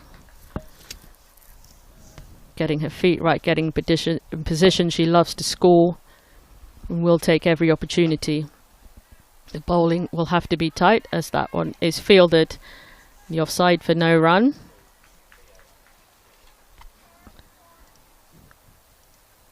She taps the ground to a bit of gardening, Seren Smale, but looking assured and confident at the crease.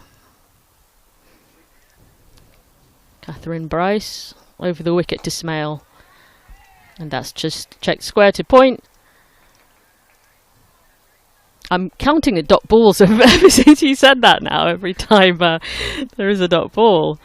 Yeah, I'll say that piece of information is courtesy of Beth Harmer, who's in the wider squad for the Blase today, but was on commentary with me on Friday. So interesting, as Bryce into Smale, just checks that to the leg side. Is that the fourth? Well, it's the end of the over, so so it's like a little tiny win for Blase each time, you know, within their squad, and that's something that all the fielders can share, you know, not just the bowlers exceeding that. Every time there's a dot, the whole team can get a lift from that. And if you're a batting side, you know, if you know that, you've got to really try and not allow those little psychological wins of a team's target to get on top in that way. But at the same time, there's no need to take risks as yet for the Thunder. Score on 12 for 1. Ballinger is in, and Clark strikes that beautifully, but it goes straight into the hands of Catherine Bryce. That's the second wicket down for the Lancashire Thunder. A shot which could have been avoided, could have kept it on the ground, but the flight that it was given just went straight into the hands for what was in the end a soft dismissal by Catherine Bryce, and that's a second wicket for Grace Ballinger.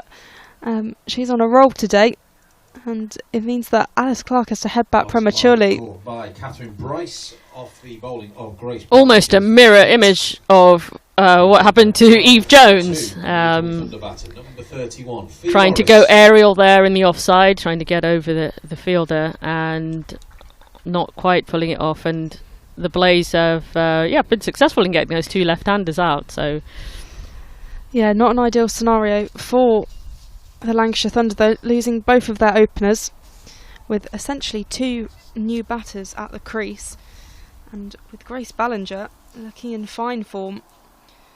But Faye Morris and Seren Smell, they spent a long time batting together in previous innings, and if they can build a nice partnership here, they can perhaps resolve the damage that's been done. We've spoken before about Thunder have sometimes been in the pattern of choking when they've got a relatively low total to chase. They put the hard yards in with the ball, and they have to back that up with the bat. As Ballinger is going to continue to hit Faye Morris to face her first ball of the game, and that's been struck into the ground behind her, and they'll manage to run through for the single to get off the mark. Morris looked sharp to try and get a second, but waited at the other end. We saw in the Blase innings that even though they started slowly and steadily, they were in for a very long time, the opening pair, just reading the conditions and responding to the bowling. Thunder have gone quite hard, maybe shots which they might have thought twice about if they had their time again, trying to attack the bowling aerially, and have lost their wickets for it. Ballinger to Smale, who drives that down the ground, but there won't be a run available. The score remaining 13 for 2. At this stage, the Blase are about 20 runs ahead of this and hadn't lost any wickets. The fear is here that Lancashire Thunder could be having a little bit of a collapse of that top order. But as mentioned, the talent and experience of both Morris and Smale stands the Lancashire Thunder in good stead despite those early blows. As Ballinger is in again, and that's just flicked off the pads by Smale into the leg side. There's a slight misfield, and so they'll manage to get the one. Yeah, we talked about Faye Morris's sort of middle order partnership building experience and ability, and Seren Smale is someone who can stay in for a long time as well, and has made several big scores for the Thunder. So this is a partnership that Thunder will really want to bear fruit now, to just dig in, settle things, and start to get some runs on the board, and build as a partnership. Ballinger at her left arm seam, and that's gone behind the wicket keeper Sarah Bryce. There are a couple of cries from Ella Claridge and Grace Ballinger, but nothing come of it. Claridge, who's kind of put a slip in play there.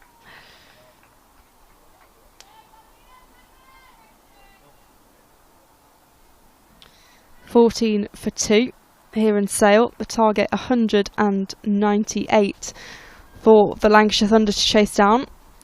As Ballinger steams in again, already having collected 2 wickets to date, and that's been nudged by Faye Morris into the leg side for no run. That'll be the end of the over, and the score 14 for 2 after 7 overs. It's been a tentative start by the Lancashire Thunder, and of course those 2 wickets will not serve them well, but this partnership could rebuild the early damage. Yeah, not many words exchanged in the middle there as the batters meet to touch gloves, but both looking down carefully at the surface and just sort of swiping at it a bit with their bats and sort of clearing any bits of debris or anything that could the bowlers could use. As Bryce is in, and that's flashed away by Sarah and Smale, straight to point for no run. But I think they know each other well enough, have batted together plenty, and are two very good experienced players that know what they need to do in this situation is just to get in. Bryce to Smale, hit straight back down the ground. They'll go through for 1 run. And just like that, where they can keep rotating the strike and look to put away those bad balls, try and really keep it simple and keep focused. They've got to stay in and build the partnership. These two for the Thunder may not be there at the end, coming in so early, but if they can stay there for as many wickets as, as many overs as they can, and just get Thunder that platform to go on and affect this chase. Bryce in, and that's hit straight to point by Faye Morris.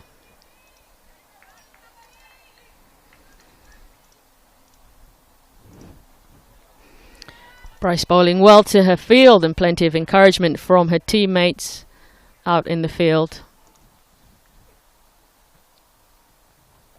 Bryce in, that's just defended, and that skewed square to point. Lots of applause and encouragement for Catherine Bryce. The Blase will feel that they're really keeping a good squeeze on. The run rate down at 2. It's Bryce into Faye Morris that frees her hands and hits that over the bowler's head. That's going to not quite race to the boundary. There's a chase on, but it slows up before it reaches the boundary. And they're able to keep that down to 2 runs. That was a really good shot, but yeah, it didn't get the effect it would have wanted. Just sprinting through.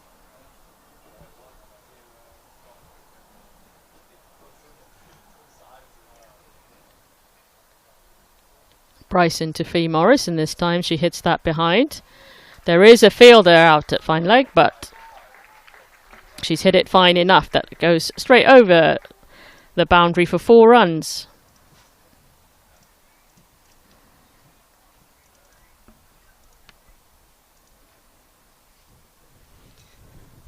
Again, a really nice shot. Nothing the fielder could really do about that one. And just, I guess, gives the Thunder that little bit of encouragement. This pair can keep going, and it's 15 for 21 for 2 now even. Absolutely, there's such a thing as being too cautious. So yeah, to definitely take the opportunities when they come to get those boundaries. Yeah, as you say, put those bad balls away and capitalise off those. As Ballinger will be continuing from the far end. Sarah and Smale on strike, as that's guided nicely to point, but there won't be a run. It was a good stroke, just couldn't find the gap and pierce the field.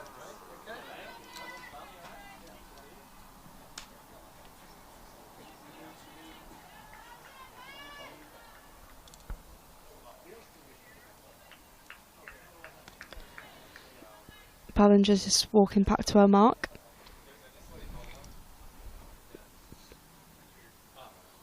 She runs in. Smell ready, and there's a clip on it. There's a big appeal. I think it might have clipped to pads, and that's what they were calling about, but the umpire's not interested.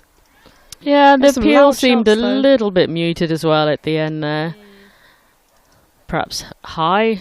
Yeah, it did look a little bit high. I've just seen on the replay. It's one that might be looked over at a later time. There's big open space behind mid-wicket. Ballinger charging in, and that's just been defended down the track by Smale, who's eating up these deliveries slightly. Can afford to do it at this stage, as you know, they have got a significant amount of overs left, but again, this isn't the way Smale plays. She usually is a bit more of an aggressive open batter. Yeah, I wonder if they're trying to tempt her to get caught out there at mid-wicket to try and, you know, slog that up to cow corner where there are no fielders. Yeah, that mid-wicket seems to be the danger zone, as that's been glided along the ground back to the bowler for no run. So far, no runs conceded from this over from Grace Ballinger. Those dots again. The run rate now is at 2.5. Smale 5 off for 13, and Morris a run a ball 7.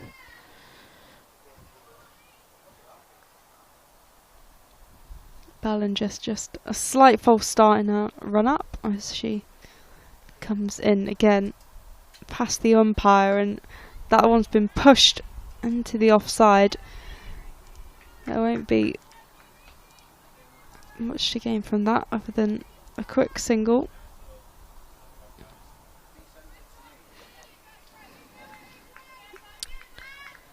Score on 21 for 2, and the Blase, you can hear it up and about and really must feel like they're having some success with their plans. Thunder 2 wickets down and the scoring rate so slow. Ballinger in, and that's one's been chipped up but finds the ground nicely, and Marie Kelly does the fielding for no run. So far, no runs conceded, and that's the end of the over. 21 for 2. A very good over from Grace Ballinger, who's been outstanding so far today. She's taken the 2 wickets, the wicket of Alice Clark and Eve Jones. And 2 for 6, including that maiden that's just happened, are her figures from her 5 overs so far.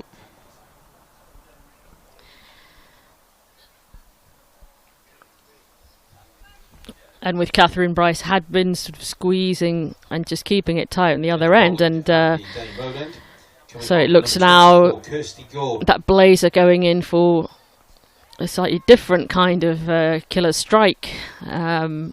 It's Kirsty Gordon, very much their off-spin strike bowler, who's going to come in now and see if she can break open this partnership that somewhat slowly just trying to settle in and rebuild.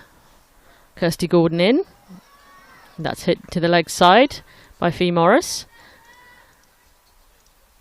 And so the Blase not allowing the batters to settle in with that. That was a very good opening bowling partnership of Bryce and Ballinger. Kirsty Gordon now into, just give the batters something new to think about and have to navigate this as they build their partnership. Now she's hit that high and lofted that over towards cow corner. It won't go for a boundary. They'll get through for 2 runs. Faye Morris prepared to go high, to go aerial, to get those runs where she sees the space. We said she's a bold batter, she's a talented batter, and will back herself against the bowling of Kirsty Gordon, the left arm spin, and that's flashed wide.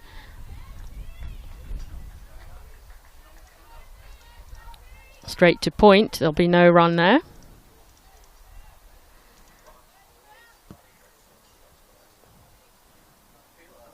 Kirsty Gordon in position, gets through her overs quite quickly. She uses her feet, Faye Morris, to just check that back towards the bowler. Sarah Bryce behind the stumps is up to the stumps. But as we saw also in the first innings on the merits of the ball, the batters aren't afraid to use their feet if they're confident they can get bat on ball. Another dot ball for Kirsty Gordon. 2 runs off the over so far. Faye Morris tries to get a measure of the new bowler. Kirsty Gordon in. She uses her feet and shuffles towards the ball. Hits that to square leg, and they will be through for a run. So ending that run of dot balls. I mentioned with Kirsty Gordon, she was the leading wicket taker for the Blase this season in the Rachael Heyhoe Flint Trophy. She's got 17 so far with best figures of 4 for 40. And yeah, she's been a fantastic captain for the Blase, of course, taking them to the finals of the Lottie Cup and the RHF last season. Sadly didn't lift any silverware, and then of course in the Charlotte Edwards Cup, that famous win at Derby to lift silverware. And it was quite an emotional day, and that was really interesting to see, because I don't think people realise how much regional cricket means to these players, especially a player like Kirsty Gordon, who's, she's not in the England side anymore. She gave up playing for Scotland to come and play for England. There was also a really Scottish feel of it, and I think that's because you've got the Bryces, you've got Kirsty Gordon down at the Blase, but there are a couple of people playing Fat Flower of Scotland as the winning runs were hit, so I did feel like I was at some sort of Scotland qualifier for the World Cup. But yeah, Kirsty Gordon, who has led this side really, really well. It'll be Grace Ballinger. He's taken 2 wickets today. He's back into the attack with Faye Morris on strike. And that's Boulder. That's absolutely clean Boulder. Faye Morris, who was the hero with the ball, has had to take the treatment herself. And Grace Ballinger gets her 3rd. That's an incredible delivery, and just dislodged both bails, which went flying. And we'll see the replay here. It's lovely. It was just missed a straight one, and Faye Morris has to head back. The Thunder now 3 wickets down, with Danny Collins coming in to try and make amends, because it's not looking good for the Lancashire Thunder. They had a seemingly simple chase on, and it's all turned a little bit disastrous. Yes, trouble for the Thunder. 3 wickets down in quite quick order within, just past the 10 over mark. But Faye Morris, who was watchful, batting well but quite cautiously at the same time, had hit a few boundaries, and was using her feet, was trying to take a confident attacking approach. But yeah, the talent of Grace Ballinger just outwitted her on that occasion. As you say, knocked off the bails, and as Faye Morris was trudging back to the shed, was just kind of shadow batting a bit, perhaps thinking how she could have played that one differently. But she's out. 24 for 3 is the score.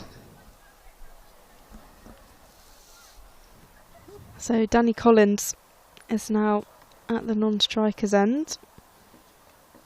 Another left-hand, right-hand combination for the Lancashire Thunder, as Ballinger is in, and Collins leaves that one alone. Goes through to Sarah Bryce, who's got the wicket-keeping gloves on.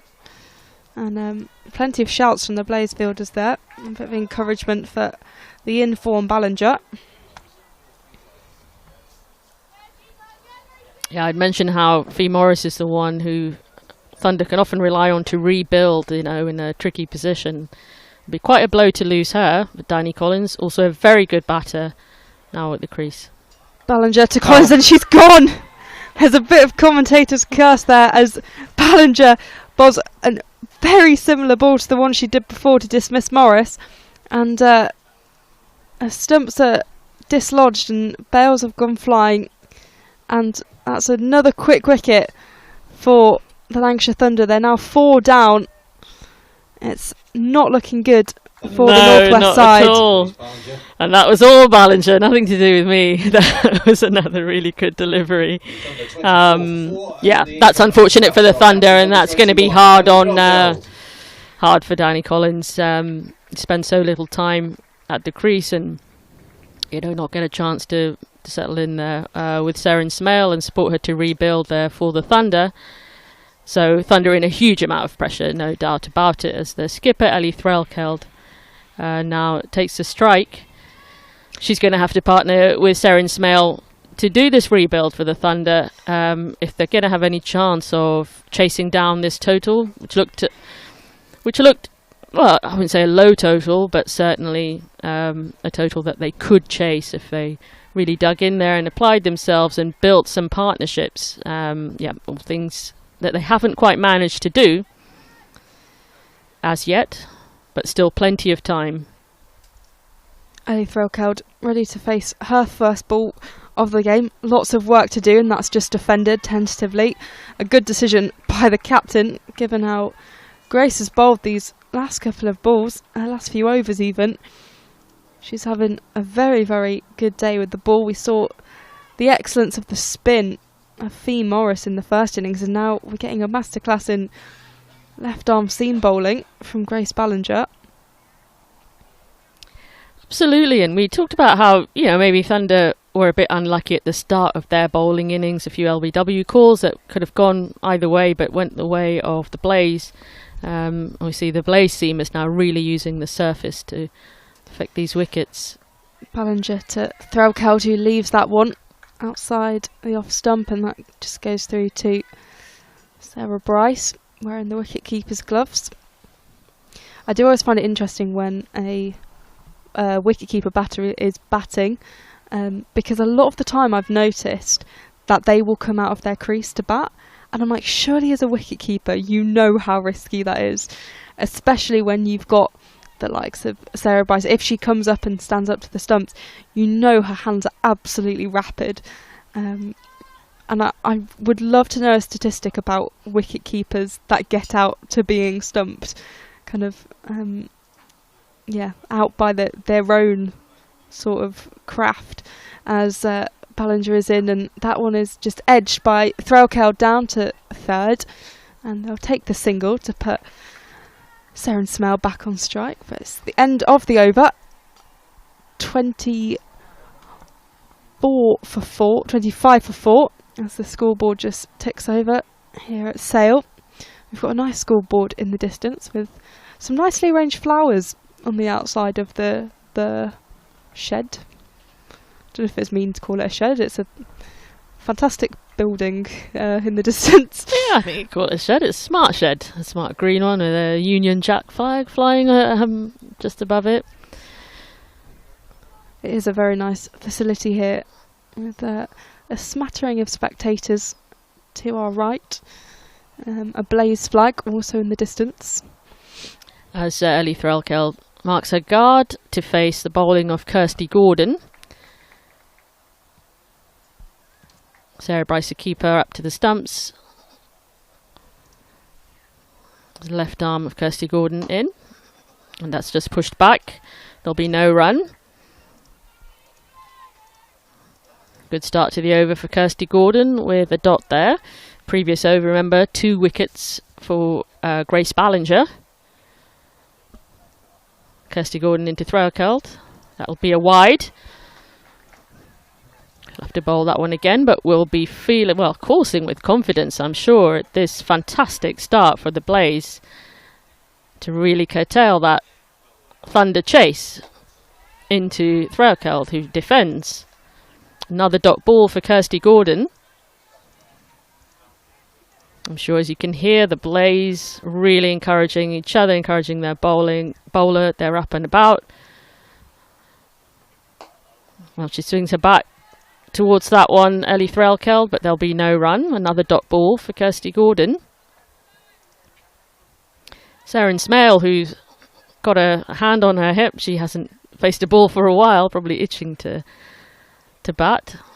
That just hits the pads on the leg side of Ellie Threlkeld. Another dot ball.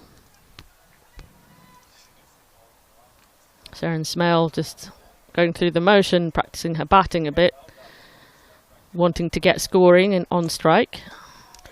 And that's just tapped into the leg side, and they'll get through for 1 run, but the Blase doing very well to keep Sarah Smale off the strike and to really frustrate and slow down the Thunder batters, going at a very glacial paced run rate of 2.2 as Kirsty Gordon in.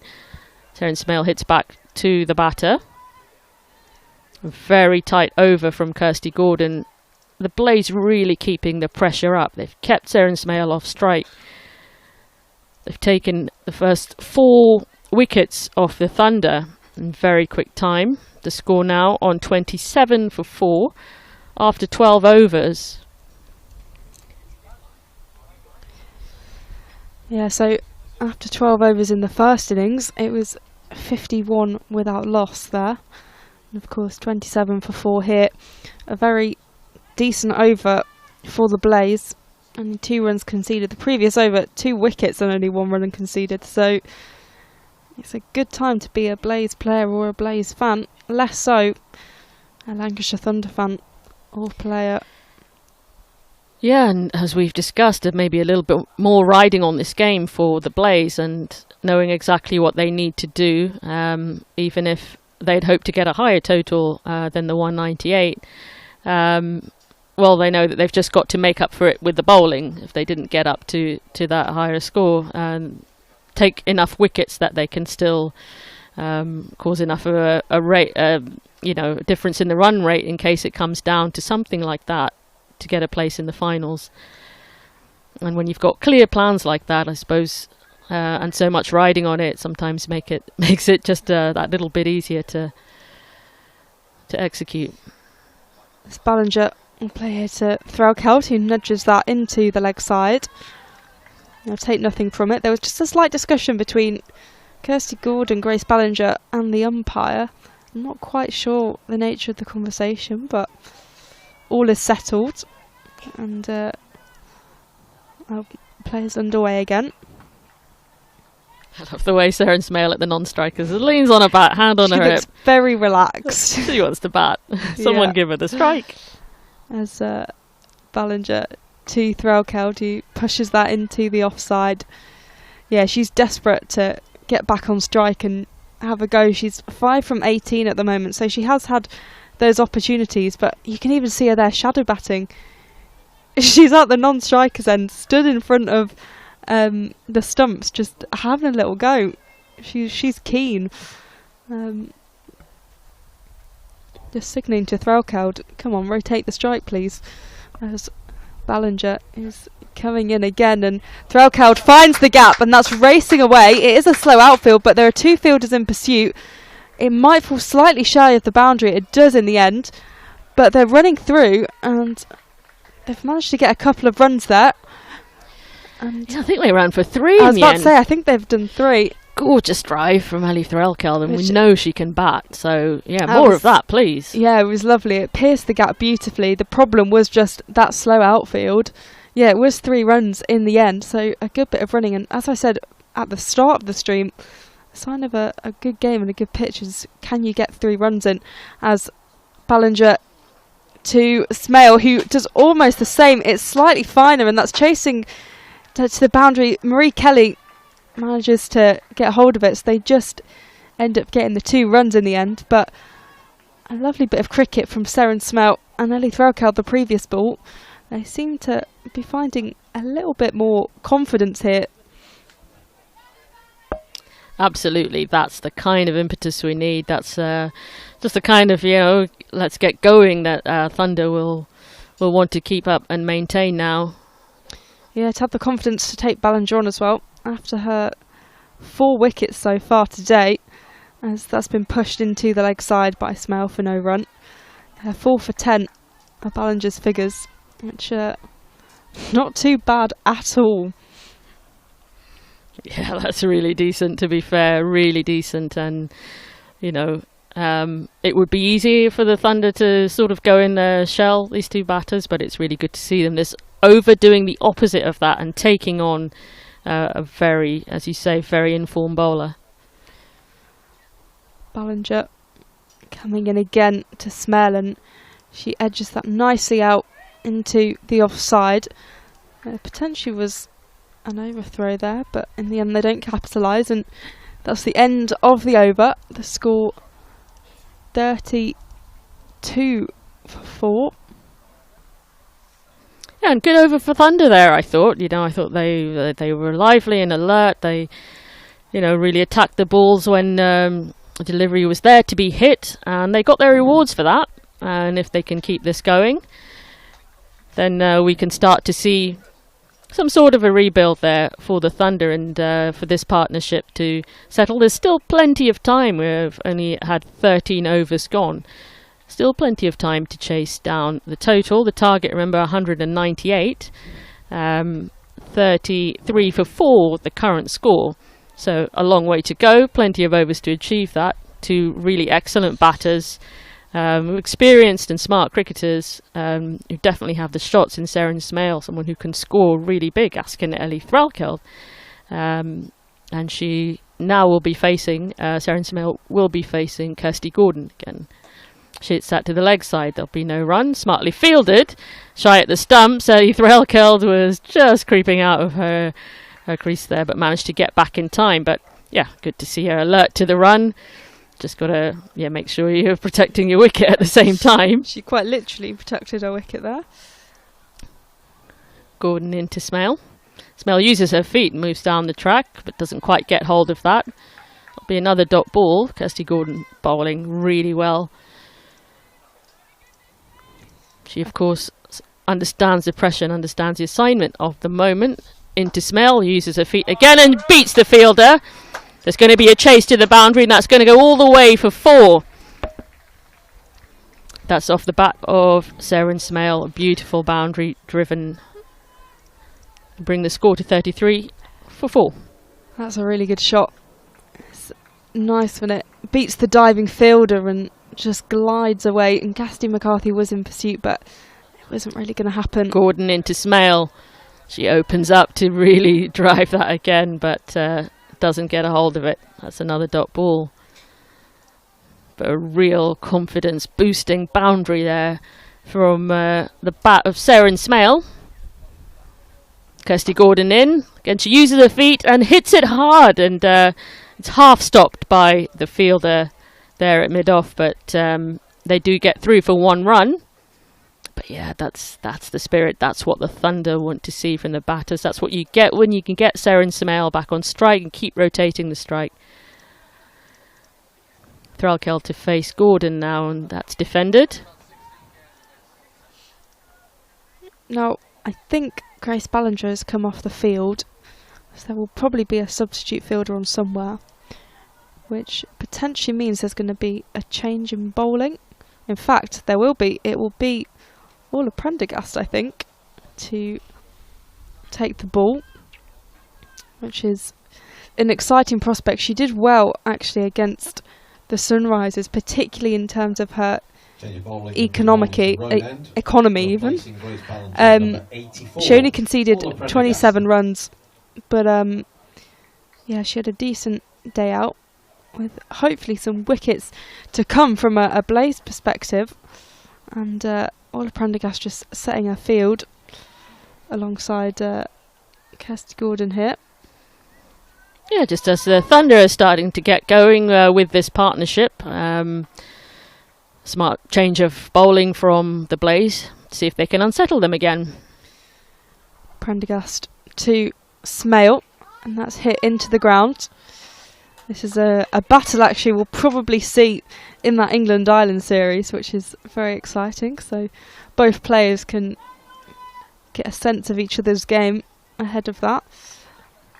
A lot of England debuts expected, with it mainly being uncapped players, a couple of England fringe players who are contracted but haven't made the main squad, as Prendergast plays that to Smale and has gone straight through to Sarah Bryce.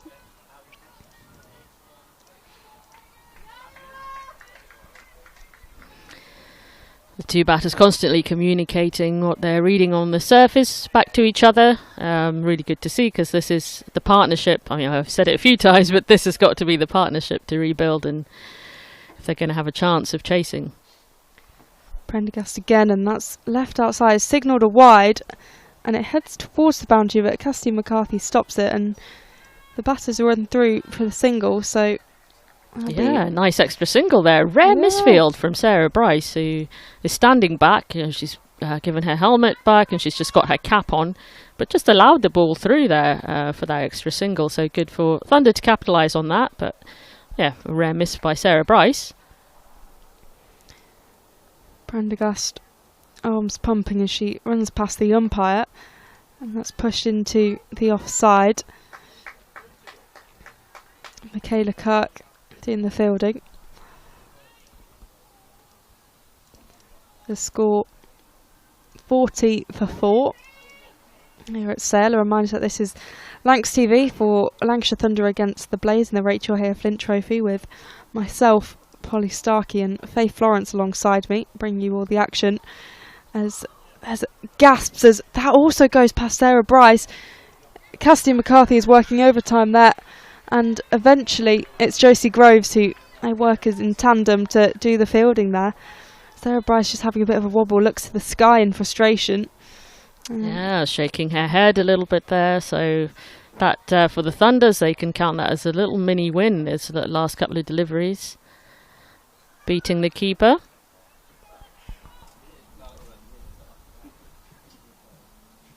Prendergast to Smale, who's is limping in pain.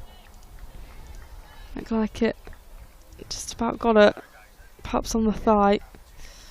Yeah, maybe just on the sort of fleshy part there, just missed the protection of her pads. So she's just kind of walking it off, pacing a little bit up and down. She's the sort of player that strikes me as quite tough and a little bruise For sure. won't hurt. As Prendergast is in again, and that one's been slapped out, but it's been taken. Michaela Kirk with the catch, and Seren Smale has to go. It was a strong shot, but it was flat, and it fell right into the hands of Michaela Kirk fielding at point. And that's another wicket. It's the 5 down for the Lancashire Thunder in what should have been a relatively straightforward chase. And it means Smale has to go back, and Grace Johnson will come to the crease to try and save Lancashire Thunder in this sticky situation. 41 for 5, and well below that run rate, with Ellie Threlkeld only 5 from 14, and a lot of work to be done. For sure, that'll be tough for the Thunder to see. Seren Smale walking back to the shed, a really sharp catch, as you said, by Michaela Kirk there. I mean, it was an easy catch, but you still have to take them. It came to her really quickly. It came straight to her.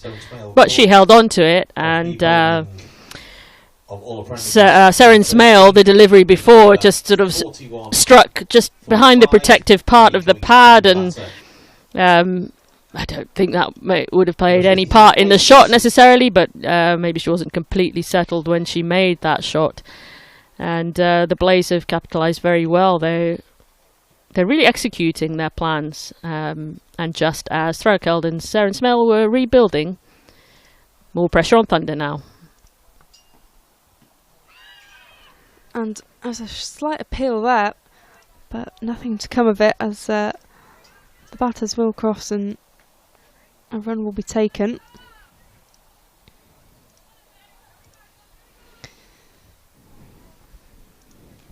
So at the end of that over, the score is on 42 for 5. 5 wickets down now, the Thunder. And not halfway down there along their chase, but certainly halfway down in the wicket column. The Blase, from their perspective, are doing everything that they need to do to give themselves the best possible chance.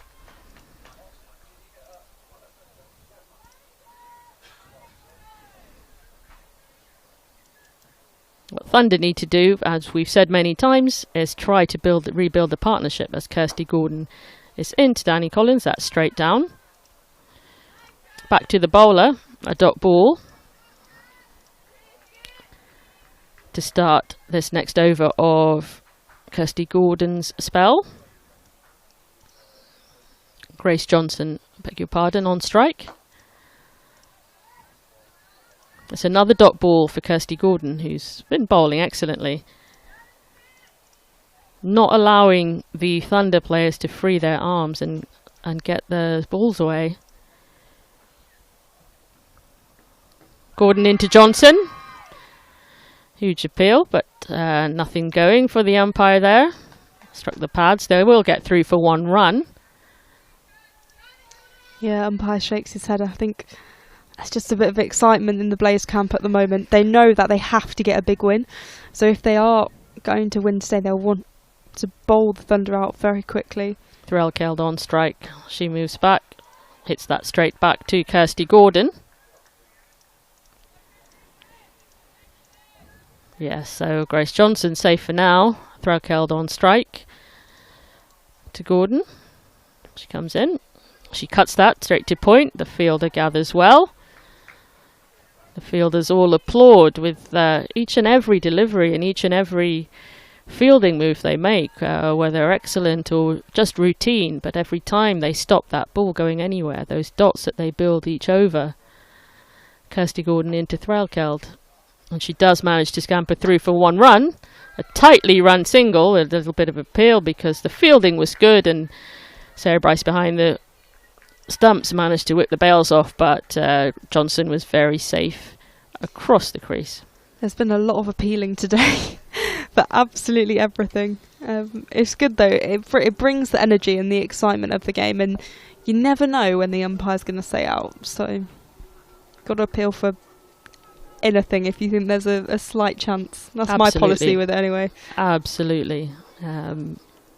Field as a unit, back your bowler, and everybody's got a job when the bowler's bowling, you know, even if the ball isn't in play or isn't moving, you've got to keep your energy up the whole time, and just indicate and show that you feel that you're on top, and you know that confidence will go into bowling as well. Well, two teams in very different positions. At this stage, the Blase were 70 for 1, and here Lancashire Thunder are 44 for 5. As Prendergast delivers that neatly, and that's driven straight back to her. So a difference of 4 wickets and a difference of 26 runs, if my maths is right. So two different stories, really. But Thunder have the opportunity now to rebuild. Johnson yet to get off the mark, and Threlkeld only having scored 6 runs. That goes straight to the gloves of Sarah Bryce. There are kind of gasps and sighs all around from the Blase players. Yes, that one could have been a just close beats one. the bat.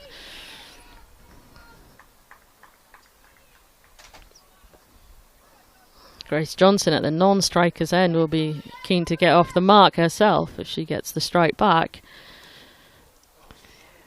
Prendergast charging in, and that's delivered right back to the bowler again.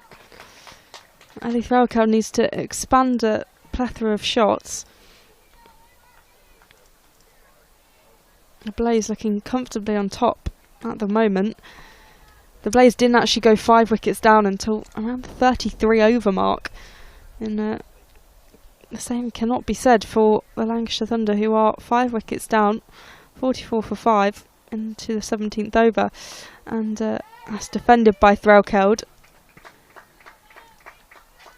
Just adjusting her gloves now. And perhaps having a little look at where can she find the gaps in the field. Doing a bit of gardening.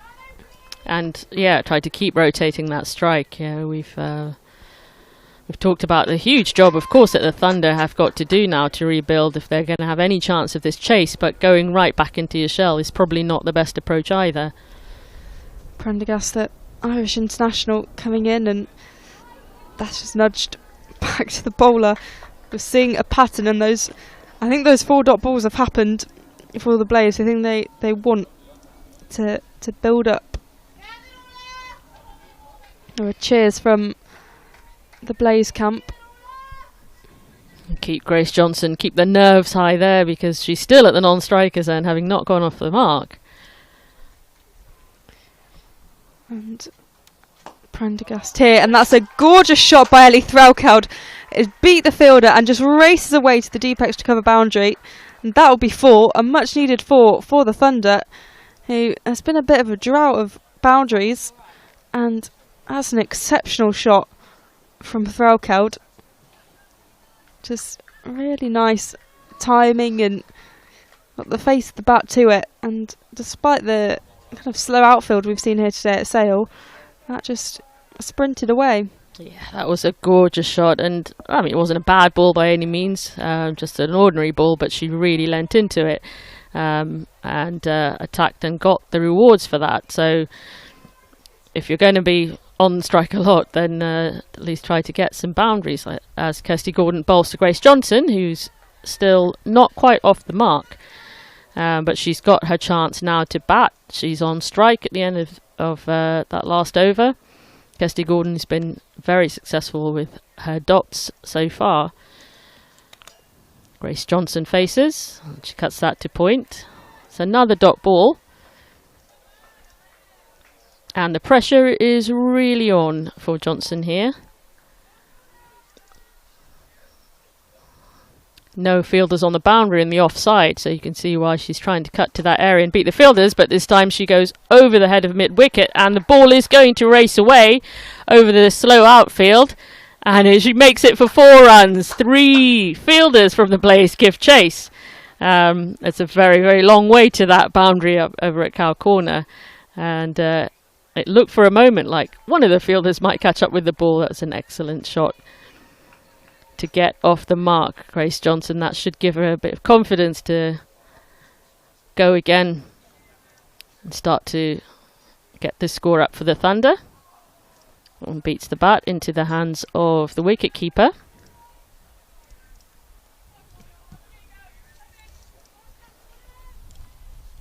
That was a beautiful shot from Grace Johnson. Can she repeat? Gordon in. That struck to the leg side. Fielded at square leg. They will get through for 1 run. Bringing Ellie Threlkeld back on strike, but really nice way for Grace Johnson to get off the mark and just feel that bat on ball.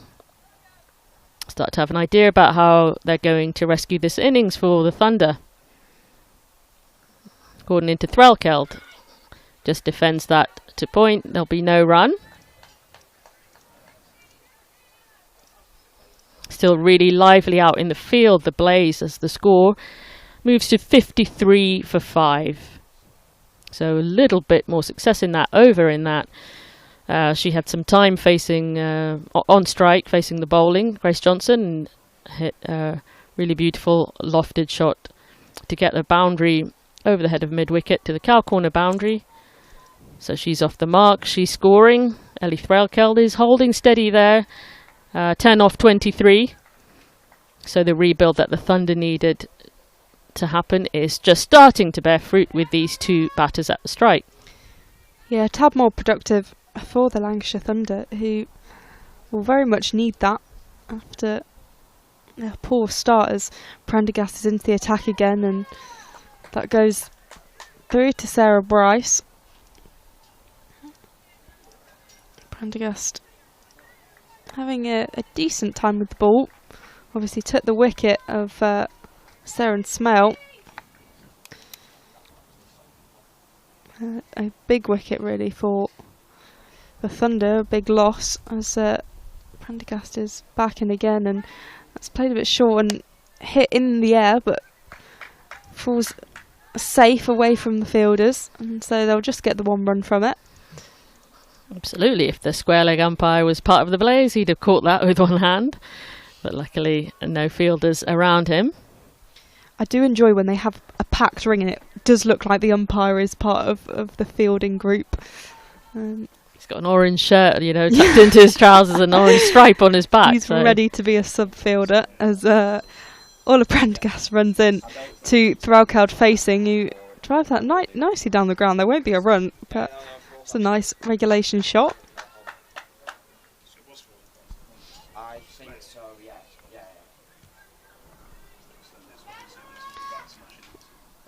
54 for 5 for the Lancashire Thunder here at Sale.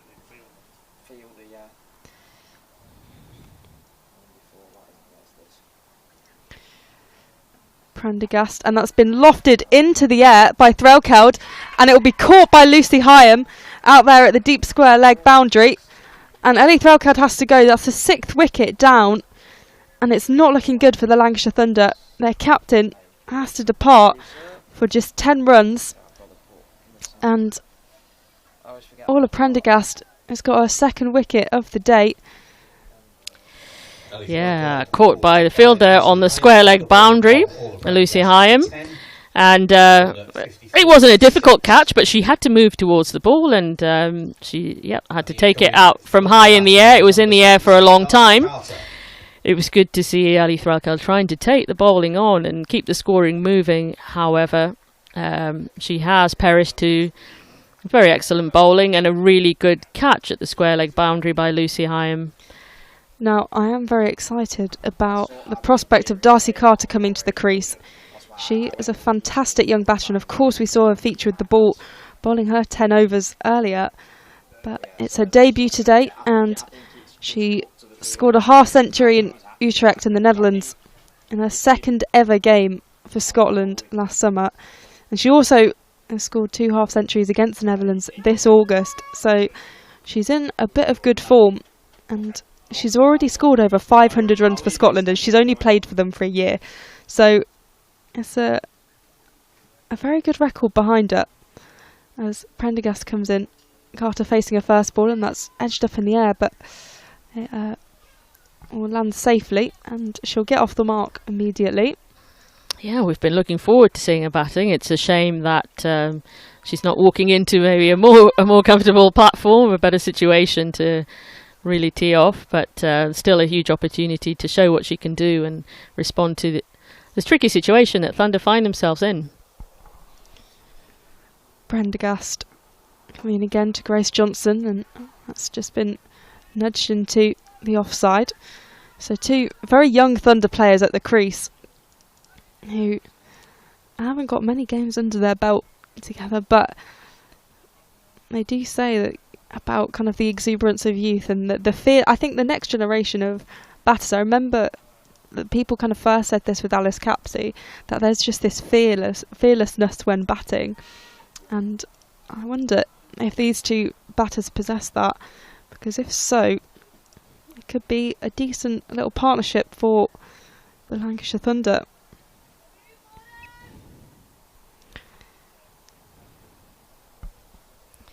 Ball back in the hands of Kirsty Gordon, and it'll be Darcy Carter facing Kirsty Gordon. She defends that one to the leg side. Another dot ball for Kirsty Gordon, who's the dot ball champion at this point of proceedings. Gordon into Carter, defended again.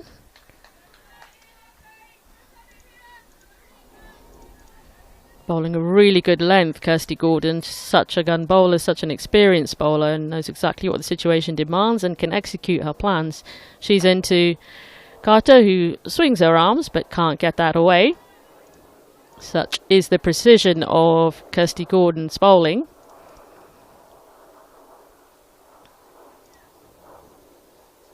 Gordon in, and that just goes back to the keeper.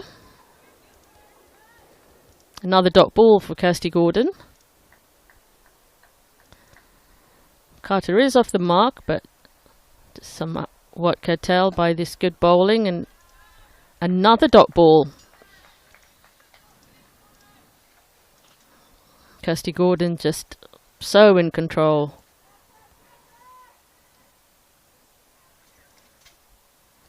As she bowls to Carter again, defends again. Hands briefly on the head of Kirsty Gordon, maybe saw a chance of a wicket there, but a really beautiful over. Really keeping up the pressure, Kirsty Gordon, for her team. Score now on to 55 for 6 after 20 overs. Target 198. We've got Darcy Carter and Grace Johnson in a position where they do need to do somewhat of a rebuild, as we keep saying, like Groundhog Day of rebuilds for the Thunder. But if they're going to have any chance of getting near that required chase of 198.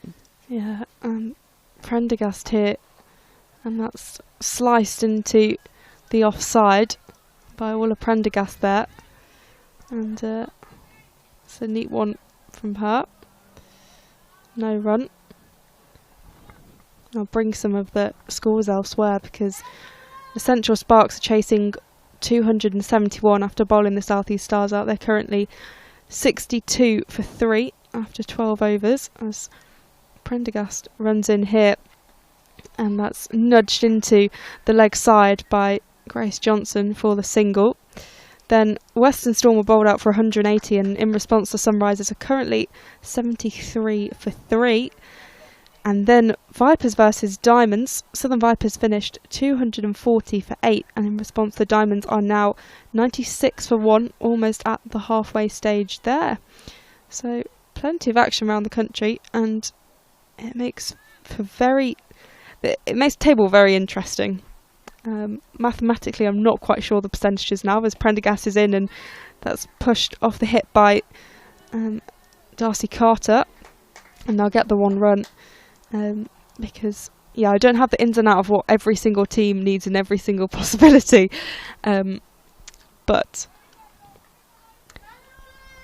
yeah, that's fair enough. And I mean, the Blase will just know all they need to do is take these wickets as quickly as possible. They don't have any numbers in their head, just get the wickets. Exactly, as Prendergast is in, and that's driven down the ground by Johnson. It's missed the fielder, and that's raced away for 4. That's a really lovely shot from Johnson there. Really well timed, super straight, and just beat the diving fielder. So an important boundary for the Lancashire Thunder as part of this rebuild. Absolutely, that's a beautiful strike, and that's what the Thunder need. 1 step at a time, 1 run at a time, and boundaries where you can get them. The way to approach this chase now. Prendergast again to Johnson. He guides that down to extra cover for no run.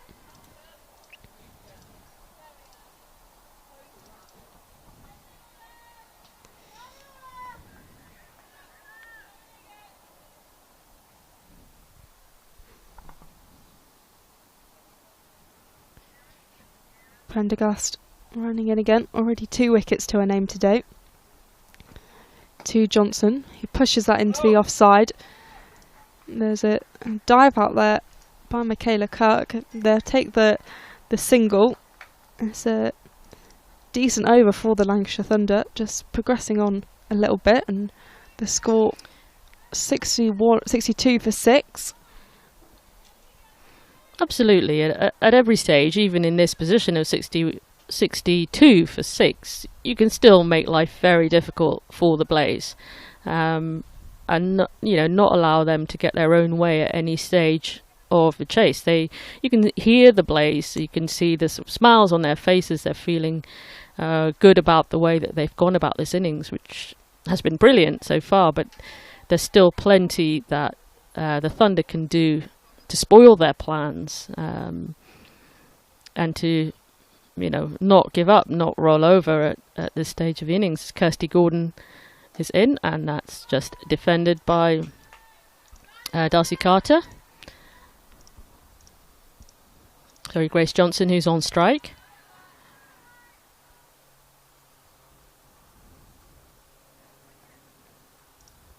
Gordon in again.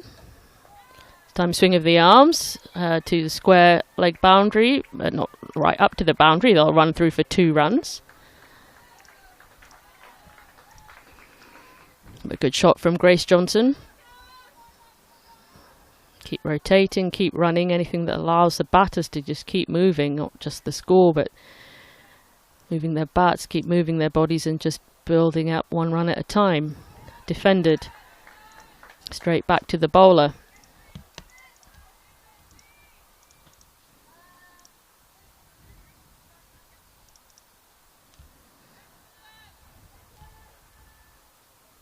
Kirsty Gordon into Grace Johnson. Hit straight back down, but fielded for another dot ball.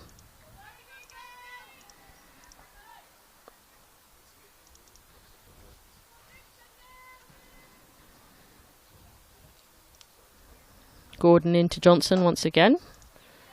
And again, hit straight to the fielder for another dot ball. Bowling with really good control, Kirsty Gordon, and not allowing the Thunder batters any room. Tries to sweep, and she's down on 1 knee, Grace Johnson, but that's a wide. Kirsty Gordon will have to bowl that one again.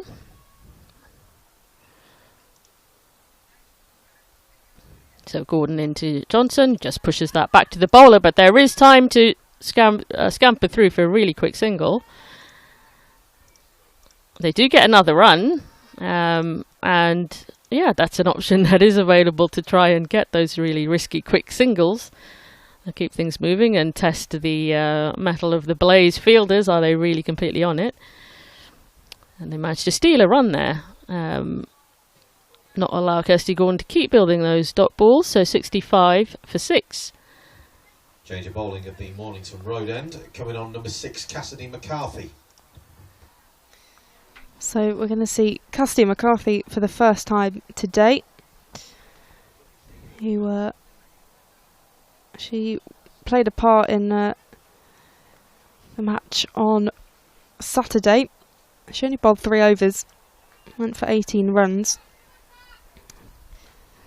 I'm going to trip over Cassidy McCarthy, Darcy Carter, so just apologies in advance when that happens. Just having discussion with Kirsty Gordon that. As Grace Johnson is going to face her first delivery. McCarthy in, and that's been defended, slightly heading into the offside. Good start by McCarthy.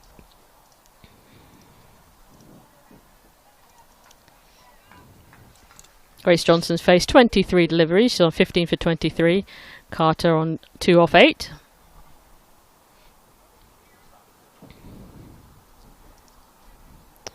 McCarthy in again, and that's flicked by Johnson into the leg side, straight to Ella Claridge. She's fielding there at mid-wicket, so there will be no run.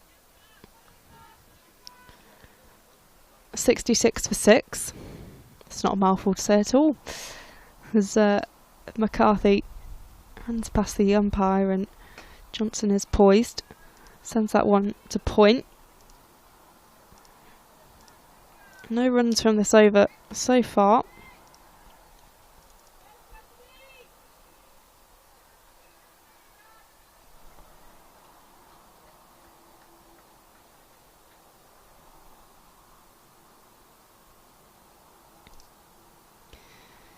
McCarthy to Johnson. He plays that down the ground to mid-on, and they scamper through for the single, which rotates the strike, allowing Darcy Carter to face some balls.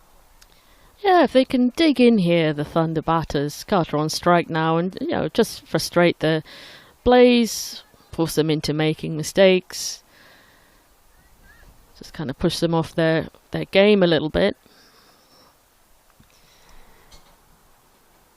McCarthy with a shorter ball to Carter, and Josie Groves does the fielding just in front of us here at kind of a deep backward square between there and fine leg, and there'll be the 1 run.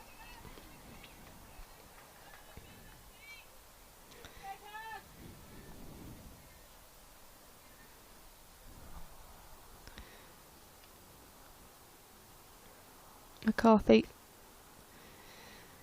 to Johnson, who drives that into the offside. Straight to Marie Kelly, who's doing the fielding there, and that's the end of the over. And the score, 68 for 6. Now, they do say comparison is the thief of joy, but I think in this case it's slightly necessary, because the Blase had reached 100 by this point. They were 100 for 2. After 23 overs, and the Blase are 68 for 6, so a well way off that, and of course that was before Blaze's slight collapse, so we will give the Thunder that. But Josie Groves is going to be brought on here, and I suggest that won't make things any easier at all for the Lancashire Thunder. 100% agree with that, and just as a new partnership starts to dig in a little bit and start rotating the strike and get a little bit more confident and comfortable, the change up of the bowlers comes in, and Josie Groves starting her spell here with the score on 68 for 6. Just practicing, turning her arm round, a bit of a misfield as she practices her bowling with her fielding partners. Just keep the batters waiting a little bit.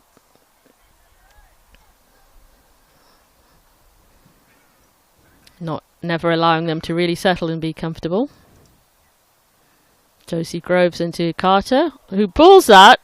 Nearly, that goes through the hands. I don't know if she got a touch to it, but that goes over the boundary for another 4. A backward square leg. There's almost a catch, but, well, almost isn't a catch. It's a boundary. So a really nice shot from Darcy Carter there. Yeah, it was a good shot. Just a kind of an inkling of what Carter can do. We'll see the replay here. We're able to tell how it goes through the hands. And she must have got enough on it for it to be just powerful enough not to be caught. Groves in again to Carter. She swings a bat. This time she cuts behind, but well fielded. It'll be a dot ball, but I like the way she attacked the new bowler straight away, and not letting her get into a rhythm of dots as we've seen from the Blase spinners. Into Carter. That'll be another dot ball. And if she can find Darcy Carter the opportunity to lay into Josie Groves and not let her get comfortable in her spell, then that will be a little mini win within the game for Carter and the Thunder. Groves in. She steps back. Just glances that back. Behind point. It's another dot ball. Over that. Started well with a boundary. That was almost a catch, but good 4 runs, attacking the new bowler. Groves in to Carter, swings her arms again. She cuts that straight to the fielder at point. So Josie just establishing a little bit of, just getting the control and the dominance now in this over, having been taken for 4 in her first delivery. She's into Carter, who defends that. And that's another dot ball to finish the over. So resting back control there, Josie Groves, but really good attacking from Darcy Carter to begin the over. The score moves on to 72-46. Johnson and Carter at the crease for the Thunder, just meet in the middle. Have a chat about how things are going. These two are the partnership now that are in. They've placed quite a few deliveries and scoring up to 3, which is a bit higher than we've seen it in a while. Hey? Yeah, it's a lot of responsibility for these 2 young players, but it's also a great opportunity to show what they can do. Of course, Darcy Carter on debut as well, as McCarthy is in, and that one goes through to Sarah Bryce. Is that the sun bursting through the clouds? I know, I'm having to squint. The sun? I haven't seen the sun in a couple of hours. It's remarkable. It is actually very strong now.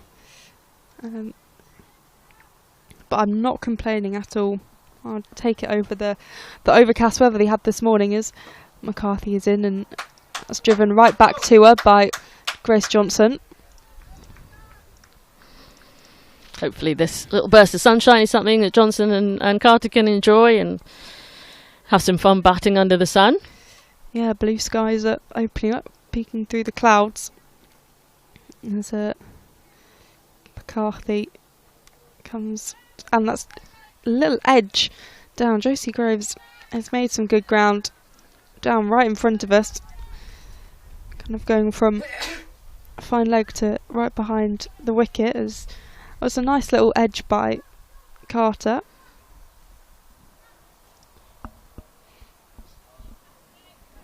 Yeah, they're digging in, these two. Digging in. McCarthy to Carter, who misses that one. Into the safe hands of Bryce behind the stumps. 73 for 6. Blase still very chipper and lively in the field, but haven't taken a wicket in a while. Yeah, they want to get those remaining 4 wickets. McCarthy to Carter, as that one's hit strongly down the ground, but will only find the fielder at mid-on. And we don't know the exact equation, but we know they need the biggest win that they can get. They need to restrict Thunder to the lowest possible total while bowling them out as quickly as they can if they're to stand any chance for calculations later on to allow them to be in that finals. McCarthy to Carter, who signalled a wide by the umpire, so Carter was prepared to play a cut shot, but pulled out in the end. So the longer that the Thunder can dig in here and really start to frustrate those ambitions of the Blase will be really good for the Thunder. McCarthy to Carter, and there was a hit on the pad, but no appeal or anything like that. It's a bit of a slower over, and only the one taken so far. McCarthy bowling well. The key here, though, for the Blase, those 4 wickets that remain. That's a stunning shot. That's probably the best straight drive I've seen all game.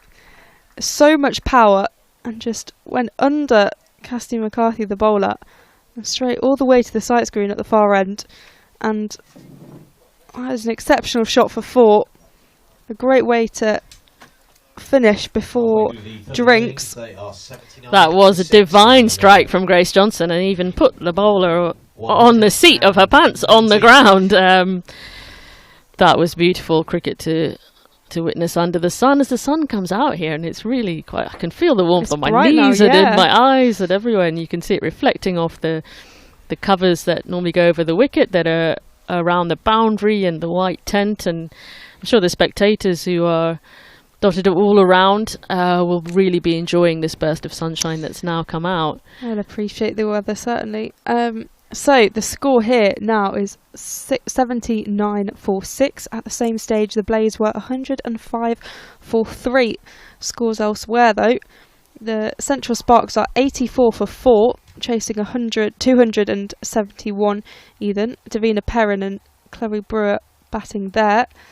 Then at Radler, we've got Western Storm against the Sunrisers. The Sunrisers 91 for 4, chasing 180. So they're not a million miles away. And then Southern Vipers against the Diamonds. The Diamonds 107 for 3, chasing 241, just after the halfway stage. And they've got Emma Marlowe close to a half century over there. Rebecca Duckworth having already got a half century, former Thunder player in fact. And so we'll keep an eye on those games, as well as they will have implications in the table for who qualifies for the semi-finals, which are taking place later this month. And then of course the final at Leicestershire County Cricket Club on the 21st of September. That should be a really good event, and of course we do not know the teams that will make it there, with the semi-finals played, I think it's midweek of that week. But yeah, this is the penultimate round.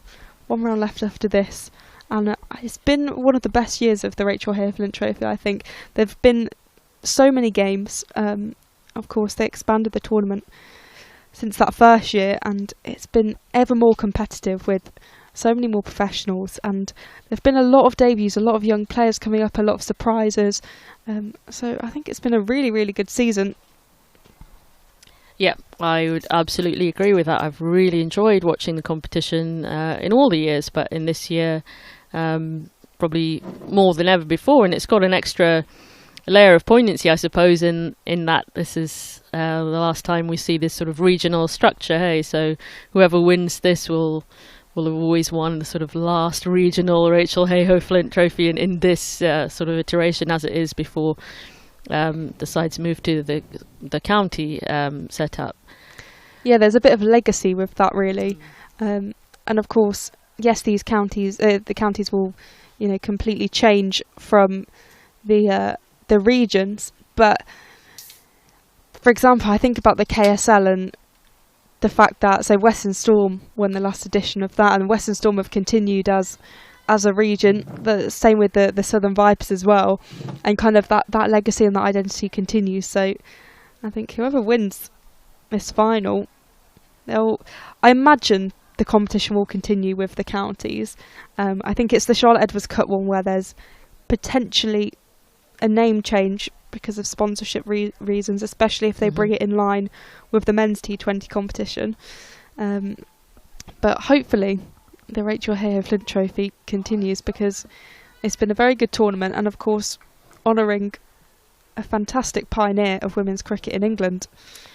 Josie Groves in to Johnson. Flashes at it, but gets no bat on it. That's a dot ball to start this over of Groves' spell. Batting in the bright sunshine now. Grace Johnson defends. Another dot ball for Josie Groves. The total is 79. The score rather 79 for 6. Just after drinks, Josie's in. Slashes her bat at it, but doesn't get anything on it that's in the gloves of the keeper. Another dot ball for Josie Groves, who's batting beautifully since the drinks break. Apologies, bowling. Grace Johnson facing the spin of Josie Groves, and can just dink that to the leg side.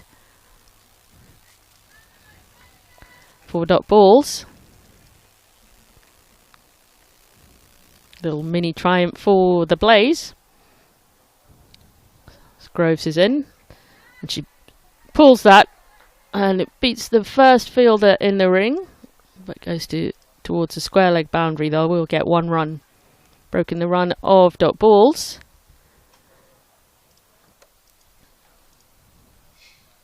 Carter to face Groves. Doesn't get bat on that, but that goes behind. Now, she's tried to get a run. There is a possibility of a run out, but she gets back in time. Grace Johnson was about 3/4 up the crease, and Carter's feet were not moving anywhere. So she had to scamper back, Johnson, and makes it back in time. Weren't able to affect the run out there, but there was a chance there. That sort of post-drinks break loss of focus can come to either side. Blase bowled very well. Thunder nearly put this partnership in jeopardy, but they're fine. As the batters just consult in the middle, steady themselves, tap gloves, and prepare to continue to just disrupt the focus of the Blase. Make sure that the Blase aren't thinking they're going to celebrate early in any way. They've stopped them from getting a wicket for a while now. As Cassidy McCarthy is coming in here to Johnson, he pushes that into the leg side. He'll run through gently for the single. Just taking it steadily, ticking that score over. Yeah, absolutely. They don't need to think in terms of chasing down 198. Just set those mini targets within the chase and enjoy batting at home here at Sale. McCarthy coming in again, and it's Carter to face it this time, and it's just hit into the ground. There won't be a run available. The score 81 for 6. The sun is very bright. I should have bought a little visor. One of those, are they the golf visors? The ones that people wear with no top on them, yeah. With different colours. Yeah. As McCarthy's running in, and that's Boulder. Carter has to go. Cassidy McCarthy with a much needed wicket for the Blase, and that sends the Thunder 7 wickets down. This pair have done well to hold out for so long. They were building a nice little partnership there, but it had to come to an end. In fact, this partnership, I will find out how many runs it was. 27 between the pair of them, and they look like they could potentially take Thunder and save them a little bit. Maybe not take them over the line, but build a solid partnership and give them a little bit of hope. But yeah, and certainly take them a bit deeper into this game, and they batted reasonably well. We saw some really good shots, some beautiful straight drives and across the boundary, and Blase, they frustrated Blase's plans, I think, a little bit. They would have wanted to take those wickets more quickly, so they did well from, well, a difficult position, but you can't keep the Blase out for too long. Really quality bowling, and they said, well, we'll just have to go the direct route and get those stumps out of the ground, and Carter's had to trudge back for 11 runs off her 20. And that's Tara Norris, who has come to the middle. He is a very capable batter, and in her time at Southern Vipers actually helped them win, I think it was the Lottie Cup, with good innings there, as McCarthy's into Norris, who leaves that alone. Yeah, absolutely. I remember Tara Norris being there in the lower order, and yeah, being really rescuing Vipers at times, and so another sort of lower middle order batter that's a great signing for Thunder, that can bowl well and also hold up her end. McCarthy to Norris, who nudges that behind. It's racing away to the boundary, but Josie Groves is there to provide cover, and they'll only manage to run through for one in the end, putting Grace Johnson back on strike.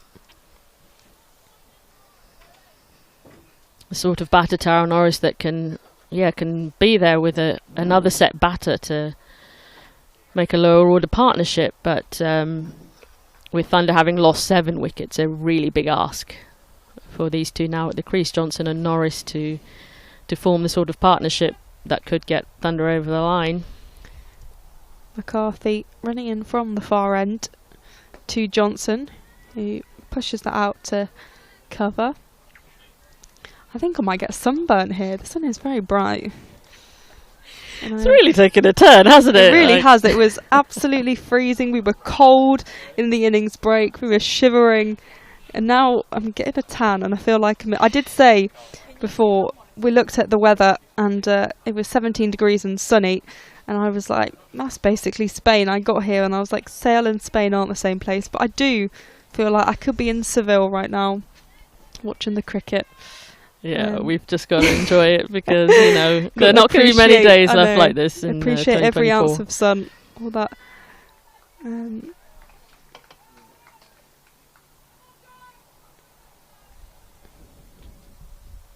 The ball back in the hands of Josie Groves, and it will be the new batter Tara Norris to face. Left-handed batter. Takes her guard as keeping Josie Groves waiting there for a minute, as long as possible. She spins the ball round and round in her hands. Norris knocks the bat on the ground, ready to face Groves in. Swings her bat. Goes through for 1 run.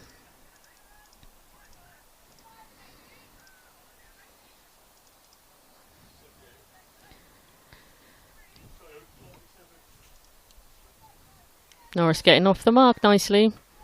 Managed to rotate the strike.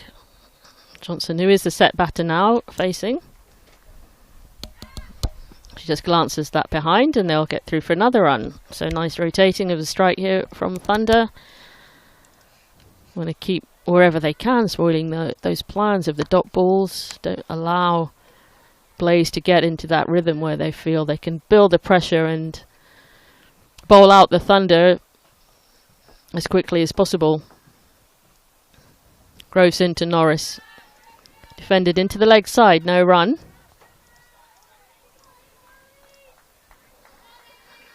Still up and about, the Blase fielders chirping and chorusing together as Groves in to Norris. Forward defence. And the dot ball for Josie Groves. Celebrating every dot ball like it's a wicket. Groves back into Norris. He swings her bat. The fielder drives over it. That goes past the fielder in the ring. There's a chase on towards the boundary as they come back for 2. Seems to be timing it nicely, Tara Norris, having newly arrived at the crease, but she's a very good batter, and it's no surprise to see her quickly get into her work. as she prepares to face Josie Groves. She's in, that's defended forwards. Norris just a little bit of gardening, tapping the crease. But a good settling first over for her. Coming in after Carter was clean bowled. Yeah, the score now 86 for 7. It's on the same wavelength, 86 for 7. And I think McCarthy will be bowling again from the far end. Just some shoelaces being tied up in the middle. Evan Norris and Johnson out there. Johnson on 20 from... Yeah, she's been out there a long time now, Johnson. Yeah. She is the set batter. She's seen battered in every weather. And... oh, you said weather and it got cold again. I felt a breeze. McCarthy is in, Johnson facing, and that's pushed into the leg side. The deep square leg fielder coming in.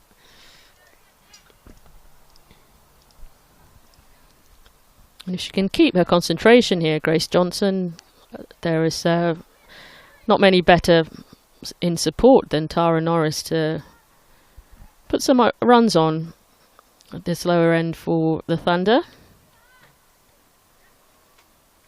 Continue to frustrate the Blase where they can. McCarthy running in, and Tara Norris leaves that one alone.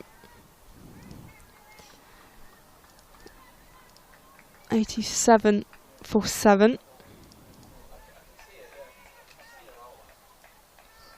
And yeah, it is slow going in terms of run rate for the Thunder, but quicker than it has been.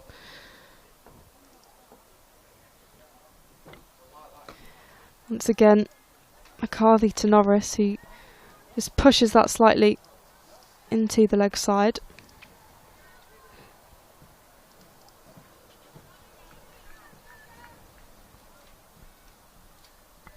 And yeah, still plenty to play for the Thunder every time you're out there representing your team. There's plenty to play for. Pride at stake. And Cassidy McCarthy, and I signalled a wide, and Sarah Bryce takes the ball. And always an opportunity to show what you can do in any situation of a game.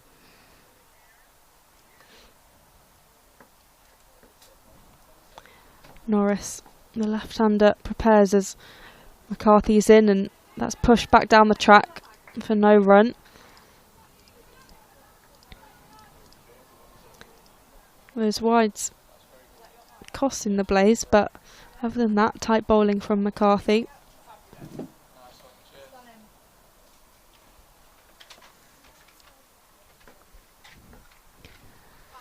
$89 for 7. McCarthy to Norris, who swipes at that and leaves it alone in the end. And these dot balls are piling up, which is precisely what the Blase want. Indeed. Signs there that Tara Norris is willing to take on the bowling. But that won't put the Blase off by any means.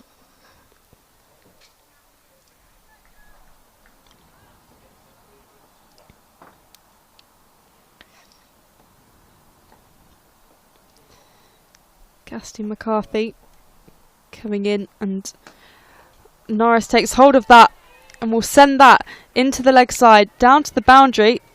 There's a fielder out there in the deep mid-wicket area, and they'll only end up getting the 2 from it.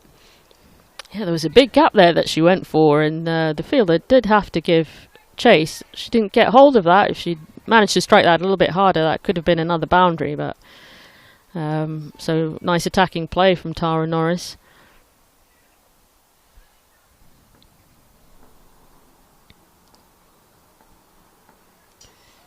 McCarthy to Norris, who just puts her back down, and that goes over the head of Sarah Bryce. But Josie Groves is out here in the deep to field there. And that's the end of the over. The score 91 for 7. 92 for 7 now. Just got to wait for the scoreboard to do its thing. And the Thunder still with a significant task at hand, but looking slightly more comfortable than they did an over ago.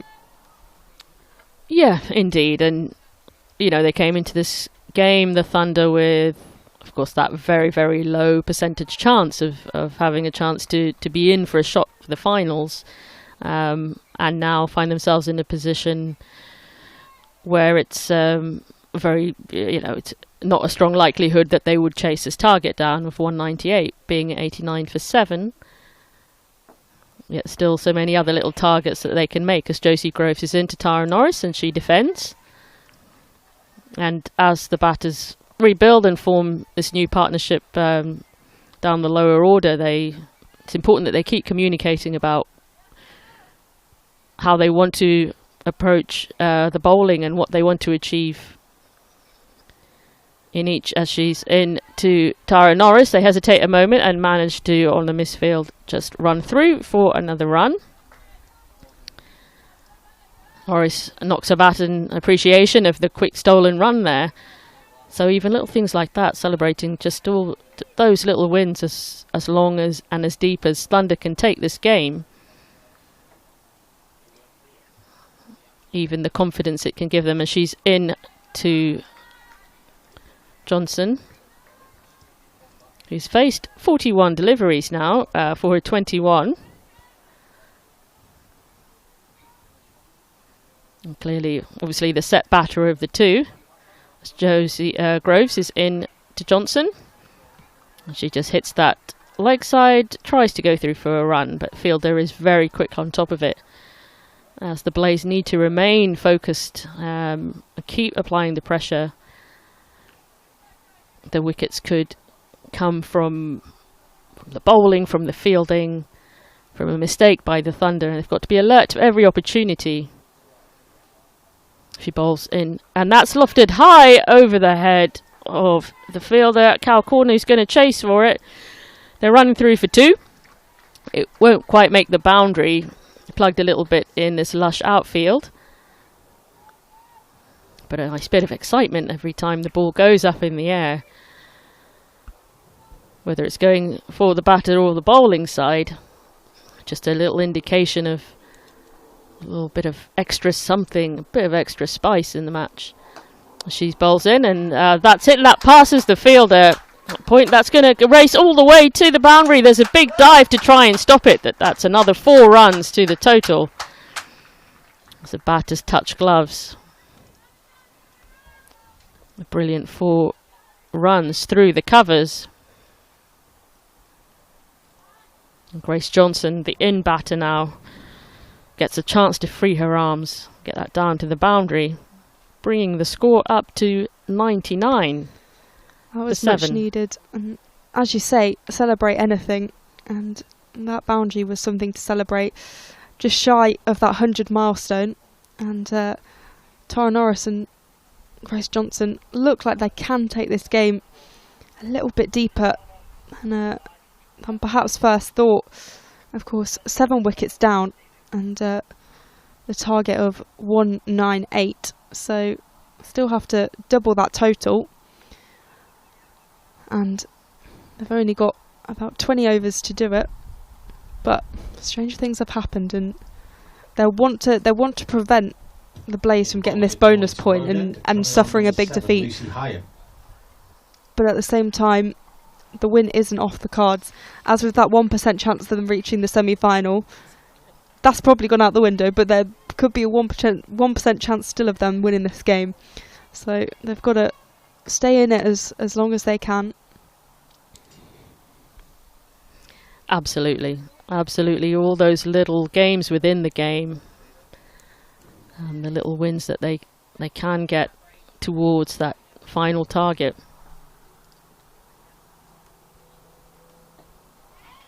That's just blocked by Tara Norris. Lucy Hyam being the change of bowler there. As she comes on with her off spin.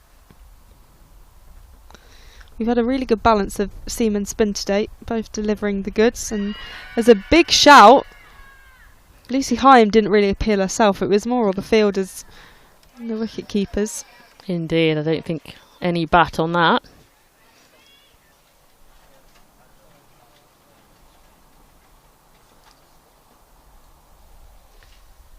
As Heyhoe's in again, and that's been lofted in the air by Norris. That looks like it could go for 6. I think it might be a 1 bounce ball, but no, it's a 6. The umpire signalled a 6. That's the first 6 of the day. And that's the energy that the Lancashire Thunder will want. A 6 from Tara Norris. And she's taken them over the 100 mark. 105 runs for the Lancashire Thunder. Crowd really appreciated that one. Love to see it. That's a significant milestone for the side. Heyhoe again. And that one doesn't produce any runs for the Lancashire Thunder, but what a shot from Tara Norris. Beautiful shot, and I think Thunder have won the 6-hitting competition of the day. So they certainly have. They certainly have. Heyhoe in again, and that's just defended by Tara Norris. There'll be no run available. It was a perfect straight lofted drive, like a rainbow really arc from where the batter is to the screen. It was really good and just did enough to get over the rope without bouncing. And that's another fantastic shot by Tara Norris. She's sent that all the way down. The same place she put the stick, she's just sent a 4. This is an expensive over from Lucy Heyhoe, but a fantastic display of batting from Tara Norris. 109 for 7. What you were referring to earlier, having seen Tara Norris in sort of similar positions take the Southern Vipers, a previous team, to match-winning totals, batting like this in this sort of position. So really encouraging for Thunder to see that sort of form playing out now.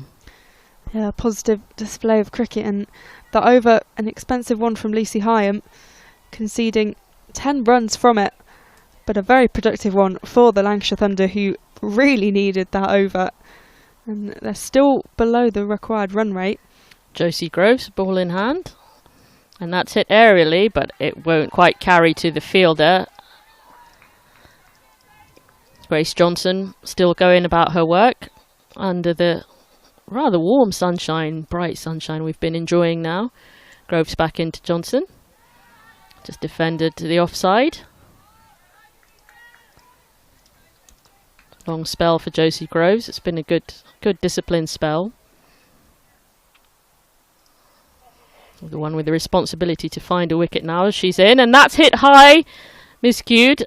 Could be a catch, and it is a catch. Grace Johnson, who's batted wonderfully for her 27 of 44, is now out. It's caught at mid-wicket.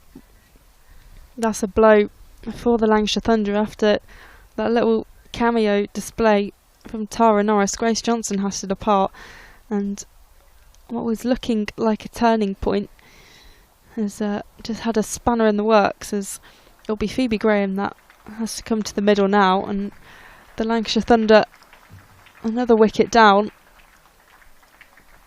Really warm, appreciative applause around the boundary here at Sale. A really good innings by Grace Johnson. 27 of 46 was her score. Her time in the crease, she managed to push the run rate up to 3.48. And a very worthy innings, a very good performance by Grace Johnson with the bat, having bowled so well as well in the first innings. On to Phoebe Graham now to partner up with Tara Norris. And just continue that good work that Thunder have been doing in the last few overs of just putting the pressure back on the Blase, just frustrating the bowlers, not letting them get too excited about taking all those wickets and getting them into a stronger position. Josie Groves, and she just chops that one on top of its head, the ball. Phoebe Graham is on strike facing Groves, looking to get off the mark. Groves in. Graham swings her arms but doesn't manage to penetrate the field. Stop ball for Groves. Blase will try and want to get this wicket in a hurry, and will feel a new batter that they can get her out.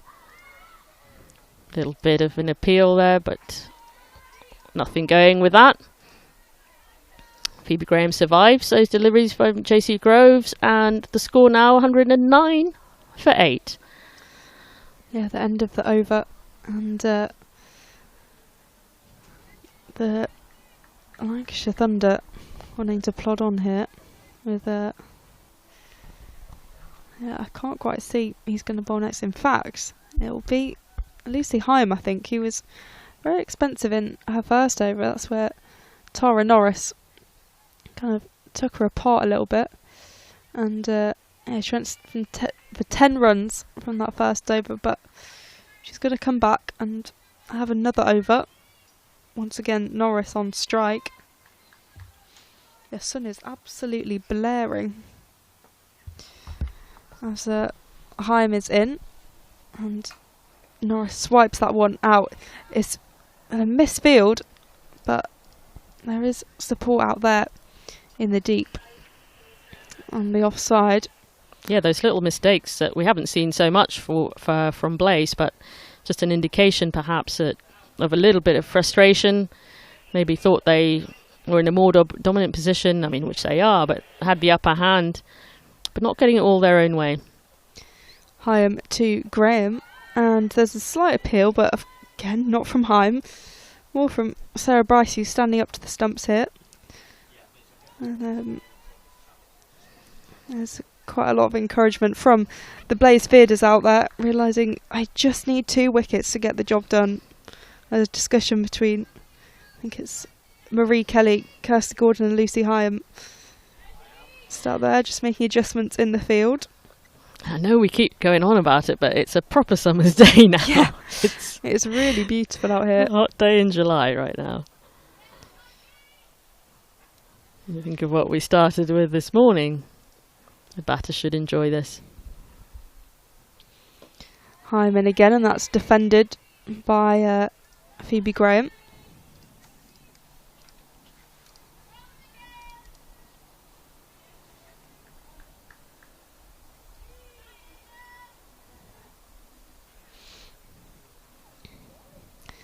Graham to Heyhoe, and Graham lofts that in the air. It looks like it's going to race for 4, but Marie Kelly is down there at the far end. She picks up and she'll prevent that boundary. So in the end, it's just a single. A little bit more power on that though, Phoebe Graham, and that would have gone for 4. Absolutely, and I think just a little bit of a fumble of the ball as well by the fielder. So good from Thunder. We've seen a few go straight for boundaries. They can keep that attacking approach. Could have a bit more joy with this chase.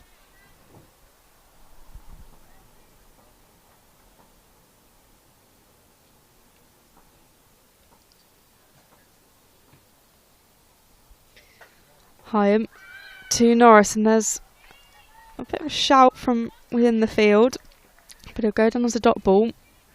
Lucy Heyhoe having a much better over so far. 111 for 8. Lucy Heyhoe to Norris, who guides that down the ground to mid-off. Now just be the single. And that's the end of the over. 111 for 8. A reminder that this is Lancs TV for Lancashire Thunder versus the Blase in the Rachael Heyhoe Flint Trophy, the penultimate round, and you're with myself, Polly Starkey, and Faye Florence alongside me. And we're talking you through today's game, where the Lancashire Thunder are trying to chase down a total of 198, but currently are 112 for 8 as it stands. And when you think they were 54 for 6 at one stage, to be on 112 for 8, clearly something's worked for Thunder to slightly work their way back in, as Josie Groves with ball in hand. Tara Norris sits that to point. Another dot ball for Josie Groves, but the lower order of Thunder have done really well to just make sure they keep taking the game deep. It's never over till it's over. As Josie Groves in, Tara Norris uses her feet and lofts that high for 6 runs. Beautiful it's shot. Another 6. Another 6. They're absolutely smashing the 6th game. Blown Blase away out the park if it comes to 6s. And I mean, how many 6s do you need to get to that 180, 198 now? Tara Norris hitting 6s for the rest of the game. Yeah, that'll do it. That'll Fantastic. do it. She's really taking on the spinners hit, with Josie Groves with leg spin and Lucy Heyhoe with off spin. Absolutely, Groves in again, and she steps back and gets the bat underneath that, but just a point that doesn't go straight down the ground as before. But she gets off strike and have a little time to mull over how she's going to get that next 6. It just really gives the batter and their partner at the non-strikers end and just the whole crowd just a lift and just a little boost for the Thunder as Groves in and out to Phoebe Graham, who defends that back to the bowler. But with every shot like that, it's just a chance closer to chasing down this massive target. Groves in. She frees her hands and she's hit that one through the covers for 4. Phoebe Graham. The Thunder have found a little bit of rhythm here, and absolutely. Tara Norris and Phoebe Graham are sailing along nicely. Of course, there's still a big task at hand, but indeed, setting this up well. As Grove is into Graham. Now that's hit her on the pad. She's out. The umpire raises his finger. Judged to be adjacent. That's an LBW just as she was starting to get going. That's, of course, a big shame for Phoebe Graham. Looked like she was ready to join Tara Norris in this late charge. Was batting nicely. It just scored a boundary. Josie Groves is a class bowler. This is a bit of a pattern. A 6 is hit and then a wicket falls. It's happened twice, so I'm going to call it a pattern now. But yeah, the penultimate wicket for the Lancashire Thunder. Hannah Jones making her way out to try and keep this game alive with Phoebe Graham. And Graham approached it in the right way, I would say. And you know, if the score was 123 for 3, for example, you know, that wouldn't be the end of the world. So I think she did the right thing to bat in the manner that she did, having bowled so beautifully in the first innings. And when you're facing a quality leg spin, leg spinners are always at some point going to take a wicket off a player, you know, whether up the order, opening the batting, or lower order. Leg spin can be so tricky and dangerous to face, and she did well, Phoebe Graham, but unfortunately on this occasion has had to walk. And Hannah Jones is in for the Thunder with the score on 123 for 9. It's a difficult scenario for the Lancashire Thunder purely because, of course, Tara Norris is hitting those 6s and hitting those 4s, and that's great. But how do these two work together to keep this game alive? Because there are still about 16 overs remaining, and that's a long time to keep batting. They want to go as deep into this game as possible, but it's where they take those risks and how they build this partnership and what approach they're going to take. I think we're going to see that as Lucy Heyhoe is in to Norris, who nudges that into the onside, the offside even. Keep attacking, Tara Norris, keep going. I imagine she'll want to keep that attacking approach, and she's taken on Lucy Heyhoe. That's who she got her first 6 from, so Heyhoe continues and Norris walks down the track to play that, but it just gets pushed into the offside. They'll take the single.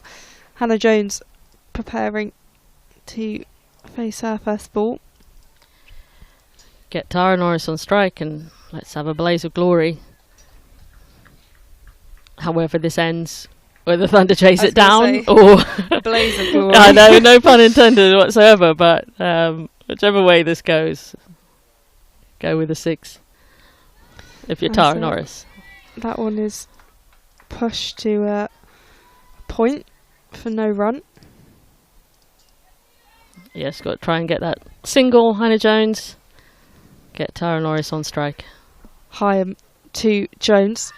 If there's an appeal, the umpire is uninterested and Hannah Jones gets another life. You know, when the umpire's hand twitches and you think, oh, but then it's just, I don't know, got a pen or something in his pocket and a big sigh of relief.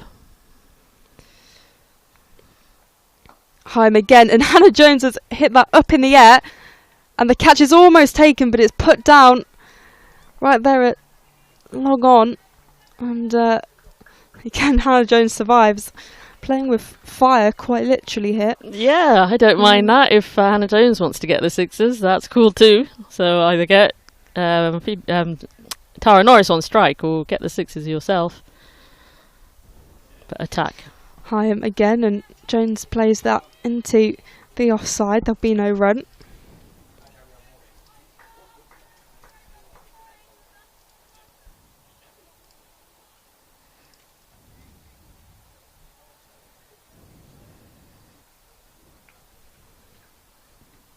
And the end of the over, 123 for 9.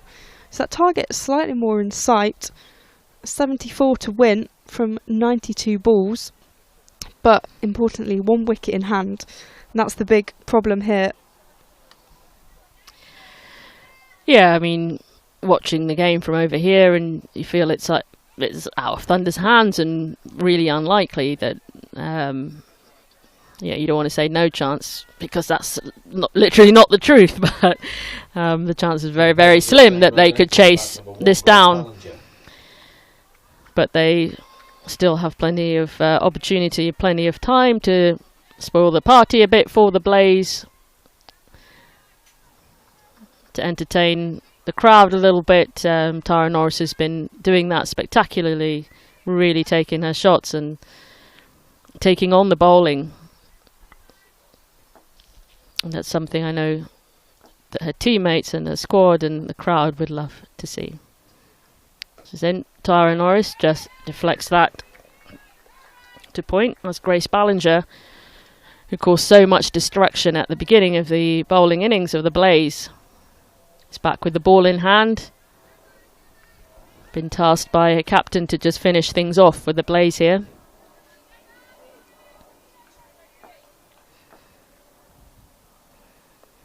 The longer run up comes bounding in to Tara Norris. Defended back to the bowler.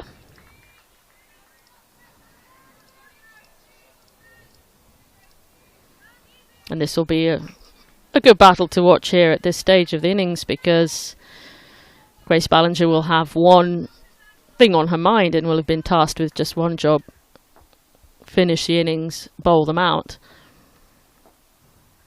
And Tara Norris won't want to let her do it, as she's entered Norris, who drives that straight down the ground and rotates the strike. I'll get 1 run, 126 for 9.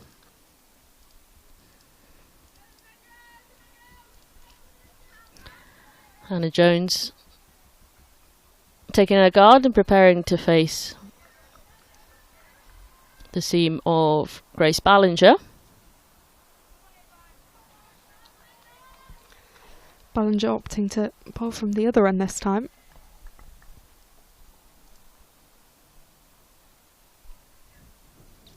Ballinger in. Lifts her bat high, Hannah Jones, but doesn't make any contact, leaves that ball to go through to the keeper. Dot ball for Grace Ballinger. Tara Norris at the non-striker's end, hand on hip, waiting for her chance to get back on strike. Ballinger back to the marker for a long run up, and she comes to Hannah Jones. Beats the bat, that's through to the keeper. Every delivery is another delivery with Tara Norris not on strike, and she just goes up to have a little whisper with Hannah Jones.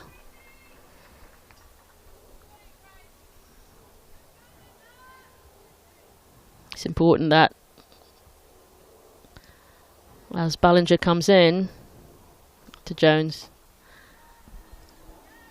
No run there. It's important that Tara Norris gets as much of the remaining strike as possible. Yeah, the end of the over, 127 for 9.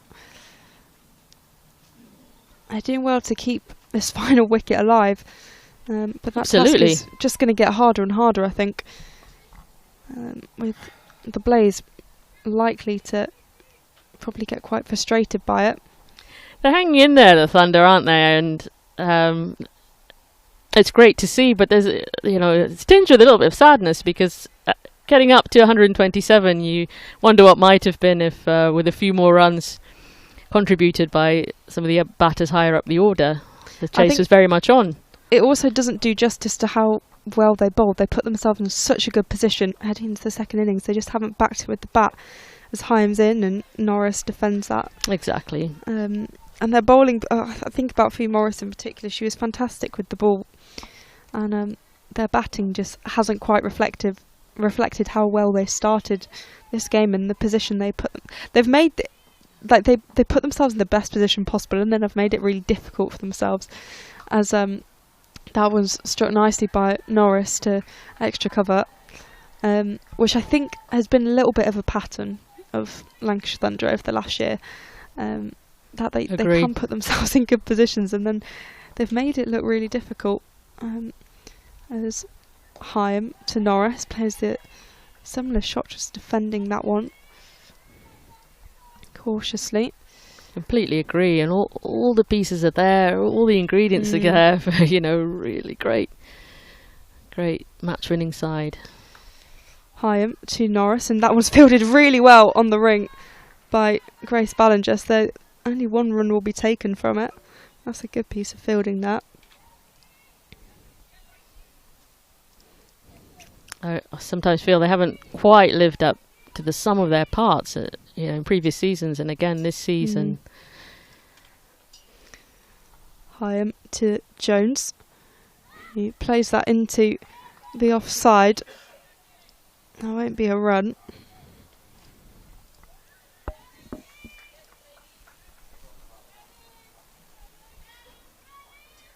When and if and when everything clicks. Heyhoe to Jones.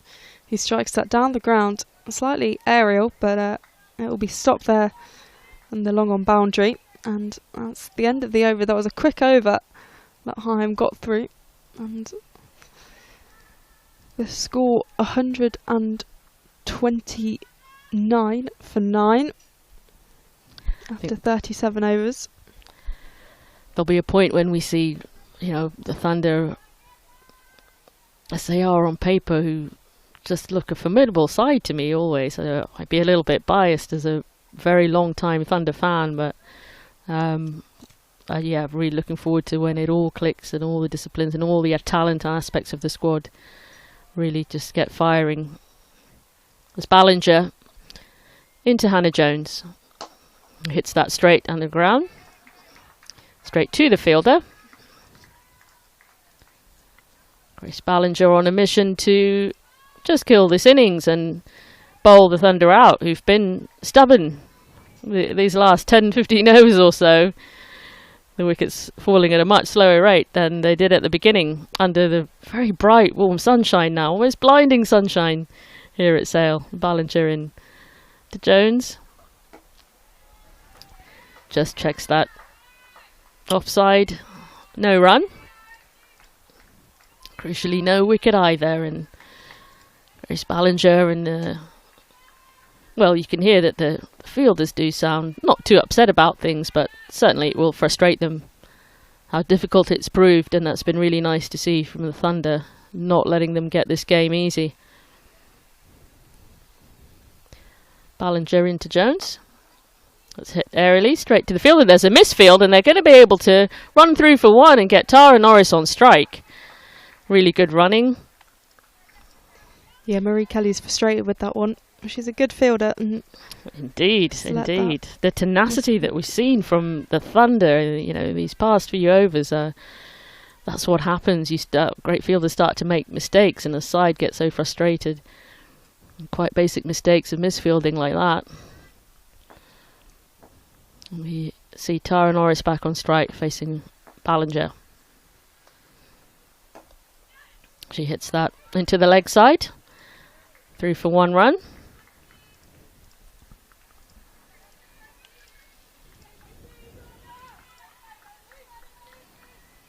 Her Blase teammates really urging her on. Ballinger. There've been constant good chirpy noise coming from the Blase as they try to counter towards the bowling out their opposition. Ballinger into Hannah Jones, who pulls that one behind square. Will earn just the 1 run. And put Tara Norris back on strike.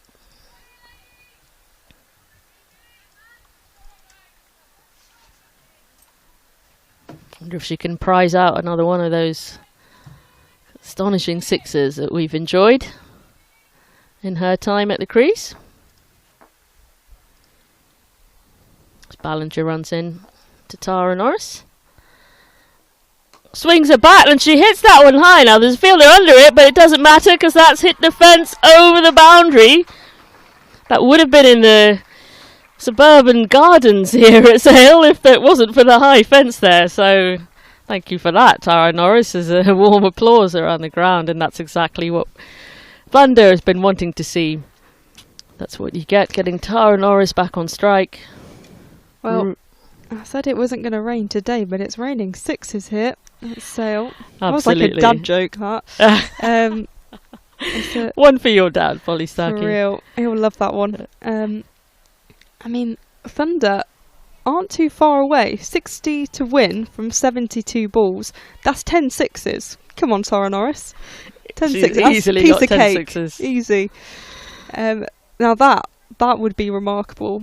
I think automatically Thunder should be allowed in the semi-final for that. 100% agree. That would be an incredible bit of cricket.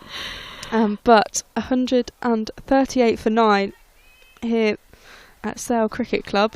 A reminder that you're listening to Lancs TV with myself, Polly Starkey, and Faye Florence alongside me. They're not in a hurry now, the Blase, are they, to get through the next over? They really aren't.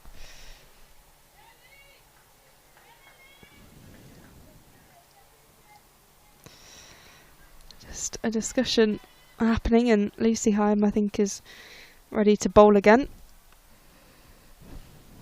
As she comes in, and this one's sliced by Hannah Jones into the offside point. I really should have bought my sunglasses. I didn't anticipate this bright sun.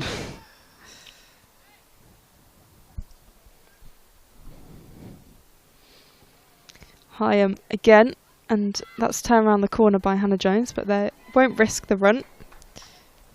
It's that stage in the year where you take your sunglasses out of your handbag. You know, normally they're automatically in there all summer, but you're like, oh well, I won't need them by default anymore, and then a day like this happens. As that one is just played back down the track to Hyam. Hannah Jones looking a bit stuck there. Yeah, get Tara Norris back on strike. That's the mission.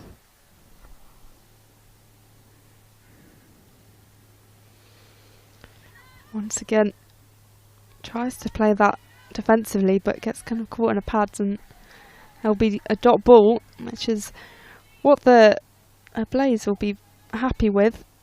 As mentioned, that 4 dots in a row is always their target. But of course, the final wicket is their big target at the moment, as Hyman is in, and that's lofted into the air, but it falls short of the fielder and will land safely, the one taken from it. The score moving to 138 for 9. Run a ball 37 for Tara Norris. 37 off 37. The highest score of the Thunder innings, wow. Of course. It's the way that she's done it and the position that she's done it from. Precisely. is so impressive. The manner of their innings has been exceptional as Heyhoe's in, and that's defended into the pitch by Tara Norris. That's the end of the over. 138 for 9 after 39 overs. With 11 overs remaining, Thunder need 60 runs to win. Well, they're hanging in there, and they're hanging in there in some style, and really rewarding this nice crowd that's come out. All the chairs and the benches around the boundary come to support their home side, and some travelling fans as well to support the Blase. So they're taking this chase. It's still too early to say that they can take it all the way, but as long as you're in and you've got the overs to bat in cricket, yeah, absolutely. There's who's to say that it's impossible to chase any score down from any position is what they've got to believe, but they won't be thinking about that 198 target. They'll just be thinking of putting away the bad balls, rotating the strike to give Tara Norris a maximum opportunity to face, and making the Blase have to come up with all sorts of different ideas. Catherine Bryce with ball in hand now to Hannah Jones. Flashes at that one, but beats the bat. Just slaps her thigh in frustration there, but she's still in to face a next delivery from Catherine Bryce, who, since the strike bowler Grace Ballinger failed to, as she's in again, and she leaves this one, Hannah Jones. Yeah, the plan of Grace Ballinger failed to dislodge the final wicket and break this final partnership. It's down to Catherine Bryce now to have a go. Jones facing, swings her bat and hits that aerially, doesn't carry to the fielder. Still on strike, Hannah Jones, no run there. Crucially, still in to face the next ball. And every delivery a new opportunity. It's Bryce into Jones. Swings her bat hard, that goes straight through to the keeper.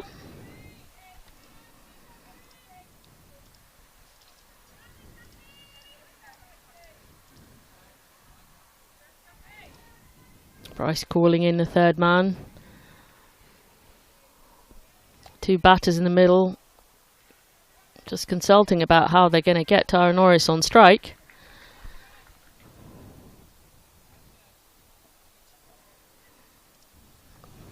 Bryce into Jones. Swings her bat and drives that straight, beats the first fielder, they get through for one run. That was a good bit of teamwork. Good bit of teamwork there, fielding with Marie Kelly backing up Michaela Kirk just inside the ring there. Indeed. And also allowed Thunder to succeed in getting Tara Norris on strike to face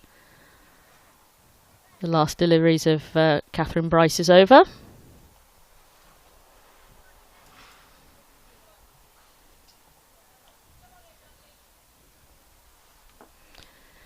Cries of "come on, Cathy," as she bowls to Tara Norris.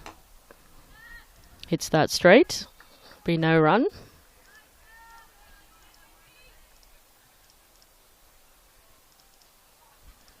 The end of that over, 140 for 9. 140 for 9, Polly Stacker. Wow. We didn't, what was it for 6? Was it 54 for 6? Yeah, they were 55 for 6. And then, yeah, to recover to 140 for 9 is, in fact, they were 7 wickets down before the 100 milestone, so even that recovery is something positive.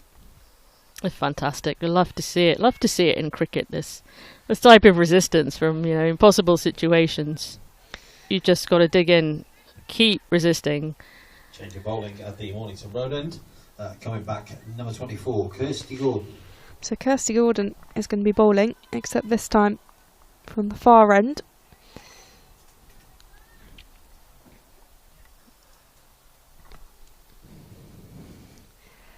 Gordon to Jones, and that's up in the air, but falls safe of any fielders out there. Jones batting really positively to keep rotating that strike, to get off strike and get Tara Norris on. Kirsty Gordon having bowled 7 overs, gone for 20 runs, including a maiden, as that's just chipped by Hannah Jones. There's a little bit of a lull in play between the Thunder batters. Indeed, but not easy facing these bowlers. She's doing her part in this last stand, Hannah Jones, and playing it well. Gordon to Jones, and that's just been nudged off the hip round the corner, and they've managed to scramble for a single. Yes, Tara Norris on strike. Tara Norris, the 6-hitter. There have been 3 sixes to date, and 2 of them have come from Tara Norris.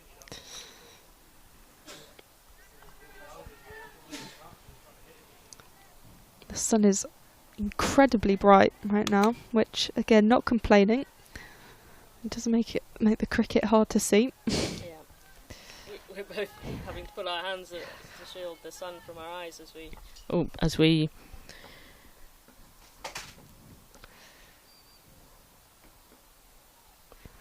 Gordon tried to do something with that one, but Norris just pushed that into the leg side for no run. Thunder need to keep their composure as Gordon's in again, and that's just been pushed down the ground. There's plenty of encouragement from the Blase. Absolutely. They're keen to get this wrapped up. I think they'll be quite annoyed that it's taken them so long. For sure, that's the brilliance of it, from a Thunder perspective. Exactly, they probably expect to have it wrapped up about 5 overs ago, as Gordon's in, and that's just gone behind. Grace Ballinger fielding there. I'm really intrigued with this last stand. It's quite fascinating. It almost feels like watching a test match. Right, exactly. The way they're batting and the way the tension, that kind of feels. It's so absorbing. A really quick run. They're having to scamper now between the wickets. I forgot to hold the mic to my lips at one point. I was so engaged in the contest. But the end of the over, 143 for 9. That was quite a reserved over from the Thunder batters. Yeah, it was a bit quieter, wasn't it? Just the 3 runs, but they're still in, and they are closer. So in that sense, they're absolutely doing brilliantly. They've frustrated the Blase to keep having to change up the bowling. They're changing ends. Kirsty Gordon bowling from the far Mornington end, and Catherine Bryce now from the Stane Road end nearest to us from our comms position. Tara Norris now facing Catherine Bryce. She's hit that high, and it hasn't quite carried to the fielder. They've run through for another run, so still keeping the scoreboard ticking and rotating the strike. It's not a case of Tara Norris at this stage turning down runs or anything like that. Still taking each run when it's available, even if it's not a boundary, and trusting Hannah Jones to do her part. As Bryce into Jones. She hits that leg side, no run. Offside, excuse me. No run, but ready to face the next ball.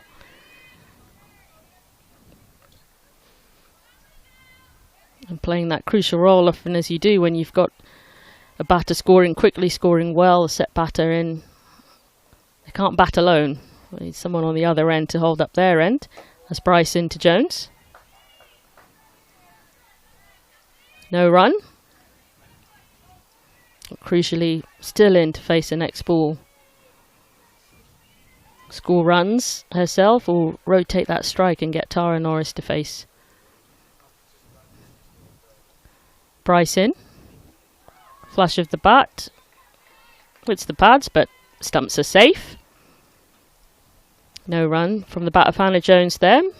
Bryce will have to keep bowling. Keep trying, as the Blase are doing, just to get that 1 wicket. Sometimes when you need 7 wickets. They come a bit more quickly when you just need the one, and it's not coming, as Jones swings that into the covers and takes a run. And you need just 1 wicket and it's not coming. There's nothing more frustrating for a bowling side than that. Nothing to put the kind of pressure on to cause mistakes, cause frustration, maybe let the concentration slip a little bit. And Thunder, that's what the Thunder have done so well at the back end of this innings. Well, since the middle of this innings, really. The top order fell quite quickly as Bryce is in. To Tara Norris, who swings about high. It's not going to be a boundary. She doesn't make a strong enough connection. But crucially, Thunder still in. The final stand, the final pair, 145 for 9. So again, a very quiet over. And 8 overs remaining in which to get the final runs or to get the final wicket. So it's just around a run a ball for the Lancashire Thunder to see victory here. But yeah, they've been very stubborn in holding off, allowing the Blase to take that final wicket, which I would say has been probably the biggest positive of their innings. I'm really struggling to see now. One of my eyes is watering. It is really bright. No, I feel you on that one. We both have our hands as visors now. And I promise I'm not crying. It's just the sun. It's a very moving last stand, Polly. It really is. It's fine. I'm just so inspired Express by yourself. Hannah Jones and Tara Norris out there in the middle. As a number 11 myself, is what I could aspire to be. As Gordon is in, and that's tapped back down the ground by Hannah Jones. This really is a remarkable stand because, especially the attitude of fielders and bowlers when the number 11 comes in, as Kirsty Gordon's in, and there's a slight shout there, but nothing of it. It's usually, oh, game's almost done, let's just wrap this up. But actually, the Blase haven't had that opportunity. They're having to work really hard and, you know, utilising one of their best bowlers, Kirsty Gordon, the leading wicket taker for the Blase. As that one has been swiped round the corner by Jones, and she'll get off strike. This is the grit of the Thunder team that Thunder fans know and love. You know, okay, trophies haven't always come their way and haven't always had the biggest success in getting to the finals, but no matter the results that they have each season, it's not for lack of effort, for lack of trying, for applying themselves. There's an attempted sweep there from Tara Norris. And this is what Thunder fans love to see. And they have a really good, strong, loyal fan base that know it's a matter of time. And, you know, we'll wait forever for the trophy and know that the journey. Gordon again, and Norris just pushes that down to almost, tries to get it to long on, but it just goes short of mid on, and that's a good bit of fielding. Could have been a direct hit. But again, just trying to put that pressure on in the field. It's really important for the Blase here. Yeah, the journey will always be entertaining and will always be full of so many moments, always worth watching and keeping up with the team. Gordon, and that just misses the stumps. Gordon's got a hand on her head because she knows how close that was. It went into the gloves of Sarah Bryce.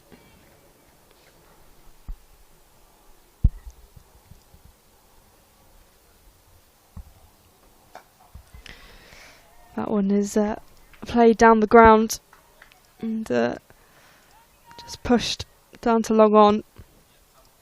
Rotating that strike.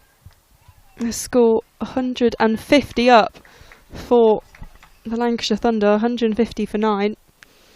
That target of 198.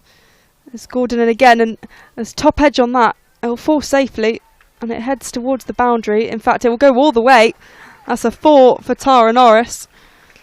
A boundary after a slight drought of them. We know, we've seen Tara Norris's capabilities with the bat today. Amazing. Maybe not intentional, and where she meant it to go. It's been signalled a no ball and a free hit by the umpire. So this will be a free hit with Tara Norris on strike. Possibly the last person you'd want on strike here. And I suspect she'll be going for the 6.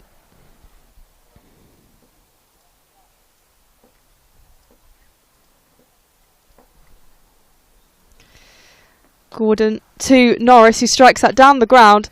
The catch is taken, but of course it's a free hit, so there will be no wicket. That's a safe shot for Norris to play. And that's the end of the over. With the one taken at the end there, the score moves over to 156 for 9. And good over for the Thunder. I thought that was a bit high, and you know, with the sun, it is hard to see. But I thought it was just a high full toss, but it was a no ball. It was way above waist height, was it, in the end? So even that little bit of luck coming Thunder's way, and a little bit of wayward bowling creeping into usually very disciplined Kirsty Gordon. And this is the pressure starting to tell on the Blase with this final stand resistance from the Thunder. And it's just a really fascinating and interesting contest to watch. Catherine Bryce has got the ball back in hand. Score 156 for 9. Tara Norris on strike. Bryce in. And she just digs that one out from her feet. Tara Norris. It's a dot ball to start. Bryce is over.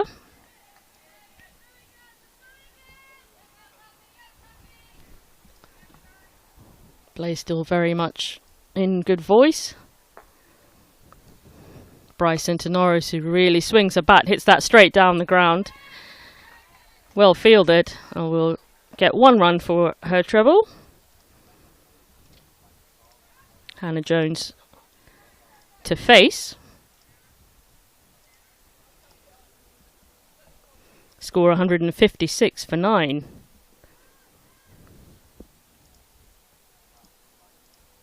In the 44th over.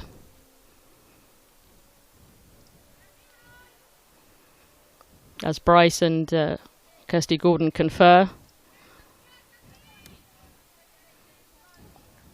Well, 100% convincingly, maybe a little bit of shrugging, and what do we do now as Bryce is in? And Joan puts that to the offside, no run. When all of your best ideas haven't quite worked with the final stand, what do you go to next is the question that the Blase bowlers and the Blase leadership team will be asking themselves. Bryce is into Jones, who swings her bat and hits that one high, and it's beaten the field and it's run for 4. Another boundary onto the total of the bat of Hannah Jones. And the Thunder are just continuing to do their thing, whatever the plans of the Blase are. I think we could be on for an absolute thriller here, because this is getting close. There's 41 runs to win from 39 balls. That's, I don't know how many, 7 sixes. Got that, Tara Norris? 7 sixes. Bryce in to Jones. She hits that hard again down the ground. They'll get a run as the fielder gives chase, but just the 1 run. Good connection from Hannah Jones, who's still really playing attacking cricket. She's taking the bowling on, she's swinging her bat, defending when necessary, but no sort of cautious prodding here and there. There is a backswing to her striking right now, and she's getting runs for it. And she's rotating the striking and getting Tara Norris on strike as well, while still contributing to the runs. Bryce into Norris, who hits that high. Fielder, it's over the fielder's head. She sticks 1 arm out to try and get it. They're going to come back for 2 runs. Catherine Bryce does remove the bails, but the batters are well safe by that stage. Still going for it. They're not going to try and just eke these runs out, the Thunder. They're going to swing and try to get boundaries or get more than 1 run for their shots. 164 for 9. That's the score now. The end of the 44th over. 6 overs remain in this chase for the Thunder, which really looked quite unlikely and improbable for much of the game. And it's been a low order resistance. Grace Johnson first of all, and then Tara Norris taking over, and Hannah Jones hanging in there with and accompanying, I think more than hanging in there actually, playing a really active role in this final stand. Tara Norris, who we know is capable of batting from any position in the order, especially a precarious one like this at 164 for 9, and it's just the batter you want in this situation.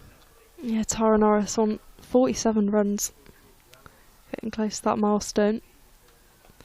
There's a sprint through. There was an appeal. I think she was safe. They did hesitate on the run. Yeah, but they really did, to be fair. I think they were quite comfortably safe in the end, but at this stage I think the Blase are desperate to bowl them out. So they are, and I think it's maybe making their reaction to the field a little bit slower than they were at the start of this innings. So that's what I love about cricket. It's just funny how things can affect you, you know, even when you're on top. It's almost been 10 overs since that wicket fell.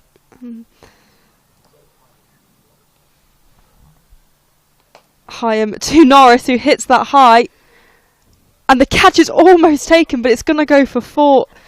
The catch has spilled and it's gone over the boundary. It would have been a very good catch, and it was a really good attempt. That is a really good attempt, and that's the 50 up for Tara Norris. I think that's my favourite 50 of all I've ever seen Tara Norris bat. That's an exceptional innings. To score 3 sixes within that innings. Marie Kelly looked defeated down there at the long off boundary. And what a shot from Tara Norris. It could have been the end of the game, but she actually brought up her 50 as Norris just anticlimactic shot there after her fantastic 6. The score 169 for 9. What a fine 50 by Tara Norris. Remember this for a long time, whatever happens. That is pushed down the ground, and we'll head towards Cassidy McCarthy out there at deep mid-wicket. 170 for 9 the score. Remember the target, 198.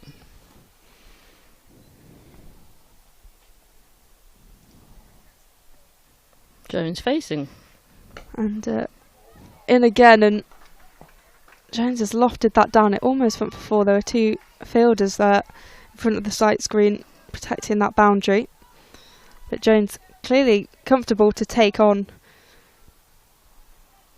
Absolutely, such bold striking. I'm just loving this partnership.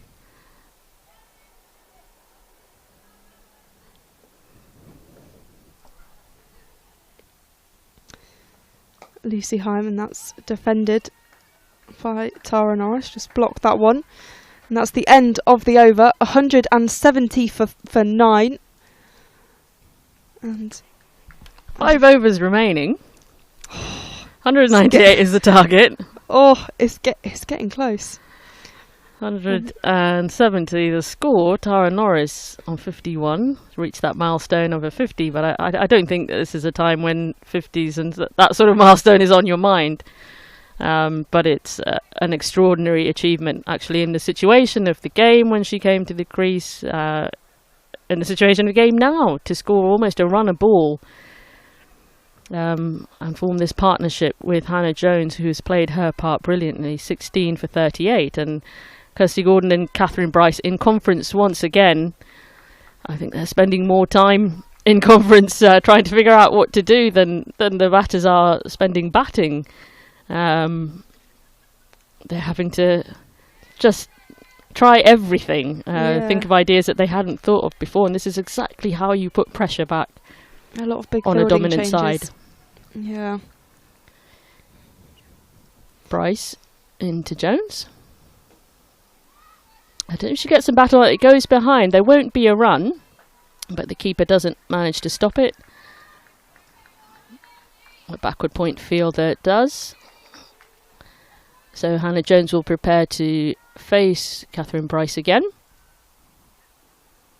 In she comes. She swings her bat. It's that into the offside, and they'll get 3 for 1 run.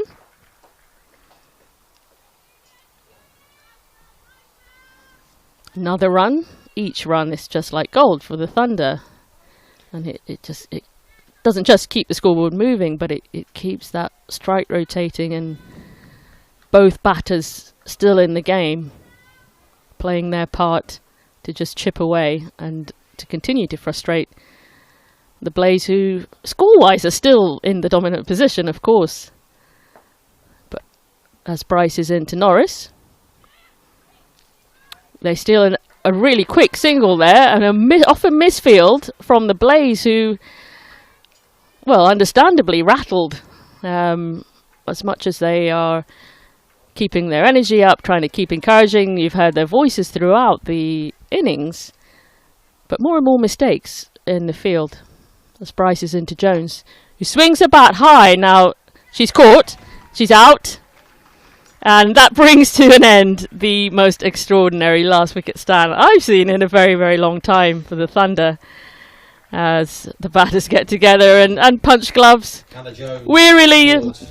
But they should be proud of the work they've done. The Blase have won the game, 173. They have bowled out the Thunder.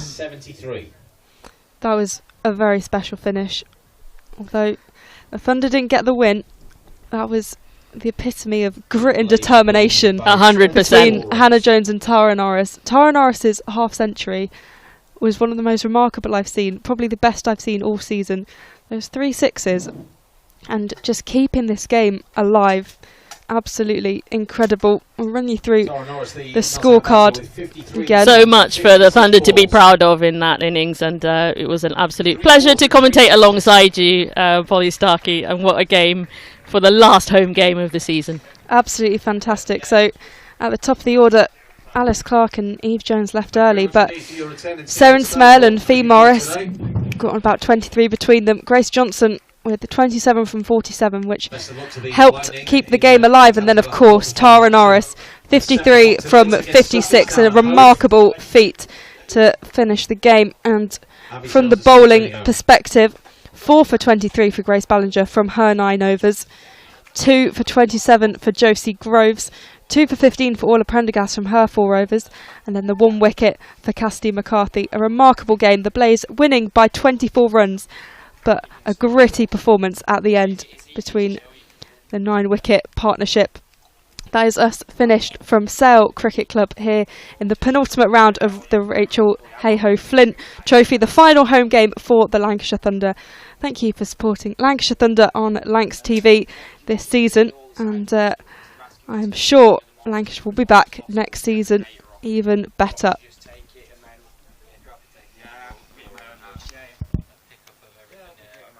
I think that was my favourite game of the season. I loved that. It was incredible.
Welcome to Conrad Dubai. Here's your key. Thank you. Let me help you with the bags.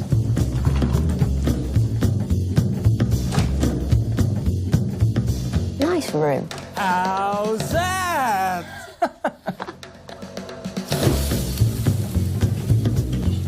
How's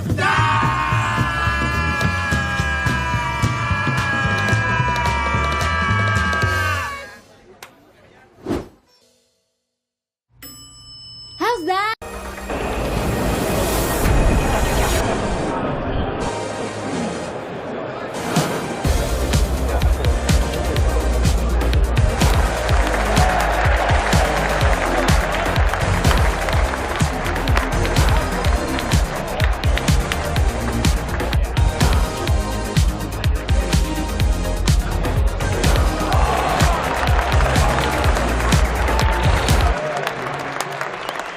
This is a call for hungry dreamers and hard-working self-believers. Success is down to more than just luck and talent. It's striving to be the best, breaking the boundaries and never giving up. Are you ready to become your best self? Are you ready to unlock your greatness? So what are you waiting for? This is Education Evolved. This is UA 92.